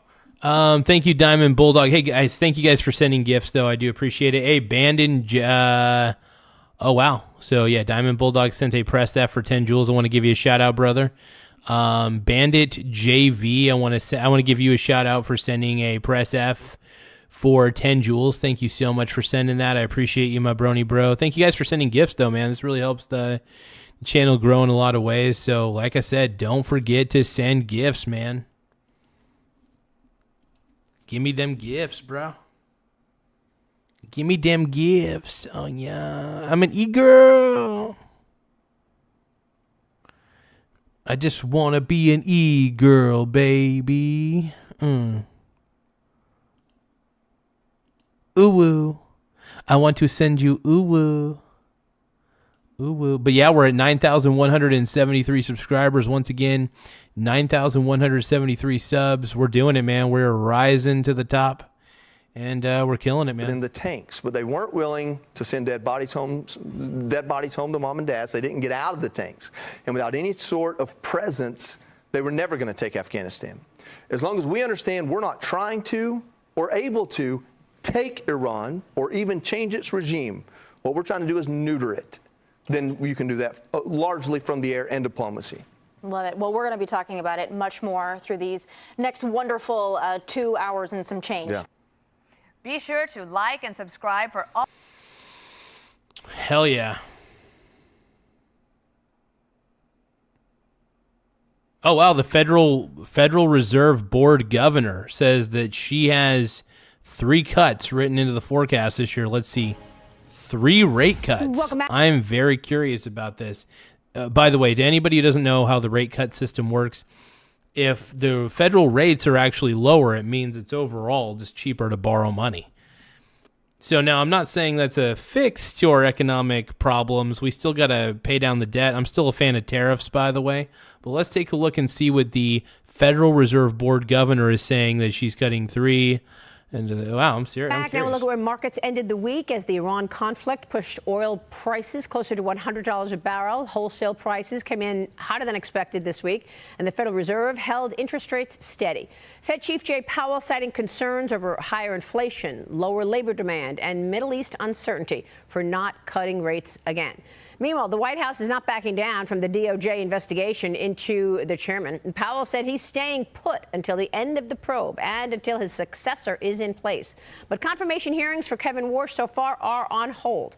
Joining me now to discuss all of this is Federal Reserve Board Governor and Vice Chair for Supervision. I'm kind of curious to see what she ends up saying, man. This is going to be interesting. Very curious to see what she says. Michelle Bowman. Michelle Bowman, great to have you. Thank you so much for being here this weekend. It's great to be here with you. So the Fed did not cut rates this week, but you still intend to cut rates or support rate cuts this year. I have 3 cuts written into my forecast for this year, yes. Oh, wow. Okay. 3 cuts written in the forecast this year. I mean, how many? So are we going to just keep the rates where they're at? Are we going to raise the rates? Are we going to lower the rates? Like, are we just going to keep them right as they are? I don't know, man. Supported the decision to hold at the FOMC meeting this week. I do still see some fragility in the labor market, but we're also seeing a little bit of stalling in the inflation rate. So I'd like to see some more progress on lowering inflation. And I'm sure that So I am not buying oil futures because the oil markets I feel like are going to be very unpredictable. I really do feel like the oil markets are going to be heavily unpredictable. In fact, let me take a look and see where we're at. I actually want to see where the silver market's at in the after hours, in the overnight market. So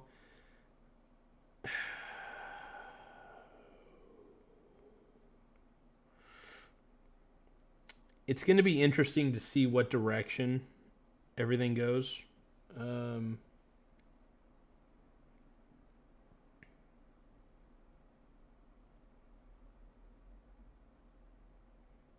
Okay, silver's down at the moment. Oh, silver's down to 60.78. It's going to be a tough one to time. We'll do 60.71. We'll buy 60.71.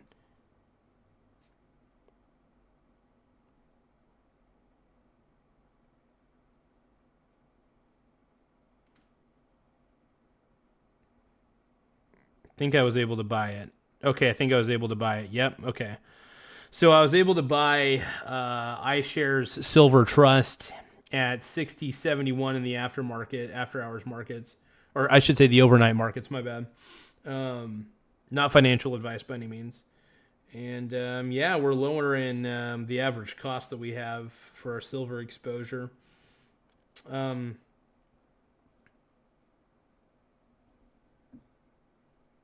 Yeah, this is wild, man.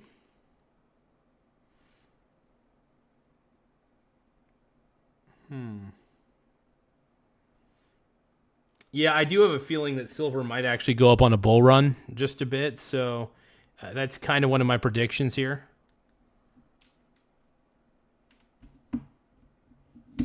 So give me a few moments. I know there's a lot of people arguing in the chat right now. And by the way, I firmly support it, by the way. Diamond Bulldog, thank you for sending a press F for 10 joules. I really do appreciate it, my brony bro. Thank you so much. And To anybody who's sending gifts, man, I just want to say to all you guys, I greatly appreciate it.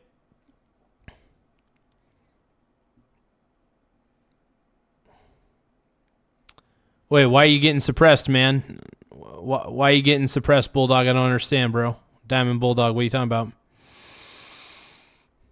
By the way, guys, we're at 9,174 subs. Once again, we're at 9,174 subscribers. Don't forget to tap the subscribe button in the upper right-hand corner, as it does help the channel grow in more ways than one. So please take the time to subscribe to the channel. If you guys love the Michael Garza show as much as anybody else does, let's go, dude. Tap the subscribe button.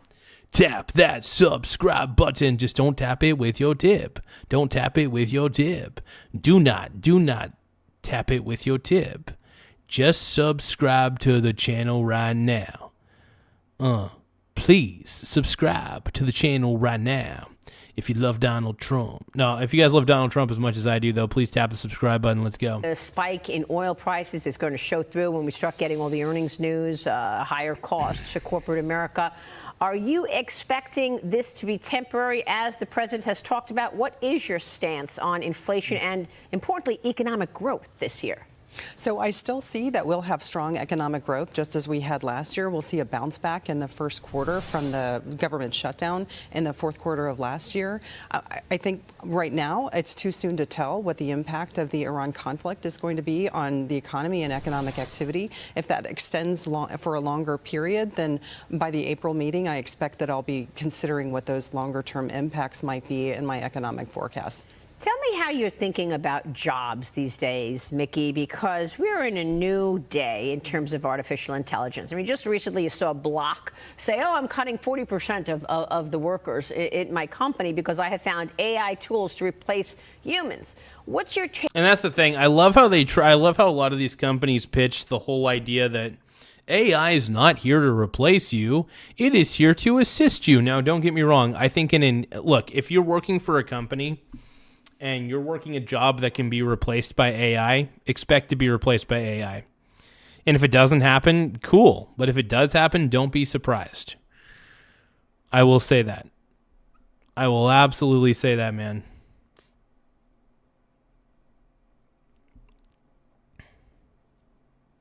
But here's what I'm thinking. I think that the market is going to, I think there's temporary fear in the markets, but I do believe that the markets are going down for no reason. Well, not no reason, but I think that a lot of investors are panicking a little too much. The fact of the matter is, the fact that investors are in extreme fearful mode, I mean, honestly, it's been one of the best buying opportunities I've ever had in the market. So I will say this, if some of the small cap ETFs do continue to go down, I will buy on that dip. I will absolutely buy on the dip if it starts going down, man.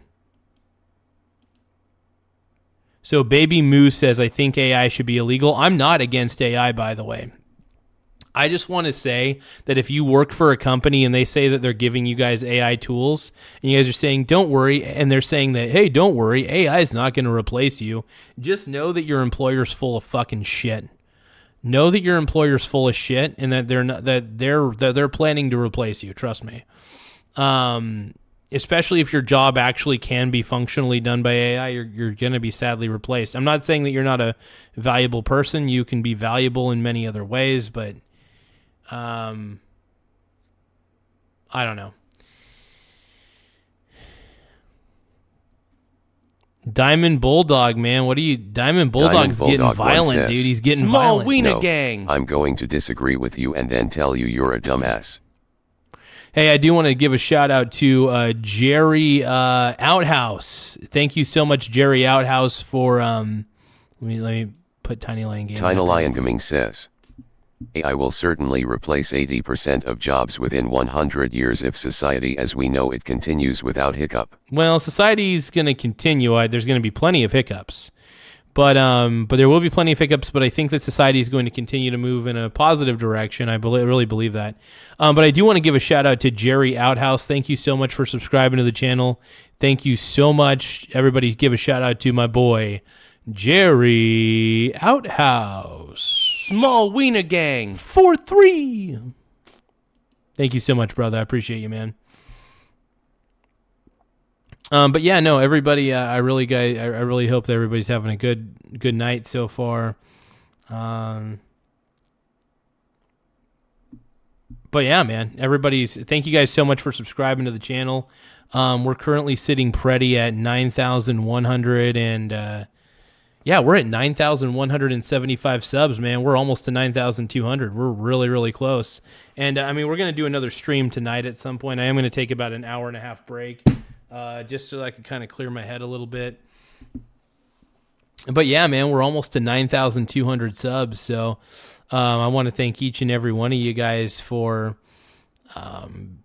taking the time to sub, man. I appreciate it more than you know, and you guys are keeping the channel alive. You guys are keeping the spirit of this channel fresh, and you know we have people from all walks of life subscribe to this channel. So I want to say thank you to everybody, man. So like I said, we're at now we're at 9,177 subs. So we're now, I can't believe we're 23 subscribers away from hitting 9,200. So if you guys want to support a smaller channel, don't forget to tap the subscribe button in the upper right-hand corner. Like I said, it really does help the channel grow in a lot of ways. So I really want to encourage a lot of people to hopefully subscribe. And yeah, and by the way, if you guys love Donald Trump as much as I do, please subscribe to the channel. If you guys love JD Vance, subscribe. If you love Marco Rubio, please subscribe. You know, if you guys think that we're winning this war pretty quickly, at least around March 31st, please subscribe to the channel. Look, we're tired of the left. We're tired of the leftists telling us what to do, telling us what to think, nannying us. We don't want it. We're free thinkers. And if you're a free thinker, I do hope you subscribe to the channel. Because I know that you guys come up with your own opinions. I know there's a lot of free thinkers out there. And, but yeah, I want to thank everybody, man.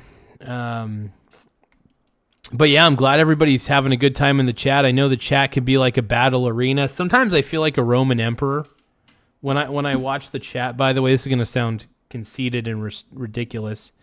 When I'm watching the chat, when I'm watching everybody argue in the chat, I feel like a Roman emperor watching people battle. That's a bit of an extreme analogy, but no, it's fun to watch you guys all fight in the chat, man. Like, I don't think it's a bad thing. I think it's a good thing. I think it's good for people to air out their grievances, argue, make their points. Even if people are polarized, I really do enjoy seeing people argue in the chat because I think arguing is a good thing. I think debating is a good thing. So if people got things they got to get off their chest, I think it's good to get it out in the chat, man. That's what I really believe. So, Baby Moo, thank you so much for loving the chat. I appreciate it. Tiny Lion Gaming says, LMAO, a Roman emperor. Sometimes that's how I feel, man. In the Colosseum. Yeah, so I'm sitting up there in the skybox seats in the Colosseum, chilling out, drinking my fucking Roman wine and shit. And I'm watching you guys in the chat just fucking go at each other free for all. I think it's funny, though. I love watching you guys go at it in the chat, though, everybody. And, you know, even if you guys get a little crazy. Tiny Lion Gaming says, oh, my God. Tiny Lion Gaming says, I am your champion, Emperor Garza. Are you not entertained? Tiny Lion Gaming says, are you not entertained? Tiny Lion Gaming, man. You're killing me, man. You're killing me. Diamond Bulldog 1 says, you're not your own. We will add your biological and technological distinctiveness to our own. Resistance is futile.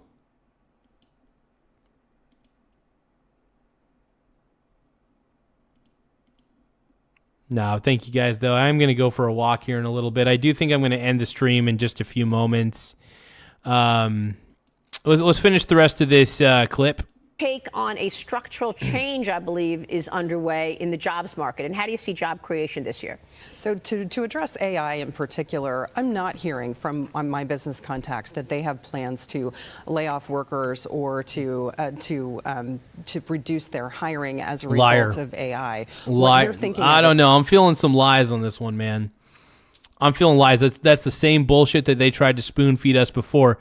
Oh, don't worry. You're not going to get replaced. You'll be fine. You'll be fine. You're not going to get replaced. That's what they tell you every time. you're probably going to get replaced. It as initially is as a productivity tool for their existing workforce. What we're hearing about is uncertainty as a reason why businesses are not hiring.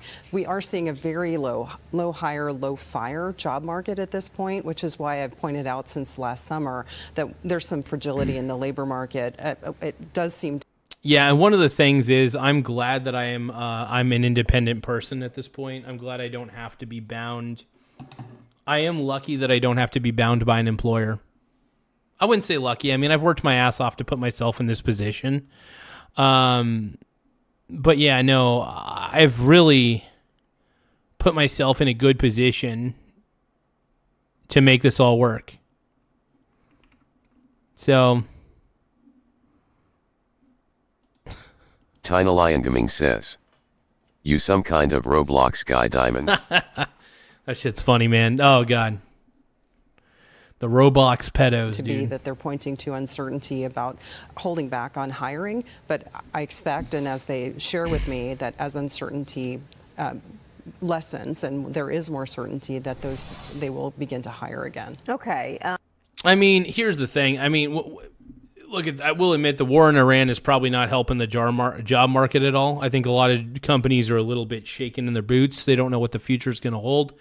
Look, I think that I've been buying a lot of the indices on the dip. I've been buying small cap U.S. indexes on the dip, small cap international indices on the dip. I haven't been like going all in or anything. I just dip my feet in the water a little bit.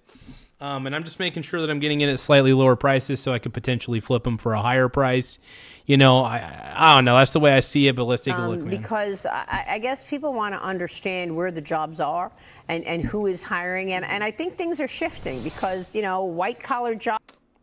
I have to admit, man, a lot of it's coming down to gig work. I think the future of working is going to be 1099 work, really, at the end of the day, whatever it may be, whether it's delivery driving, whether it's doing small tasks. We're really definitely living in the gig economy for sure. It's interesting times, man. Very interesting times. I'm lucky, though. I get to work part-time now. I get to do part-time work for different things. I have a lot more flexibility than I used to. I'm going to say that right now. I got a lot of flexibility right now. Jobs are seeing maybe different opportunities as opposed to blue-collar jobs. Like the president talks all about, we need more engineers, we need electricians, we need trade schools. Is that the way you see it in terms of job growth?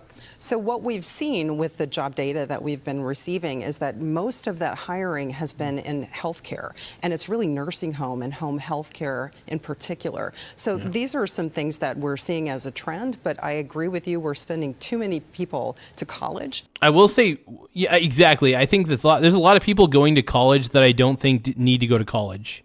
I think there's a lot of useless degrees out there. There are definitely useful degrees, don't get me wrong. But I think there's a lot of people going to college for things that they're probably just going to end up dropping out of college. You know what I mean? I think college is a waste of time for most people.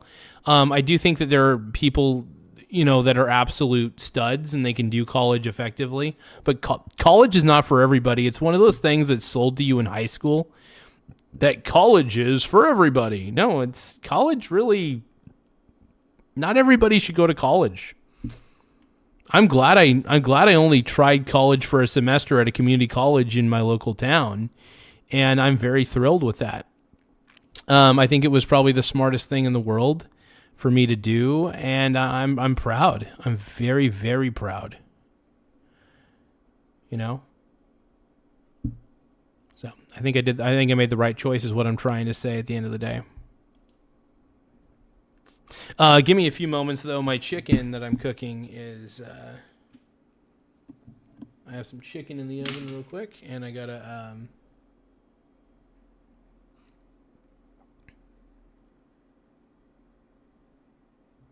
Yeah, I mean, the national debt is insane.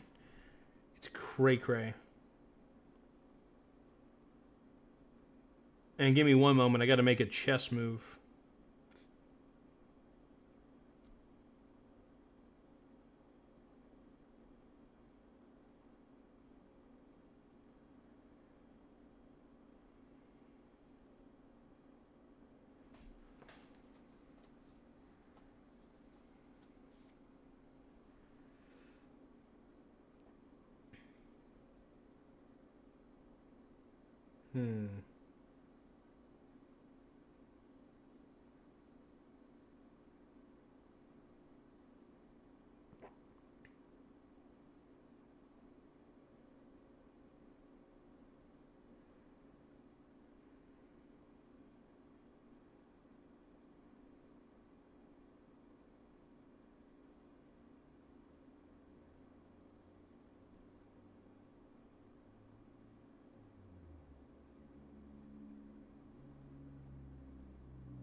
Oh, snap. I think I just might have, not a checkmate, but I've definitely put my buddy Jake in a very peculiar position here.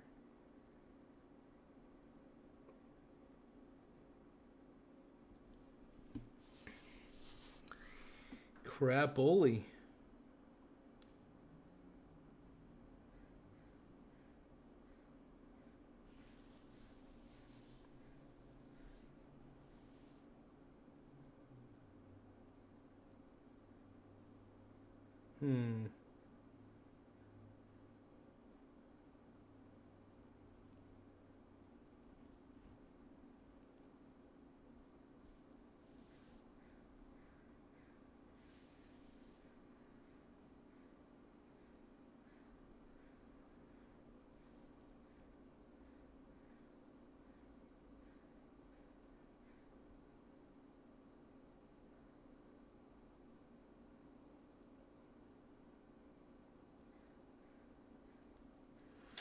Maybe I can't do that just yet.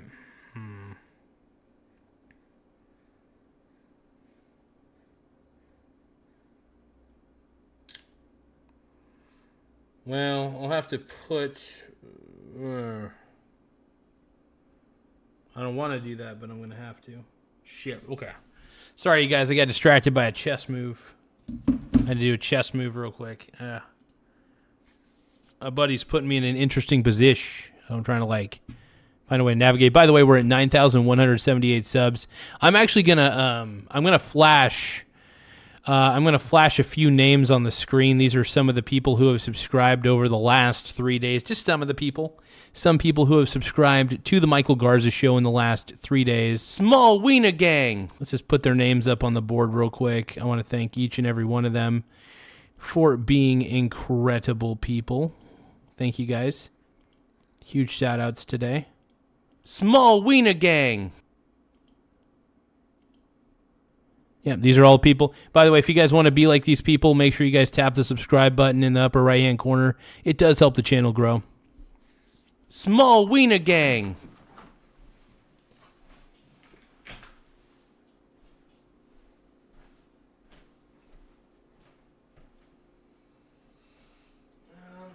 Small Wiener Gang.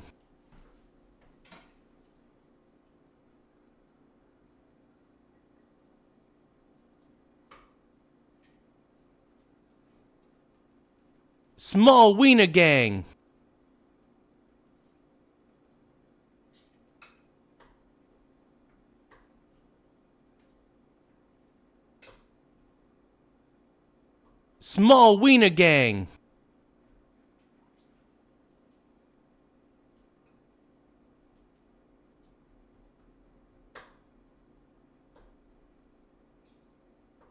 Small Wiener Gang.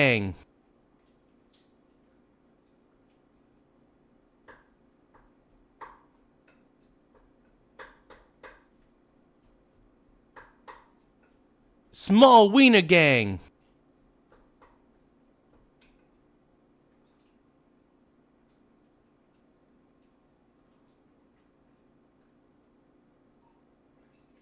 Small Wiener Gang.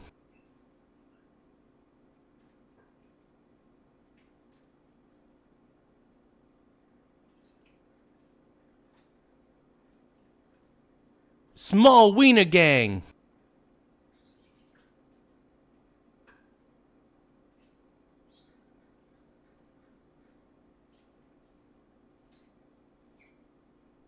Small Wiener Gang.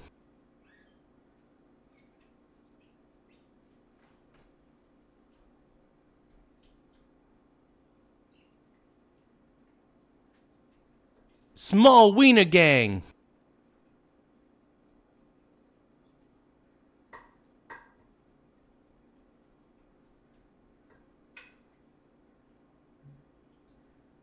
Small wiener gang.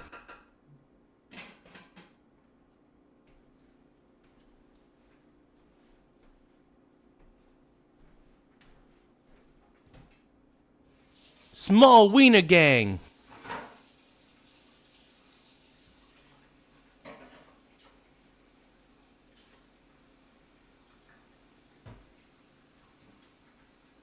Small wiener gang.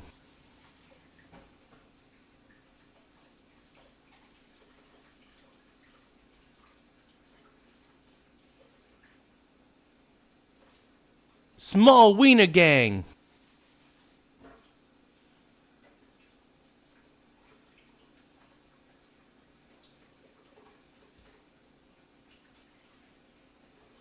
Small wiener gang.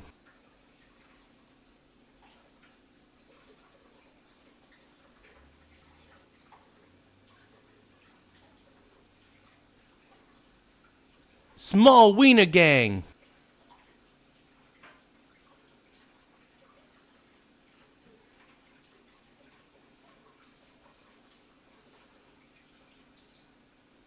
Small wiener gang.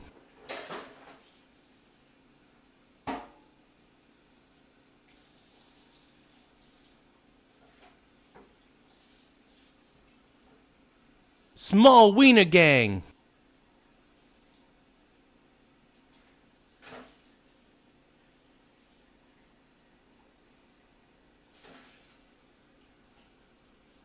Small wiener gang.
Okay.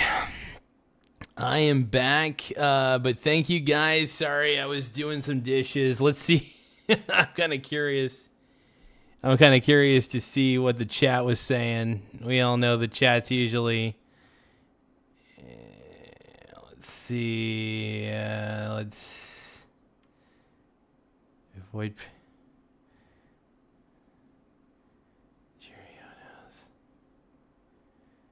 Diamond Bulldog, hell yeah, dude. Hey, we got Diamond Bulldog sent a press F, hell yeah, dude. Anyway, I want to thank everybody for sending gifts so far. This has been incredible. All right, sorry about that. I had to make sure I did some dishes. I got some chicken cooking in the slow cooker. I love making shredded chicken in the slow cooker, though. I'm very much a fan of that shit. I'm all about that life. I am very much about that life on this show. Something we talk about quite frequently.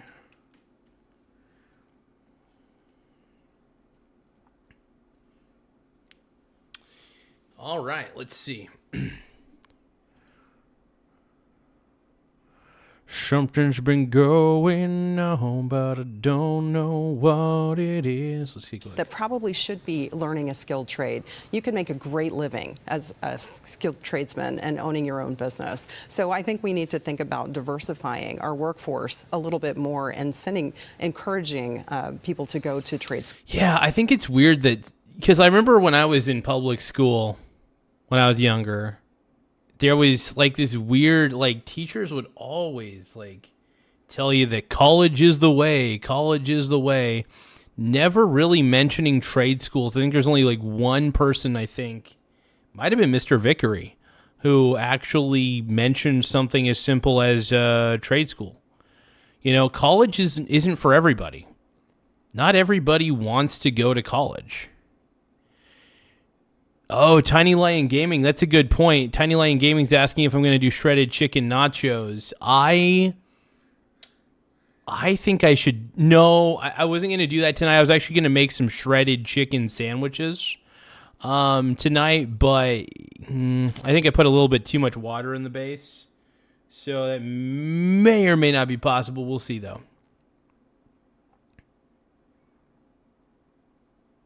You know, I might go down to the store and get some chips. I'm actually thinking I should probably rack up on some chips now that I think about it. But tonight, I think, I think I'm just going to make some sandwiches, man. I'm just going to put some cheese on there and probably mozzarella cheese on the top and kind of do it that way. Schools. All right, let me move on to the proposals that you released in terms of oversight of the banking sector. And wow, what a difference. By the way, we're at 9,180 subs. We are only 20 subscribers away from hitting 9,200. So if you guys are watching right now from wherever you may be, don't forget to tap the subscribe button in the upper right-hand corner. It does help the channel grow in a lot of ways, and we appreciate it big time, man. So please, for the love of God, tap that subscribe button. Tap it with your tip. From your predecessor in terms of what we're talking about here. First, talk to us about the goals. You're trying to get more money into the economy so that money can be used for credit and for lending. Walk us through your goals with these proposals and what they are.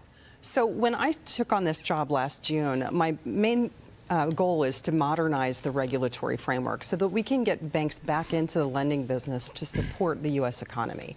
So with this particular proposal that we voted on last week, and which was broadly supported, by the way, I think it's really a great testament to the work that we can do together on our board to have broad support for capital. Damn, we just got another subscriber, 9,181 subs. Thank you guys for subscribing. We are now 19 subscribers away from hitting 9,200, so don't forget to tap the subscribe button in the upper right-hand corner. We're just going to keep counting it down until we get to 9,200, man.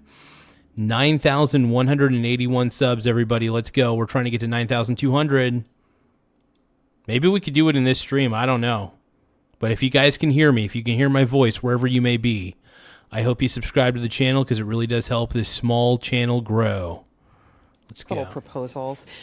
It's meant to get banks back into the lending business, banks of all sizes, to back into credit cards, business lending, small business lending, mortgage business, all of these things that since the financial crisis, we pushed that activity out of the banking system and more into the non-bank framework. Yeah. So this is designed to encourage and not disincentivize providing a path back into those traditional lending activities. Because we know if a bank is holding more and more capital, that's one less dollar that they're putting into the market, into the economy where a small business might need that lending. Absolutely. You've got new implementation of Basel. You've got the GSIB, meaning the Global Systemically Important Bank Surcharge Reform, and standardized approach to risk-weighted assets. What does that mean? What it does is it right sizes the capital requirements for different activities to incentivize our financial system, our banking system, to get back into the business of supporting our businesses and communities. Yeah, because obviously if a bank has exotic strategies and options programs and they're dealing with international economies across the world, that's different than a small vanilla bank. Absolutely. That we just want lending. We should treat them based on risk. That's exactly right. Those activities. Yeah, here's the thing, man. Banks, I understand that banks are necessary, and I'm glad banks exist. But I hate it when people do what banks tell them to do. Because my philosophy is don't do what the bank is telling you to do with your money. Do what the bank is actually doing with your money. And by the way, the dollar is not really money. It's technically currency, so we just should call it cash. But what the bank is doing with your cash is not what it's telling you to do with the cash. When you're putting your dollars into your checking account, technically, those dollars are being utilized towards assets. It's the fractional banking system that they got going on. So honestly, I do, the irony is I do what the bank, I actually do what the bank does with my money. So most of my net worth is in assets, straight up. Majority of my net worth is completely in assets, and I think that's the way it should be, and I think that's the smartest way to do things. People who do not have most of their net worth in assets, I mean, you should.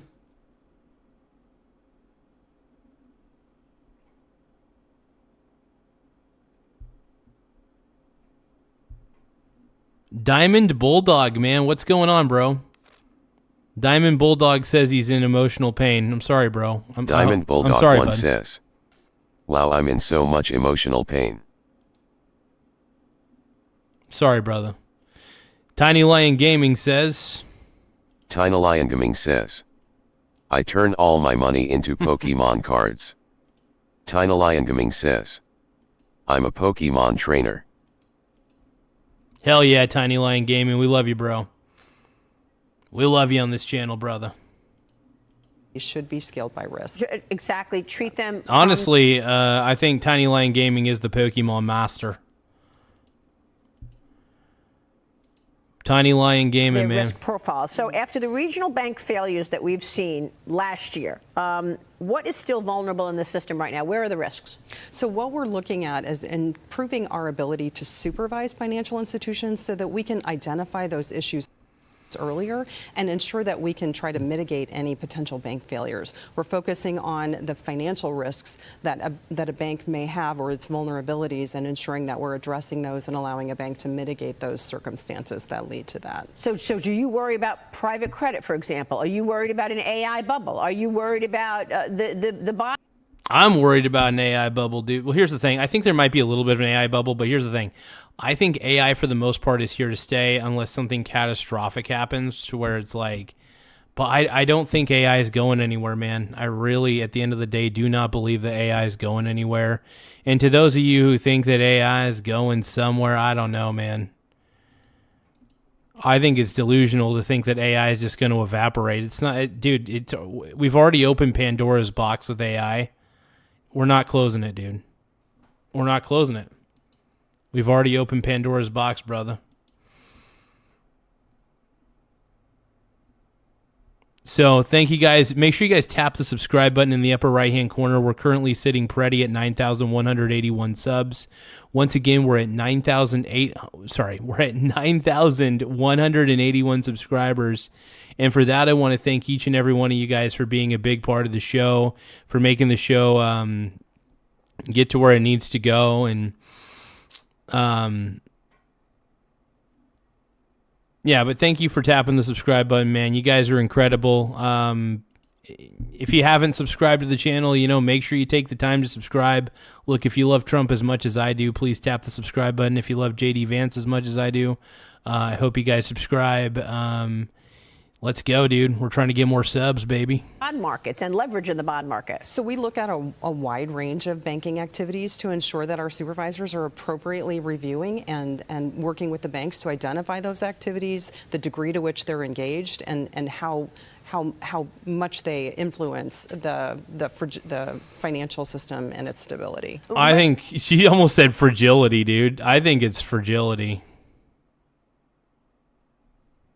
Oh, Dave Ramsey saying how corporate America has screwed Gen Z. I'm kind of curious about this clip.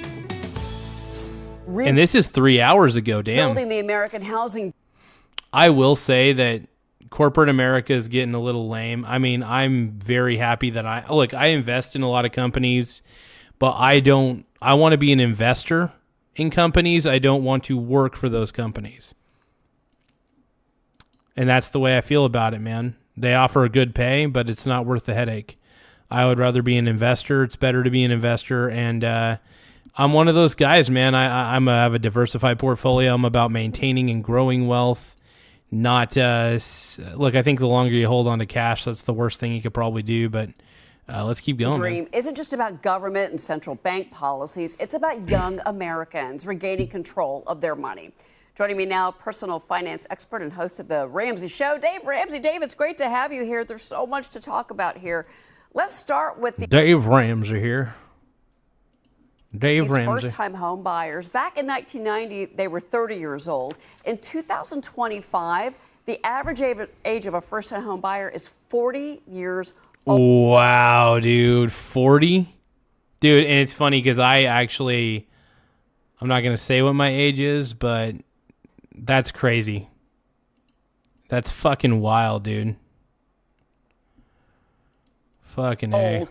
What do you say to that group that is struggling to get together with that down payment? Well, I'm afraid I have to tell you the truth, and that is that corporate America has screwed you. Car debt is at an all-time high. The car companies have now got you signing up for $1,200 car payments. Yikes. And I'm lucky because my car payments are not that crazy.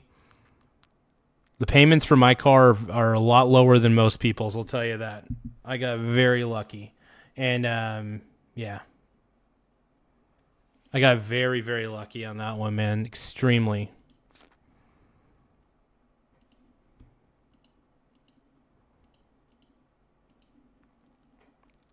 Student loan debt is at an all-time high. And this is Gen Z and millennials. And of course, credit card debt, thank you to the big banks, is at an all-time high. When you're drowning in personal debt, you can't. The problem is Gen Z and millennials have been marketed to way too much. And the problem is Gen Z and millennials are so susceptible to marketing. I don't know what it is about me. I am not susceptible to marketing except for as seen on TV products, admittedly. I am super in love with as seen on TV products, but I'm a huge fan of staying out of debt for the most part. The only real debt that I have at this time is like a car loan, an auto loan, and honestly, the majority of that's pretty much paid off. But I don't try to pay it off instantly because I like to use that extra capital towards assets that appreciate over time. So the goal is to have assets that appreciate rapidly and then call it good. I love having good assets, man. It's all about the assets, brother. It's all about them assets. Get it, bro. Get it. Oh, yeah. afford to buy a freaking house. And that's what's happened. We've had these big companies, the car companies, the banks, and the Congress with the student loan. Consumer debt, the household average for consumer debt is $105,000.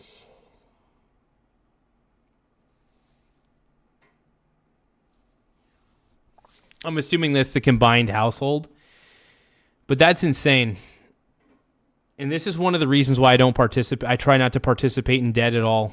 I try not to have that much debt. In fact, I try to have minimal debt. Because, yeah, I think any reasonable person should be afraid of debt. I think any reasonable person should be afraid of having extraordinary amounts of debts. But hey, we're at 9,180 subscribers, everybody. Make sure that you guys tap the subscribe button in the upper right-hand corner. We are a smaller channel, admittedly, and we're doing what we can to gain as many subscribers as we can get. So please don't forget to tap the subscribe button. We're trying to get to 9,200, hopefully by the end of the stream. I don't think we'll be able to do that, but we're going to do another stream a little bit later. But yeah, make sure you guys tap that subscribe button. Oh yeah, get it, get it, get it, get it. Let's see what Dave Ramsey has to say. Screwing these two generations at a record like never before. And so what we're finding is we're finding lots of Gen Zers, lots of millennials able to buy a home when they fight through and sell the stupid car and get rid of these debts. Do you think that that's why they're maybe not going out there and buying those first-time homes? They're looking to other investments? Well, they're not looking at other investments. They're broke. Their disposable income has been eaten. Well, I disagree with that because, I mean, I'm not like most millennials because I don't participate in what millennials do. But I have a lot of stocks. Like, I have a very diversified portfolio of stocks.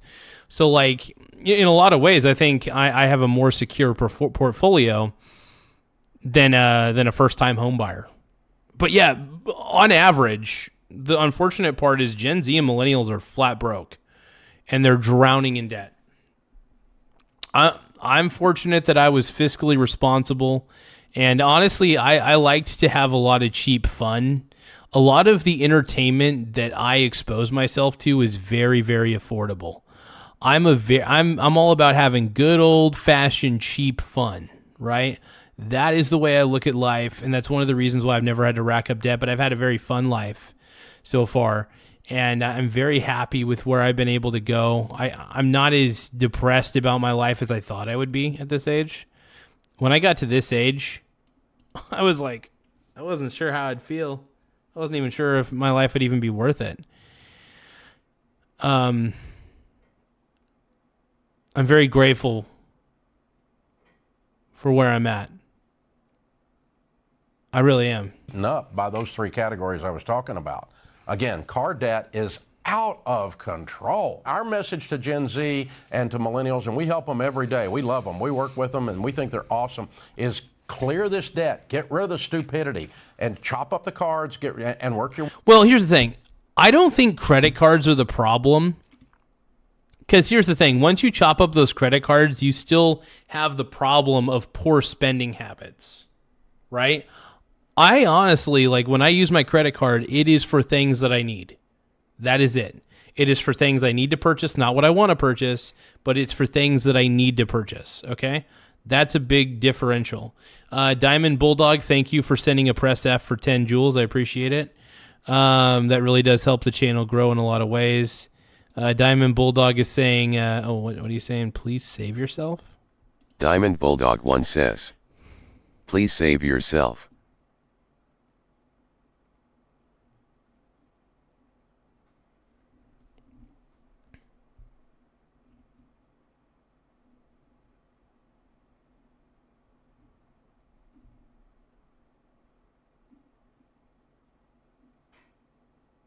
Oh, wow. That's crazy, man. Tiny Lion Gaming, I don't know how it's for Bitcoin and Pokemon cards. I will say this, Tiny Lion Gaming, I mean, getting into collectibles and getting into Bitcoin, if I was your financial advisor, which I'm not, if I were to be though, I'd be like, shit.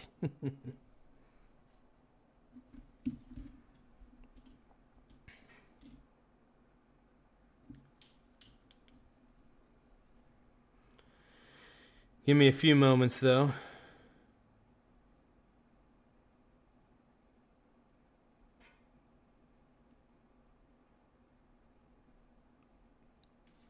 But yeah, no, this is great. No, I want to thank everybody for sending gifts, though.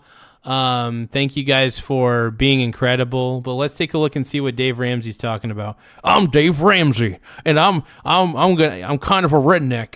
No, here's the thing about Dave Ramsey though that pisses me off is I don't think he really I don't think he encourages. So like cutting up your credit cards doesn't necessarily solve the problem, because the real problem is that you're buying stupid shit.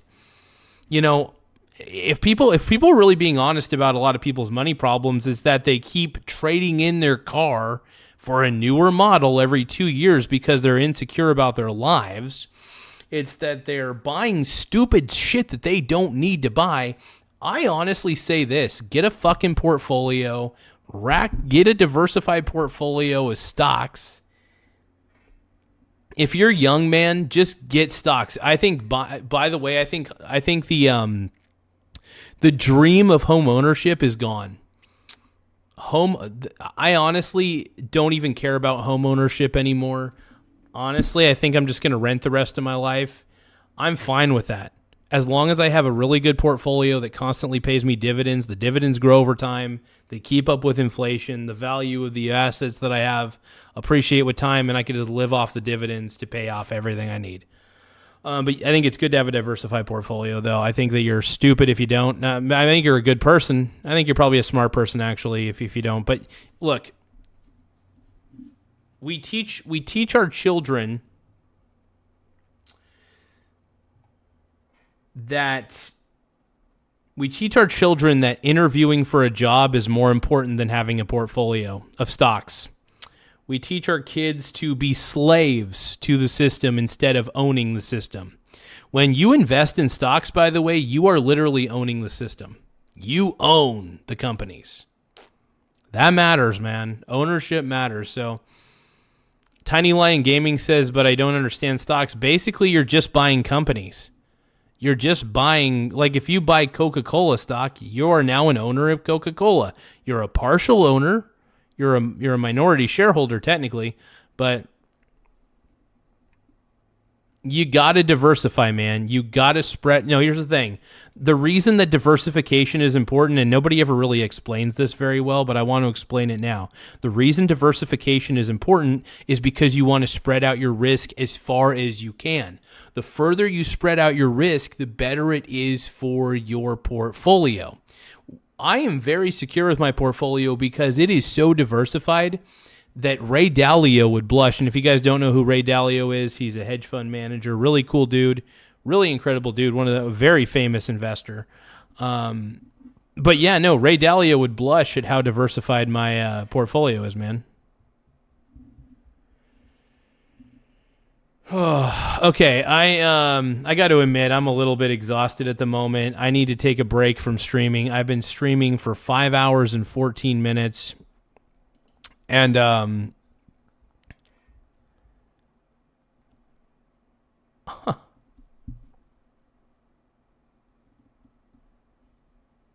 yeah, thank you, Serge. That's a great comment, man. That's a great comment. I'm debating if I want to stay and keep streaming. By the way, we're at 9,180 subs, everybody.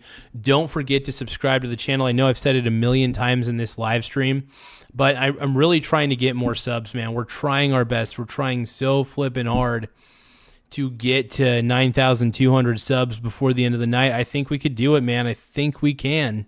So if you guys have it within your hearts, I'm on my knees. I'm begging, please. I hope you subscribe to the channel. I hope you guys help make the channel great again. Make the Michael Garza Show great again. Can you guys help the Michael Garza Show become great again? And please subscribe. Oh my God. Don't make me sing the Tim Walz song. I'm gonna sing about Tim Walz. I love Tim Walz. I really do. I love Tim Walz. It's true. Tim Walz is like the worst governor of all time, dude. I'm actually shocked that anybody could get behind Tim Walz, man. Well,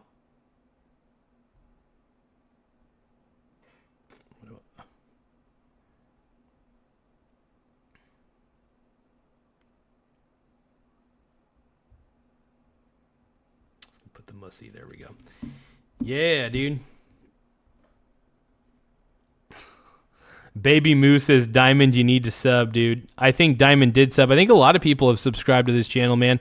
We have gotten a lot of subs, baby. Lots and lots of subs. I appreciate you guys for subscribing to the channel, though. We're currently sitting pretty at 9,180 subs, so I appreciate all you guys. And I'll tell you what. For the I don't know. I'm so tempted not to. I don't want to leave the stream, man. We're doing so well. So here's what I'm gonna do. I need to check my mail. There is one thing I do. I need to check my mail. That is something I definitely got to check. So I'm gonna let you guys talk amongst yourselves on the chat. We're gonna take a break. And yeah.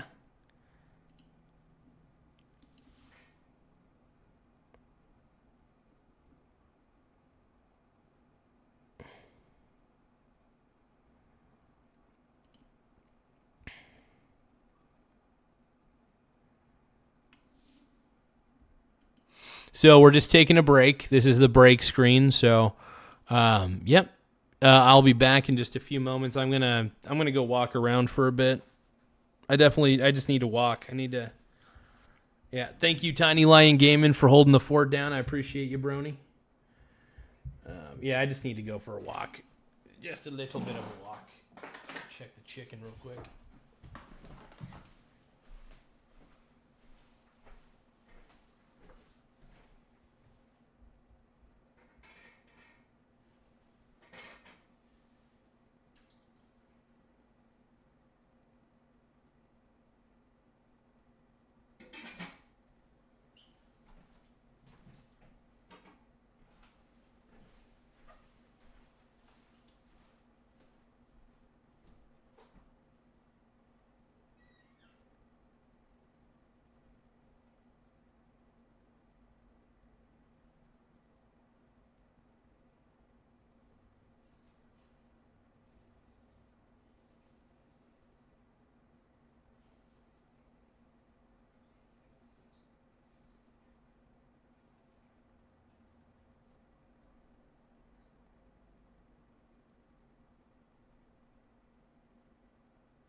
good smelling shit.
Give me another moment, you guys. I'm going to go to the bathroom, and I'm going to. I have the break screen on for the moment, but I do need to go to the bathroom to do a you know what. So don't forget to subscribe to the channel. The more subscribers we have, the better. It does help the channel grow. We're at 9,180 subs. Once again, 9,180 subs. Woo!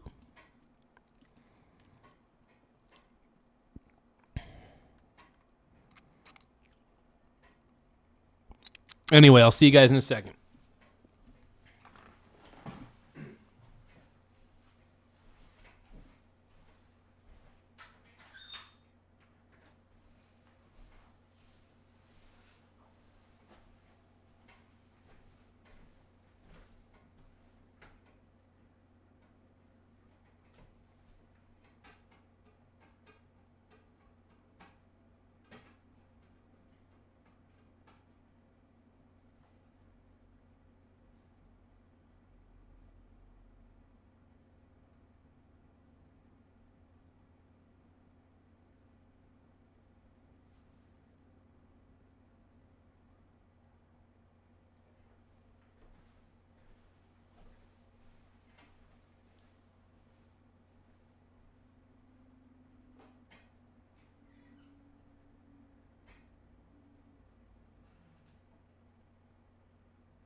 right, so I want to give a shout out to my favorite YouTuber of all time, I Show Meat.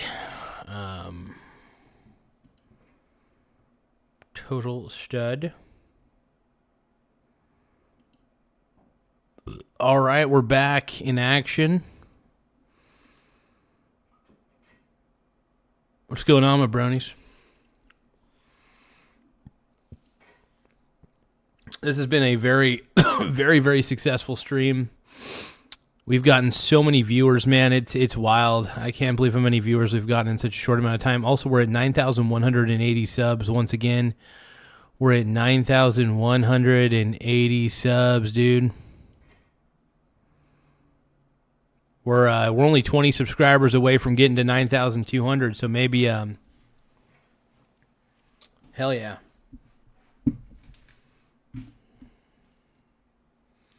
Let's go, dude. We're not look maxing on this channel. We're subscriber maxing. We're sub maxing, dude. We're subs, dude. We're submissives. Way through it, an old-fashioned Dave Ramsey message. But once you do that, you can get there. Now, one of the other things that's pushed the age from 30 to 40 is we're still recovering from this huge spike in house prices following COVID. We had the most unrealistic.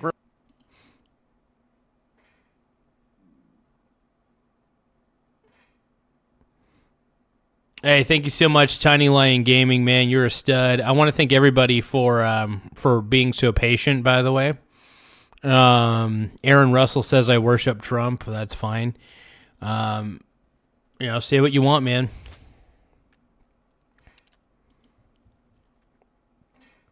Real estate market in 100 years following COVID.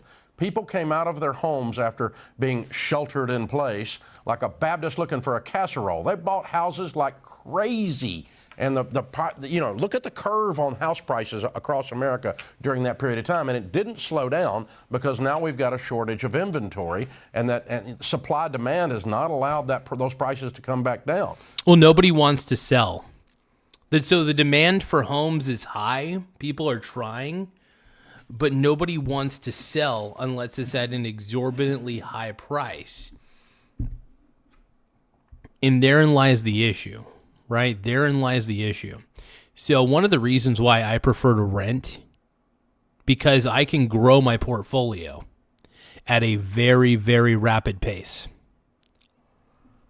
I love growing my portfolio, man. My portfolio has gotten bigger and bigger and bigger over time. And,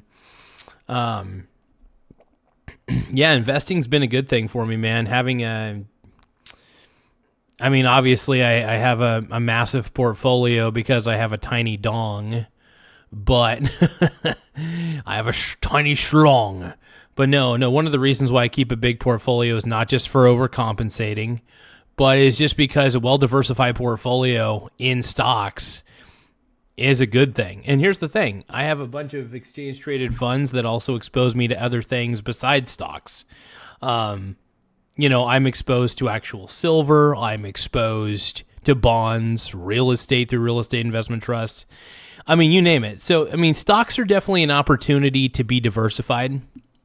And I think this is something that people don't often think about, is the diversification opportunity of having your own personal portfolio of stocks. I do like I said, I'm not a big fan of bonds. There's not a lot of bond ETFs in my portfolio. I am diversified in the bond markets, but you're not going to see me owning a ton of bond ETFs. It's just not the way my portfolio runs or operates. I'm not a bond guy. I prefer stocks because I love productive assets so much. You do mitigate a lot of the risk through diversification, for sure. Not financial advice, by the way. Talk to a financial advisor. Always keep that in mind. But yeah, no, you mitigate a lot of the risk in owning like index ETFs, for example. And I'm constantly buying the dip of small cap index ETFs for sure. That's always the most fun thing to do.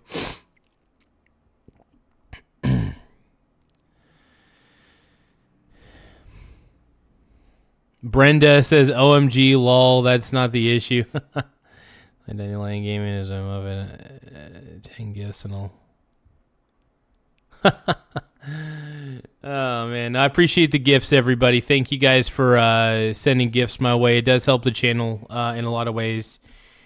Keeps the channel financially sound. And I appreciate it, you guys. I appreciate all you guys for just even taking the time, man. You guys have helped more than you know. More than you know.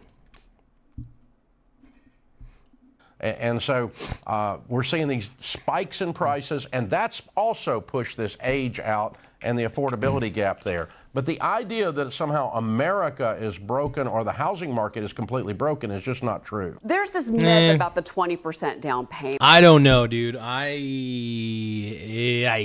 I think it is. I think the housing market's totally broken. Are you kidding me? I mean, here's the thing, man. I'm a stocks guy, admittedly. I invest in stocks. I am naturally always going to be in the market. The reason I'm always in the market is because when you own stocks, I mean, you're owning real companies. I mean, like it's a big deal, man. I love it, man. So when you own real companies, man, it's a big deal. And I think it's not stated enough. It's not really talked about enough. But owning companies, man, I'm a freak. I'm a freak for the stock market, man. I love the stock market. I know I'm repeating myself a little bit, everybody. But we're almost done watching Dave Ramsey here. Most Ramsey people, when they go out Solutions. and buy a home, they do not put down 20%. If you were to put down 20%, it would take you 7 years if you're the average American household. Do you think that rule, that myth, needs to be thrown out the window? Yes, it does. It has always been a myth for first-time home buyers. Very few first-time home buyers in history have put down 20%. Most of them have done an FHA loan, which is around a 3% down payment. That's why FHA was created, was to open up that marketplace, and it did very well. You can get a Fannie Mae, a conventional loan, with as little as 5% down, and that's all fine. If you can put down 20%, you avoid PMI, private mortgage insurance, which is about $75 a month per 100,000 borrowed. So God, private PMI is also the biggest scam ever. So if you can't put down 20% for the down payment, you have to pay that bullshit. I think that's stupid. I really think that's dumb. You know what I mean? It makes no sense to me, man. Makes zero sense to me. But whatever. So Tiny Lion Gaming is asking, yo, where the heck is Frog Eat Frog? My boy Tylord says, sup, Tiny Lion. Look, my boy Frog Eat Frog, I think, might be a little bit busy tonight. So yeah, I'm pretty sure my boy Frog Eat Frog might be a little bit busy tonight. I hope he's chilling, relaxing, doing his thing, or, you know, working his butt off, whatever he chooses to do. I just hope he's doing what he wants to do. That's the thing I kind of like to encourage, man. I want people to be able to do what they desire to do. As long as they realize that, you know, to have the life you want, you do have to work smart. You do have to work hard. You know, I've definitely done that in my life. Like, I really am a workaholic. I could say that I'm a workaholic. It is one of the reasons I'm in the position that I'm in right now in life. It is absolutely 100%. The reason that I'm in the position that I'm in is because I've worked my tail off. I've also worked very intelligently too by planning systems around my life that allow me to succeed. All right, welcome back in here to Live without having to work for another person. So Fox, I am Andy Mack. Heading into Monday, oil prices expected to surge once more after a busy weekend. President Trump threatening Iran to reopen the Strait of Hormuz, or the U.S. would strike different energy facilities, infrastructure in that nation. And the State Department also issuing this warning, cautioning the Department of State advises. So it says, TravelGov says, worldwide caution. The Department of State advises Americans worldwide, and especially in the Middle East, to exercise increased caution. Americans abroad should follow the guidance in security alerts issued by the nearest U.S. embassy or consulate. Periodic airspace closures may cause travel disruptions. U.S. diplomatic facilities, including outside the Middle East, have been targeted. Groups supportive of Iran may target other U.S. interests overseas or locations associated with the United States and or Americans throughout the world. Essentially, look out. I mean, it's things are about ready to get kind of ugly, man. I don't know if anybody is making plans to travel to the Middle East. I think you're crazy. I think if anybody tries to travel to the Middle East, even before this war started, I don't understand why anybody would be appealing. Well, I don't know what sort of appeal there would be to want to go to the Middle East, considering it is one of the most unstable regions in the world, if I'm going to be quite honest. And like, I can understand if people, want to go to like maybe like China. I don't know. So Tylord says, damn, my gift message probably got blocked by YouTube. I might have missed it, actually. So Tylord, I actually probably might have missed your chat. Hold on. I bet you sent it earlier and I totally didn't see it. Tylord, when did you send the gift, man? Was it a gift or a super chat? Hold on. Let me look at the analytics real quick. Shopping, stream health. Viewer activity, that's what I'm looking for.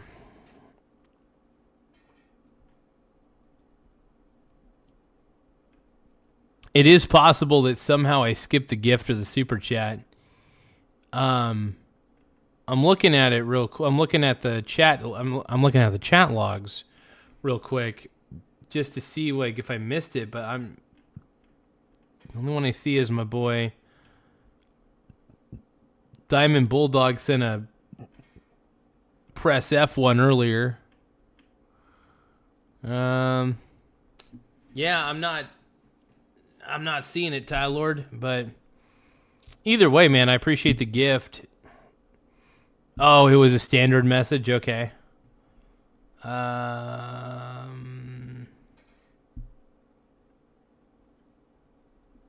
Oh, no, I know what message you're talking about. You're talking about that message trying to encourage a message where you were trying to encourage people to give gifts on the, okay, I got you. Never mind.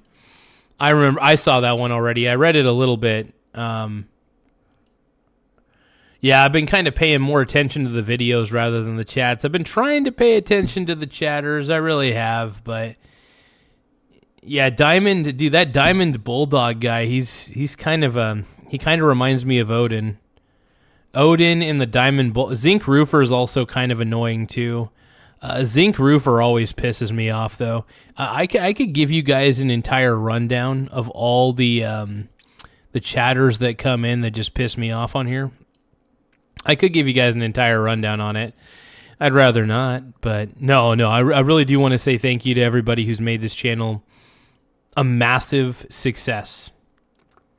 You guys have made this channel a massive success, and honestly, I'm very, very grateful to each and every one of you guys for helping out. And I will admit, I'm probably going to end the stream here in just a little bit. I do kind of want to take a bit of a rest. Man, I've been streaming for nearly 6 hours already. And I'm just exhausted right now, man. I'm just mentally drained, and I definitely got to take a break. So I appreciate you guys.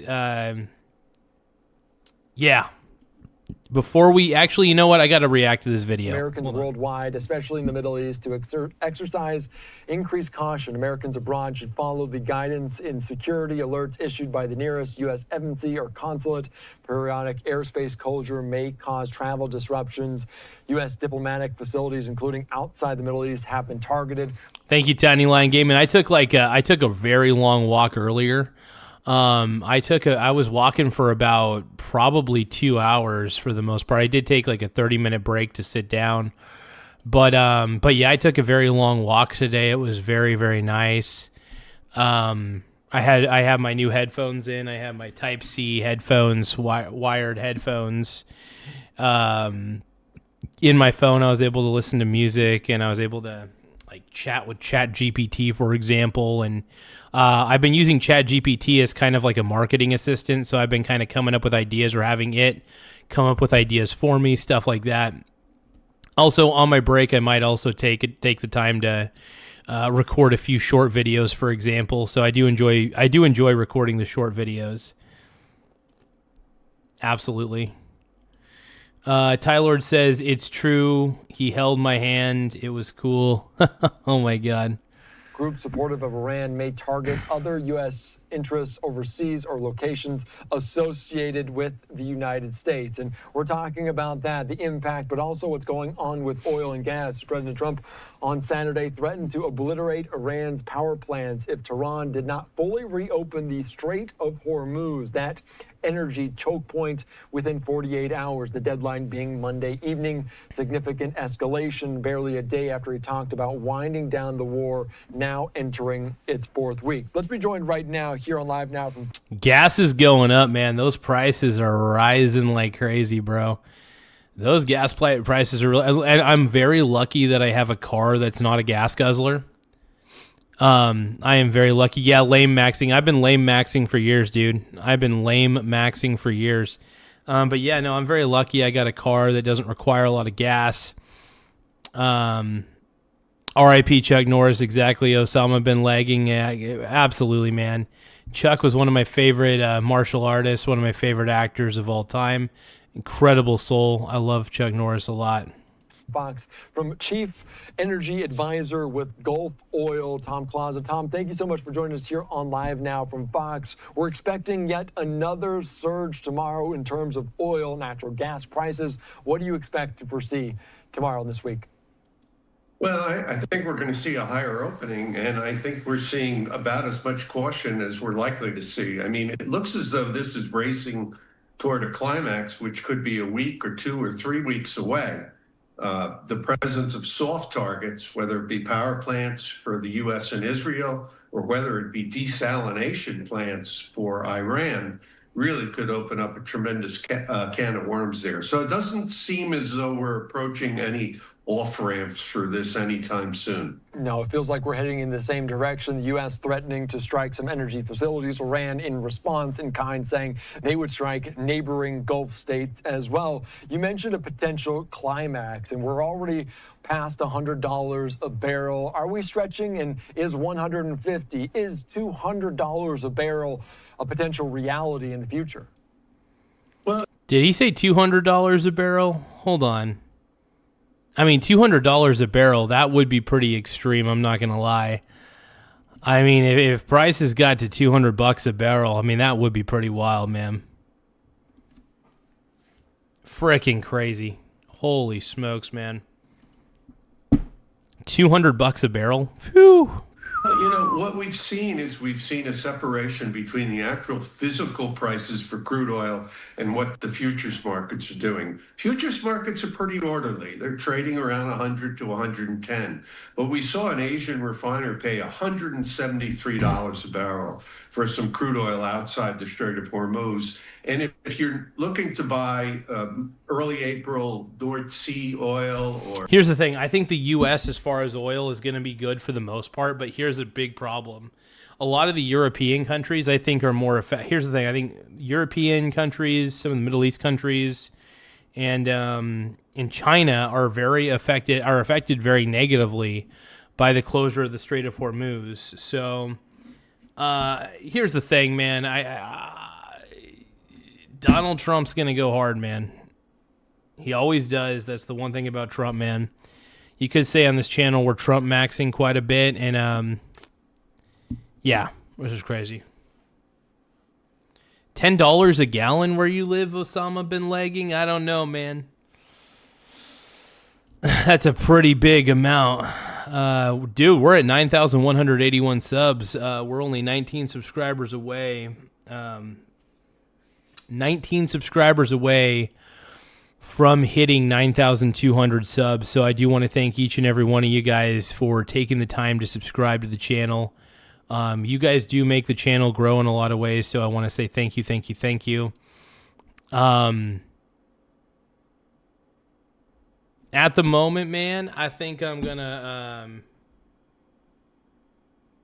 Well, let's finish the video. We got to finish this, man. We got to finish this shit. Or oil in other parts of the world, you're going to pay $10 or $15 or $20 over the futures price. So it's much worse than it appears if you just look at the commodity exchange numbers. Yeah, and it could get even worse. In terms of that, we talk about some of the real impacts in different industries. Who gets hurt the most? Who gets hurt first when those prices balloon to potentially 150 or more?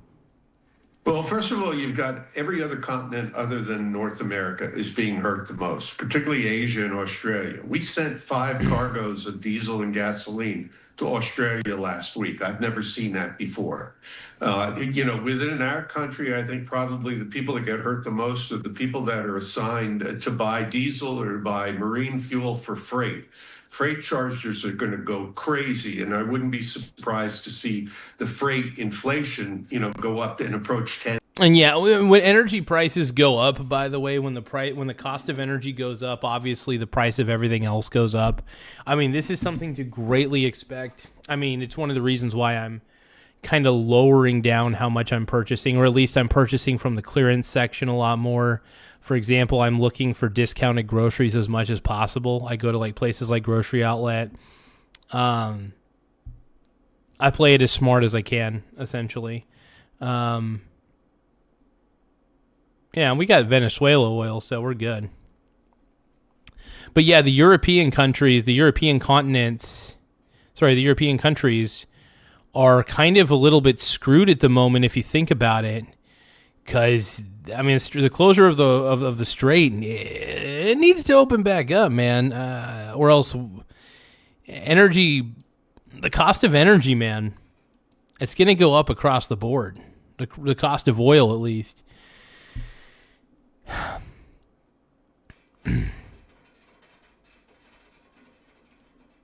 It's a wild situation, man.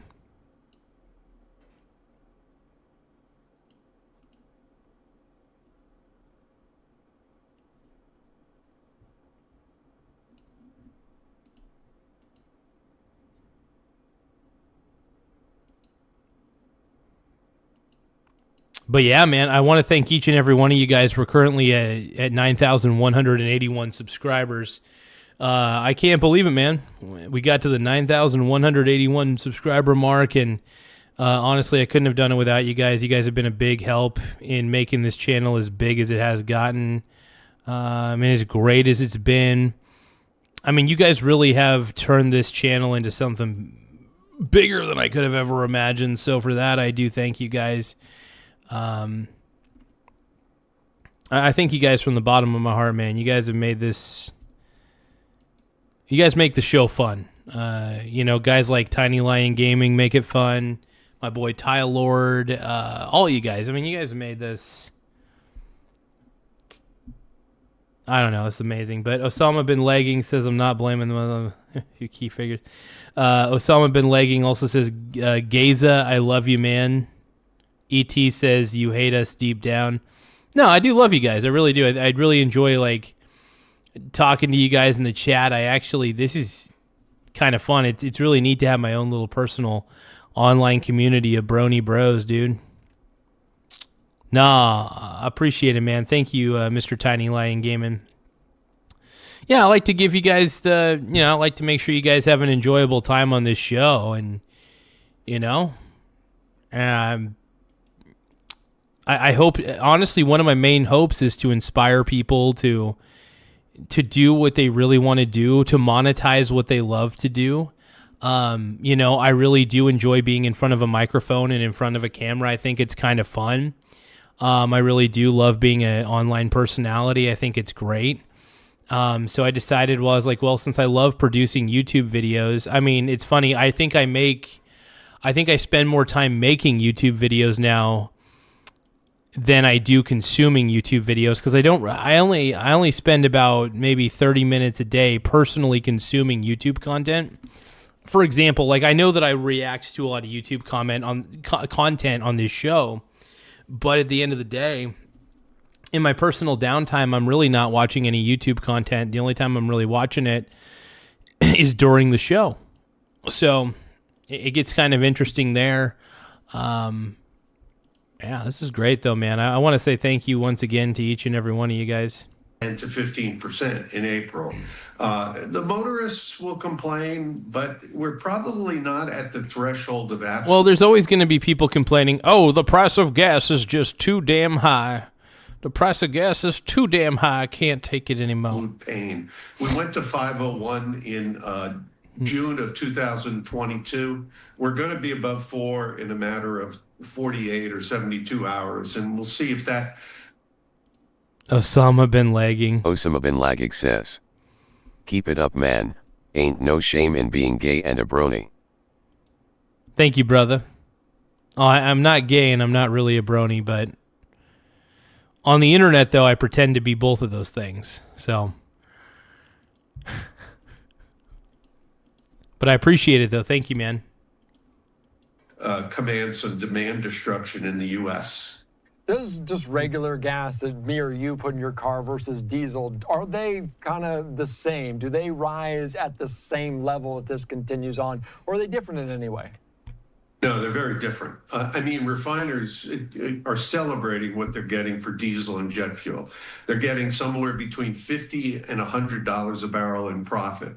The normal over the last 30 years is probably $20 or something. So they're beneficiaries of it. Gasoline is still kind of the unwanted hydrocarbon across the globe. Now, we had very, very high inventories of gasoline and crude at the end of February. The problem and the message here is what we're seeing in Australia and what we're going to see in Europe. And like I said, my car's not a gas guzzler, thank goodness, but like here in Oregon on the coast, I mean, we're pretty much at $5 a gallon for gas. And so, yeah, one of the big things I'm trying to do is I'm trying not to drive around as much at the moment. You know, unless I have to, of course, to do like some delivery driving stuff. But outside of it, though, I mean, I'm lucky. I don't drive a gas guzzler. I got a good cashback rewards card that I use. I've been saving money on bread by just getting clearance bread from Fred Meyer and putting it in my freezer. I shop at the Dollar Tree. I shop at Grocery Outlet. I've been very smart with a lot of my spending purchases. I've been keeping it. I have been cooking at home. I've been making a lot of my meals at home. That's been crucial in a lot of ways. So the more food I make at home, the better. I like to encourage home prepared meals. I think that's the best. I do need to stir the chicken for a second. We're gonna watch the rest of this video in just a moment. But hey, guys, don't forget to subscribe to the channel. More subscribers we get, the better. Does help the channel grow, so don't forget to tap that subscribe button in the upper right hand corner, man. Help us out, man. You gotta help us out. I'm gonna actually show some of the people who subscribed, just some of them. Small Wiener Gang in the last like 2 hours. These are just some people. 3 hours actually.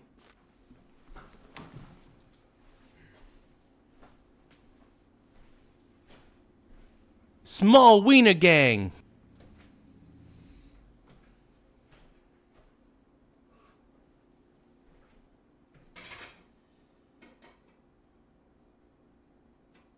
Small Wiener Gang.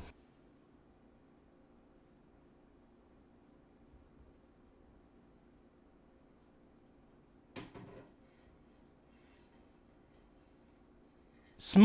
Gang.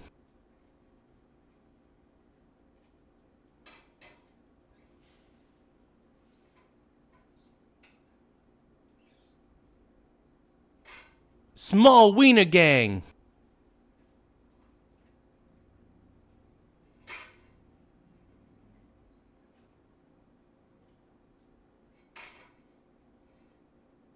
Small Wiener Gang.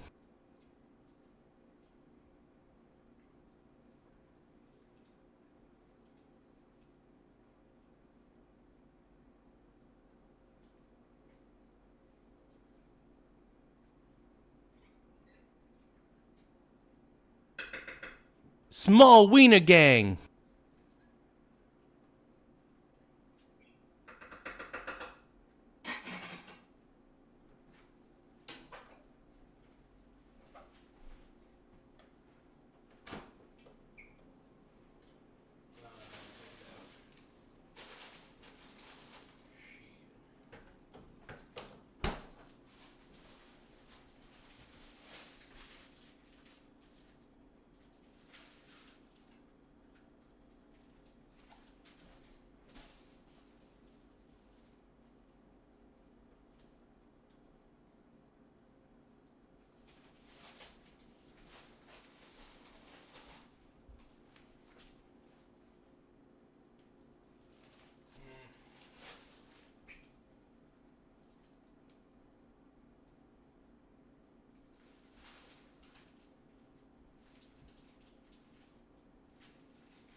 So what we're making tonight is shredded chicken on sourdough bread.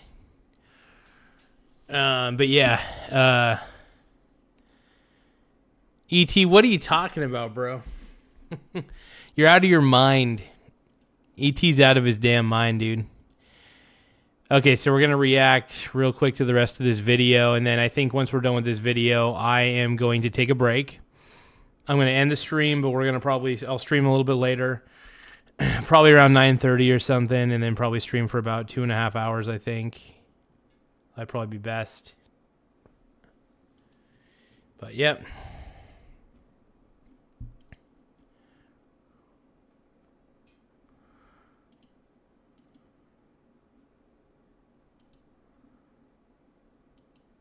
Yeah, give me a few moments. We're going to react to the rest of this, and I'm going to chill.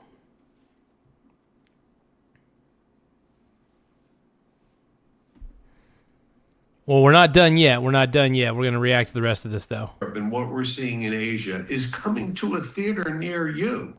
So we may have to pay some of those ridiculous prices. Oh, by the way, we're only 18. By the way, we're only 18 subscribers away from hitting 9,200. So we're at 9,182 subscribers currently. Once again, we're at 9,182 subs currently. So don't forget to tap the subscribe button in the upper right-hand corner. It does help the channel grow.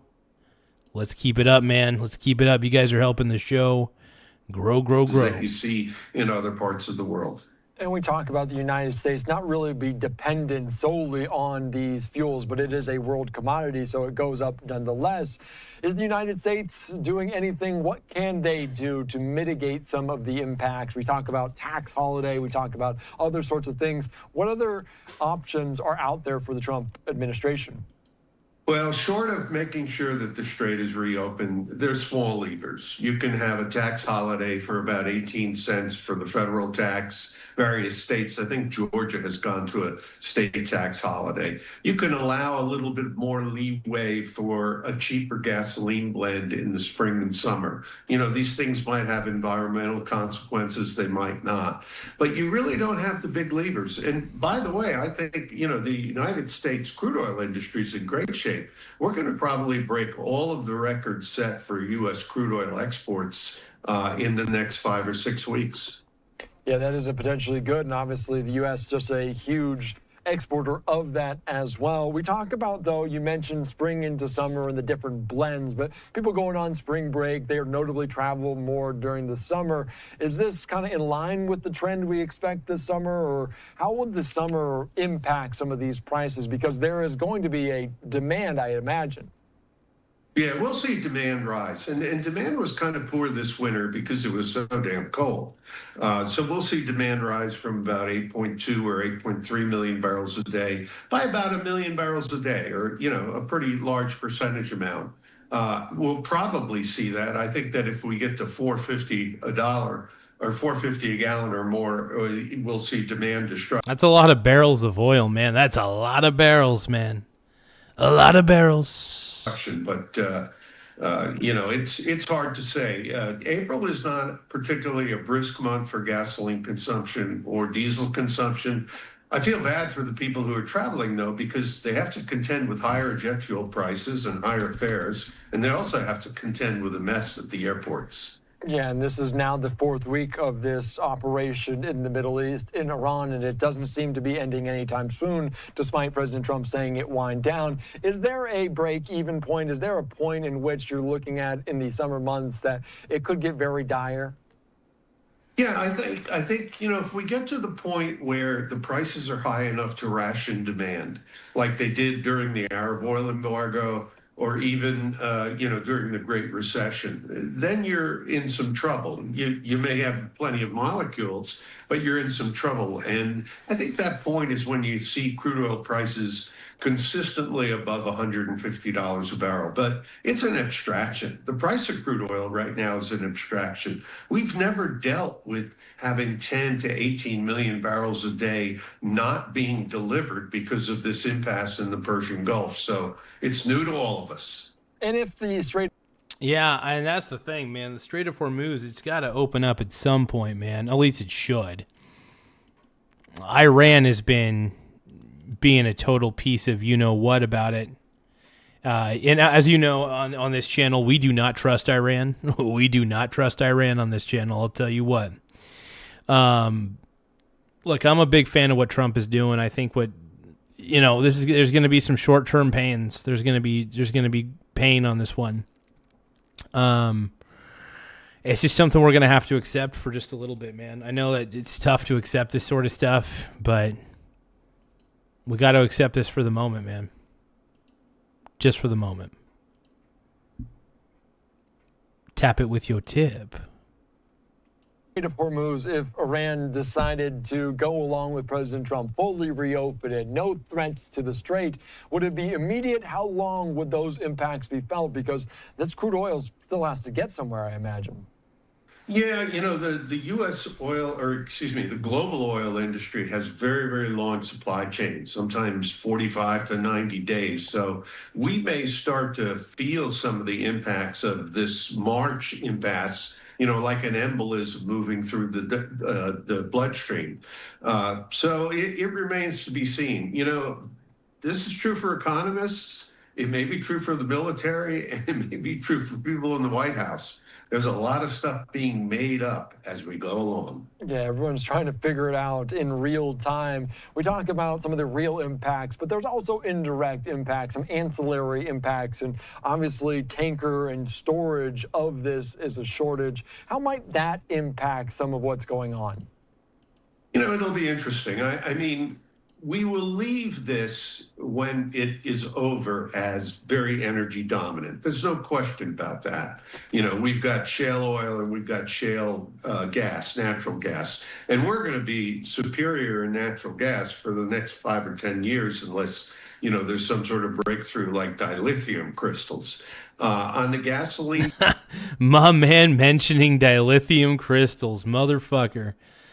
Shout out to Star Trek. Ayo. Side, this might actually inspire some people to look at EVs again.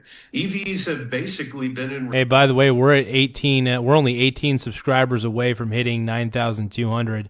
So don't forget to tap the subscribe button in the upper right-hand corner. It does help the channel grow. But yeah, I think the guy's right about EV cars, though. I think people may start showing more interest in electric vehicles because of the rising gasoline prices. However, I don't know. I think when the price of oil goes up, so does the price of every other energy. So, energy source, I should say. I don't know. Recession for the last few years, but now you look at it and you go, yeah, I hear about high electricity prices with all the data centers, but right now. Oh, by the way, we just got to 9,183 subs, dude. We're 17 subscribers away. If you guys are listening to this message, man, if you guys can, please contribute to the show by simply subscribing to the channel. We're trying to get to 9,200 subscribers before the end of this particular stream. Can we do it? I don't know if we can. I'd love it if we can, though. Oh, my God. But, yeah, tap the subscribe button in the upper right-hand corner. Let's go. Now I'm paying $5 for gas. So there's a lot of uncertainty in this, and markets tend to move higher on uncertainty. It might be a little bit of a culture shock, but down the road you might see. I actually do own Chevron stock, but it's mainly through ETFs. I own a variety of exchange-traded funds that do have Chevron in it. So I do own Chevron. I have a very diversified portfolio, Mr. Aaron Russell, but Aaron Russell, let's give a shout out to Aaron Russell, one of our biggest fans of the show. He loves this show. Aaron Russell K9K says, Garbageeza, how much Chevron stock you own? Oh, Aaron yeah, Russell K9K says, Warren Buffett just got so rich. Oh, absolutely. Warren Buffett just loaded up, dude. Warren Buffett got super fucking rich from that. So Warren Buffett's a stud, man. Long-term impact. Total stud. Tom, what else are you monitoring? What else is out there in terms of oil prices? Because everyone gets enamored with gas prices, what they see at the pump. What else are you monitoring? Well, as I mentioned, jet fuel is a real problem. Jet fuel was tight going into March, and jet fuel prices are about $200 a barrel or about $4.75 a gallon on the U.S. West Coast, and they're even higher than that in Asia. Other things you have to realize that all the container ships, all of the places where you saw inflation back in 2022, they have to pay for marine fuel in most cases, and those prices have gone up 50 or 60%. So this is an energy shock. There's no question about it. Sometimes energy shocks inspire some real neat technological breakthroughs. There's not one at the moment, but there may be one down the road. Does that mean? Yeah, I mean, he is right. Energy shortages, man, exactly. And in fact, you could even argue that energy constraints at certain points in history, not history, but in the not too far past, may have inspired electric vehicles to come into play at some point. So it's really tough to say. But yeah, I love it, man. These guys are making points. These guys are making good points, man. I like it. Mean for airlines that they'd cut back on flights, or the prices of those flights go exponentially higher?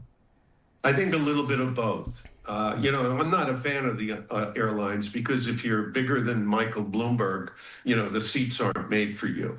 And God only knows how they make the fares, because sometimes you'll see jet fuel prices very, very weak, and yet the fares will go up. But yeah, it's going to be more painstakingly difficult to fly. It's going to be more expensive on the fare side. And that's true for everything. I mean, we still are a hydrocarbons economy.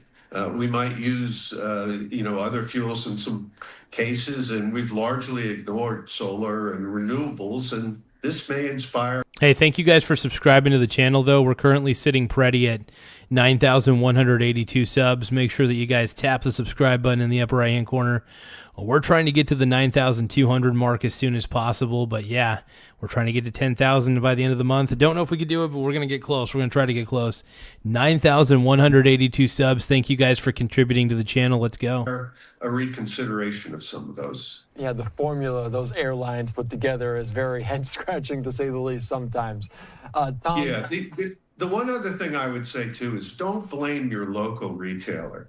I mean, people have this false sense that when prices are higher, that the local guy selling gasoline is making out like a bandit. No, they make money when prices drop. So right now they're seeing less volume. They're seeing banks take more of a percentage of the credit card purchases, and they're seeing their margins constricted as well. So don't blame the local guy, especially if he's a Gulf guy.